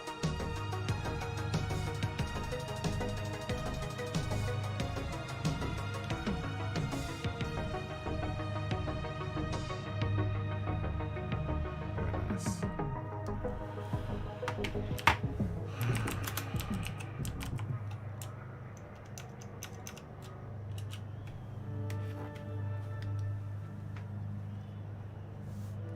Very nice. I think I'm going to call that a night, guys. I think that was the last news. I think that was the last race of the night, guys.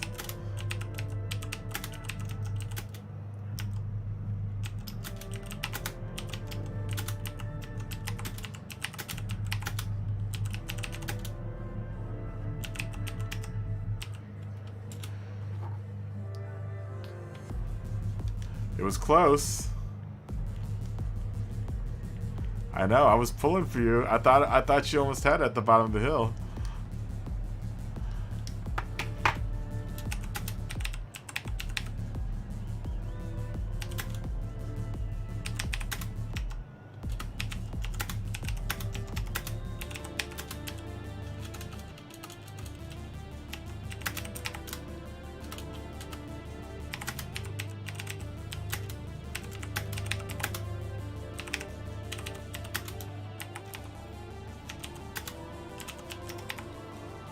Real close, man.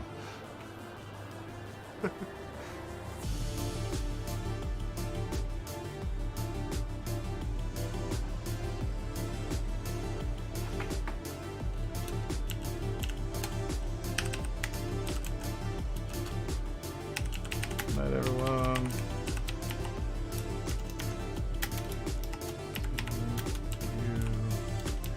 Tomorrow.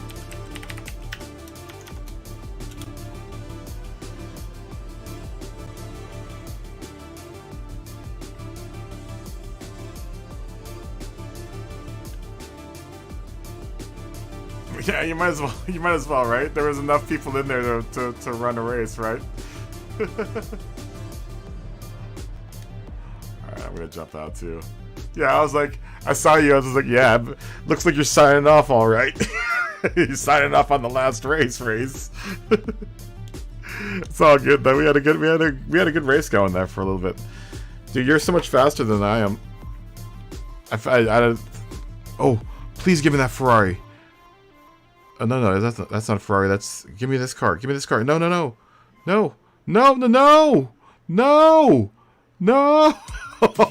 Why? Why? No.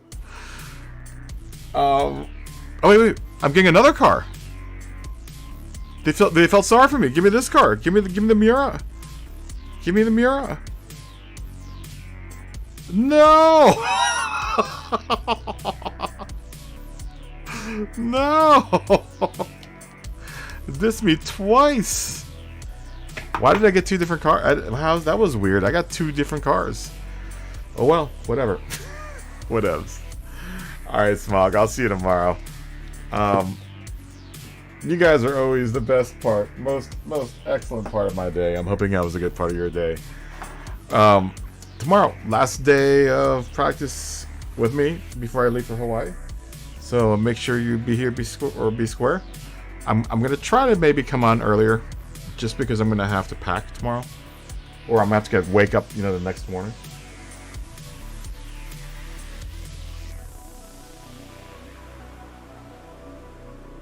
Oh, you're gonna get your good wife a new car in May. What are you gonna get her? Dude, go for one of the Honda, or go, dude. The new Toyotas are nice. The Camry is a nice car. If you get the Sport Edition, it's a super. Even though the regular edition's nice, but the Sport Edition's dope, man. I would go Toyota. I mean, what type of car does she want? Does she want like a? What type of car does she like to drive? Is it that type of decision where she gets to get her choice of like things that she likes? I would imagine so, because you want to stay married, right? You want to keep your wife happy. So you let her get like a nice car. Does she drive like nice cars though? That's the question. GTI. GTI. GTI all the way. I think she would be. What type of cars does she like driving? Does she like driving like moderately exciting cars? Mazda 5 would be a good choice. Yeah, any of the Mazdas are a good choice, honestly. Or the 3. Yeah, the 3 is a really good choice. The 3 is a really good choice.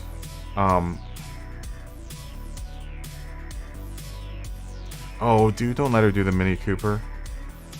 Don't let her do the Mini Cooper, dude. You can bring her to Volkswagen before you bring her to Mini Cooper. You're gonna have a better track record with the GTI than the Cooper. Between the two, she's gonna probably be happier with the Cooper, or not the Cooper. And I'm gonna tell you this: does she like to stuff a bunch of stuff in her car? Does she like to carry stuff in her car?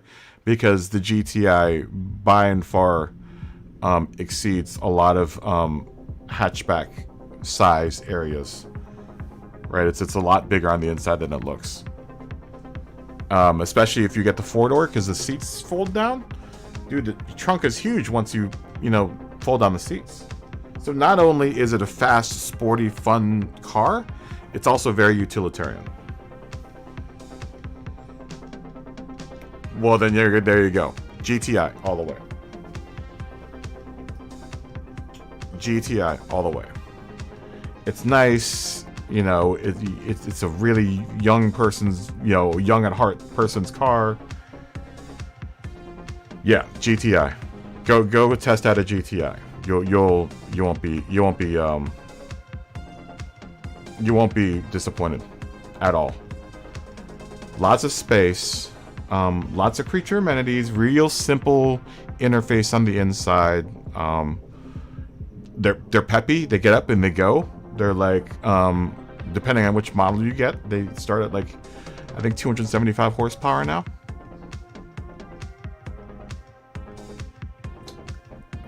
Oh, do you want to play like that? The BMW 2 Series. Okay, well that's a whole. You're talking about a whole different. That's a whole different ballpark. You now jumped into. I like to do track days. I think any of the 2 Series are very capable track cars, even if they aren't an M. I think even the regular 2 is a great car. I think it's just the best. It's the best layout of the BMW. Small 4-cylinder engine and a small, tiny, kind of coupe sedan type car. They're nice cars. They're real nice. Dude, you're going to want to drive her 2 Series all the time. You're going to be like, honey, can I take your car out to go get something from the corner store? Honey, can I get the car? Can I get the car this weekend? The 2 Series, I wouldn't. And you're also in Washington State. Do you get a lot of... Oh, not Washington, Portland. I would say yes to the 2 Series, but I think it's a little too... I think it might be a little too sporty.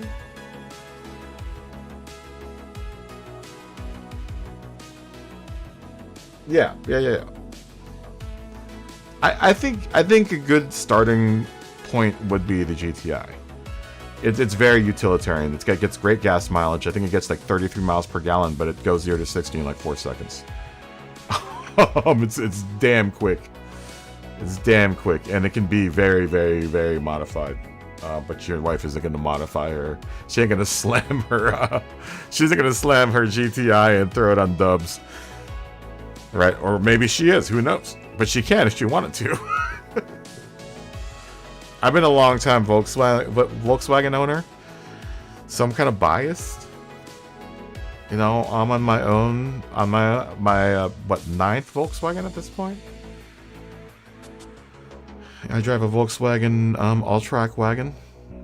It's an all-wheel drive wagon. It's 175 horsepower, turbocharged 4-cylinder. Gets pretty decent gas mileage, but it's a fun car. Super fun car to drive. I have a blast in it.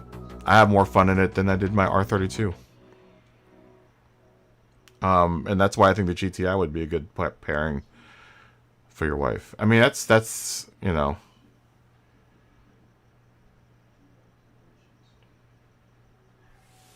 Yeah.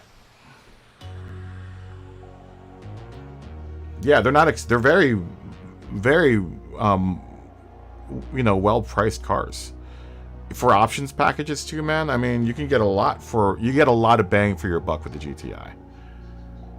It'll be easy because it's front wheel drive. It'll be easy for her to drive it in the rain, snow if it snows, any kind of situation.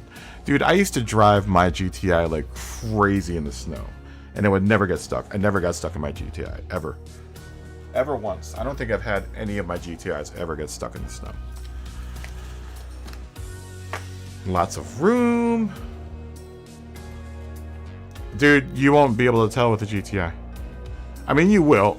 They've got a weird differential thing in the front that makes it feel like it's more of a rear-wheel drive car. Have you ever driven a GTI before? Have you ever driven a hot hatch before? Like really driven a... The GTI is a different beast, man. There's something about the GTI and the Golf, for that matter, the Golf body. There's something about it that, it might be a front wheel drive car, but they're super fun to drive.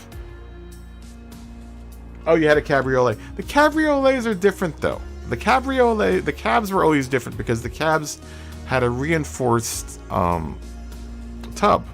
So they weren't as light and as nimble as, say, a GTI or a Golf, right? So the cab has always kind of historically been kind of, they're cool looking cars, but because of the reinforcement, you really don't get.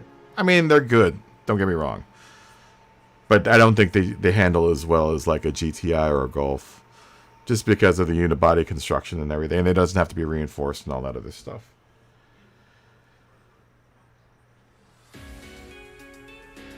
Yeah, dude, and they sip gas.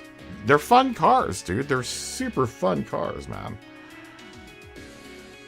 Yeah, take a look at the new GTIs are nice. I think they start at like $24,000 or $25,000. You get a lot for your money. You get a lot of bang for your buck.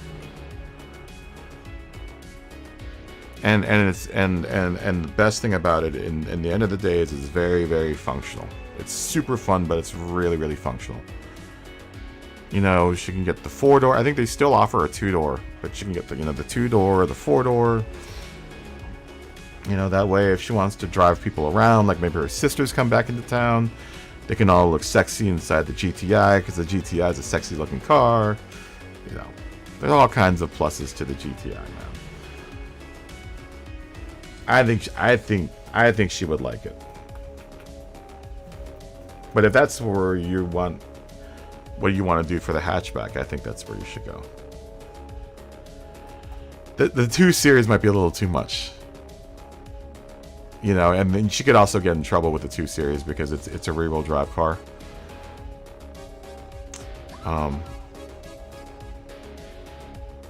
And I, you know, I think it's more of like a performance car.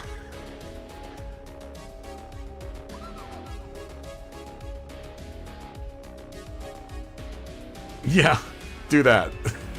Do that. Go drive one first. Go drive one first. Don't take my word for it. Go drive one first. But as a long-time Volkswagen owner, I will totally vouch for Volkswagen. You know, feel it out. Feel it out. I don't know if you're going to buy a new one, if you're going to buy an older one. You know, and I'm going to say this too, just as a cautionary tale. You know, just as long as you keep good care of your Volkswagen, it'll take care of you. It's one of those cars you really need to maintain and you really need to keep on top of. So it's going to feel like you're going to be doing a lot of work for it, but it's one of those cars where, you know, it's an entry-level German car. You have to treat it like a German car. You know, and that's the thing a lot of people forget about Volkswagens, is that Volkswagens are not set 'em and forget 'em cars. Volkswagen owners are very, very particular, and they're very, very, very knowledgeable about what their cars are supposed to do. I would hate to work at a Volkswagen dealership. But, you know, it's got a pretty rabid fan base, and, you know, I've had some problems with this new car. My old R32 I honestly didn't have any problems with, and my other GTIs only had problems with because I would lower the hell out of them and, you know, do all these mods to them. But this particular all-track, it was a first run in the United States, so it had a few problems, had a few bugs. But their GTI line is definitely solid. The only reason mine had bugs was because it was the first run they've ever done in the United States of it. So, and it was also coming from a brand new facility that they just opened up in Puebla, Mexico. No. No. How many times do you want to go to the shop a week? Look, Volkswagen owns Audi, right? And don't get me wrong, because I know I could get flamed by every Audi owner out there after I say this. They've been together for such a long time now that I've always seen Audis as being expensive, overstuffed Volkswagens that like to break down. Because for the longest time, they were always based on Volkswagen cars, and it just seemed like it worked better as a Volkswagen because it didn't have so much crap stuffed inside of it. They've now totally kind of split off all the parts lines now. Audi still shares a lot of Volkswagen parts, and Volkswagen share a lot of Audi parts, but not as much as it used to. But that being said, for every Audi offering that's out there, I think there's a better offering out there. And honestly, I wouldn't pay for the Audi offering because I think if that's what you get for your money, I would rather just buy a Volkswagen. Dude, the TT's a nice car. It's a really, really dope car. It's a really, really dope car. It's not a very practical car, but it's dope. Especially if you get an all-wheel drive one. They're nice, but they also have a lot of problems. They have a lot of problems. Audis have lots and lots of problems. Way more than Volkswagens.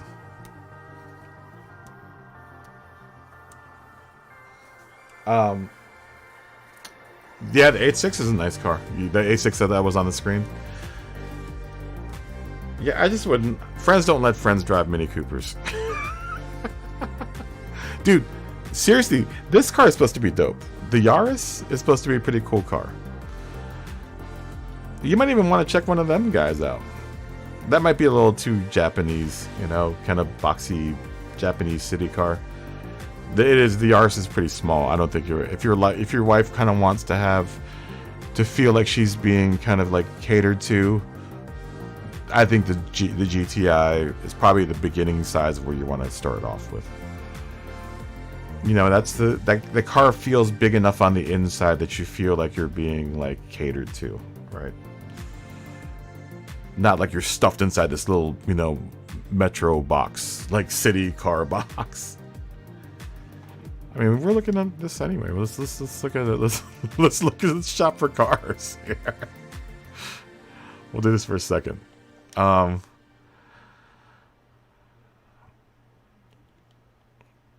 don't have any of the BMW 2 Series in here, though. Do they have the GTI? I don't think they have a GTI in here. Do they? Oh, yeah, they do. That's right. Yeah, this is the current one out. The Mark 7. It's a good-looking car, man. I like this color. That's the color my car is. It's kind of like this grayish color. They're fun cars, man. They're really, really fun cars. Take it, go take it for a good test drive. Flinging around a couple corners. And you'll see what I'm talking about. It's a really, really, really fun, sporty drive. It's just enough. It's just enough to satiate your need for speed, right? It isn't too much. It's not going to get you into too much trouble, and it might actually help you out.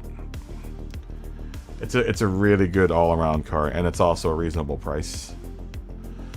I don't know if that's an issue or not. If your wife wants to be reasonable, or if you want to be reasonable about this purchase, but it's a very reasonable purchase. Now, between this and getting the R, because the R is the more expensive version of this car, I would go for the GTI any day. I think the R needs to be more powerful for how much they're asking for it. The R is more powerful, but they're asking a little too much money for the power that they're offering. If that makes any sense. The GTI, definitely for bang for the buck, is a much better bargain.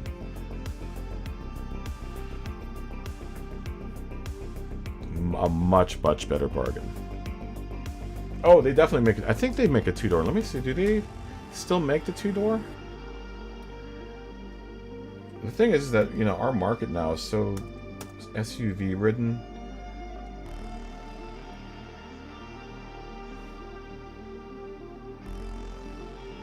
That I don't know if they even sell one anymore. That Volkswagen's been, you know, doing larger cars. I know they were talking about getting rid of the two-door, or not offering the two-door and only doing the R in the two-door. Actually, maybe maybe it was the R. No, maybe it was the R that they were gonna do just a two-door. Give me a second. Yeah, it starts at $28,695. This is what it's saying here. They used to offer it in a two-door. Oh my gosh.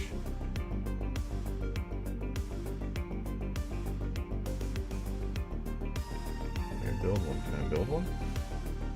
Build your GTI.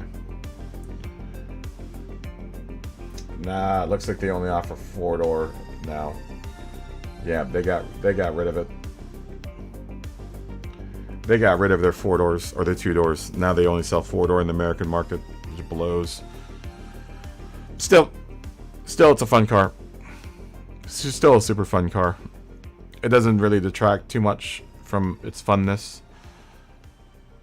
The two extra. It's actually no. It's actually really nice. It's nicer with the 4-door because the one problem that I've always typically had with the two-door Golf cars is that the door is really big, so it gets kind of crappy opening it up in like cramped parking lots, whereas the 4-doors are much easier to open up because the door isn't so big. If that makes any sense. The car doesn't actually get much bigger with the 4-door. It doesn't get too much bigger at all.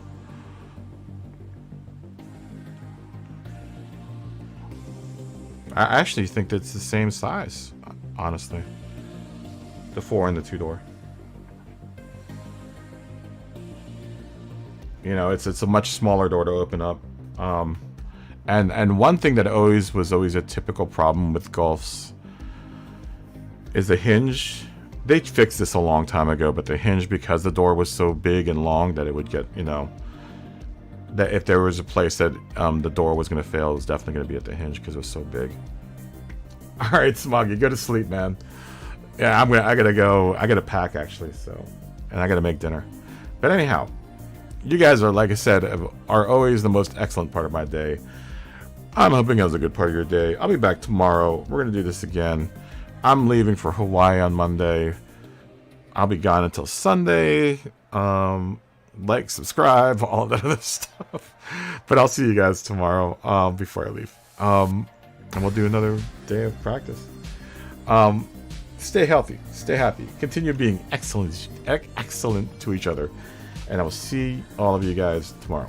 Have a good night. Bye.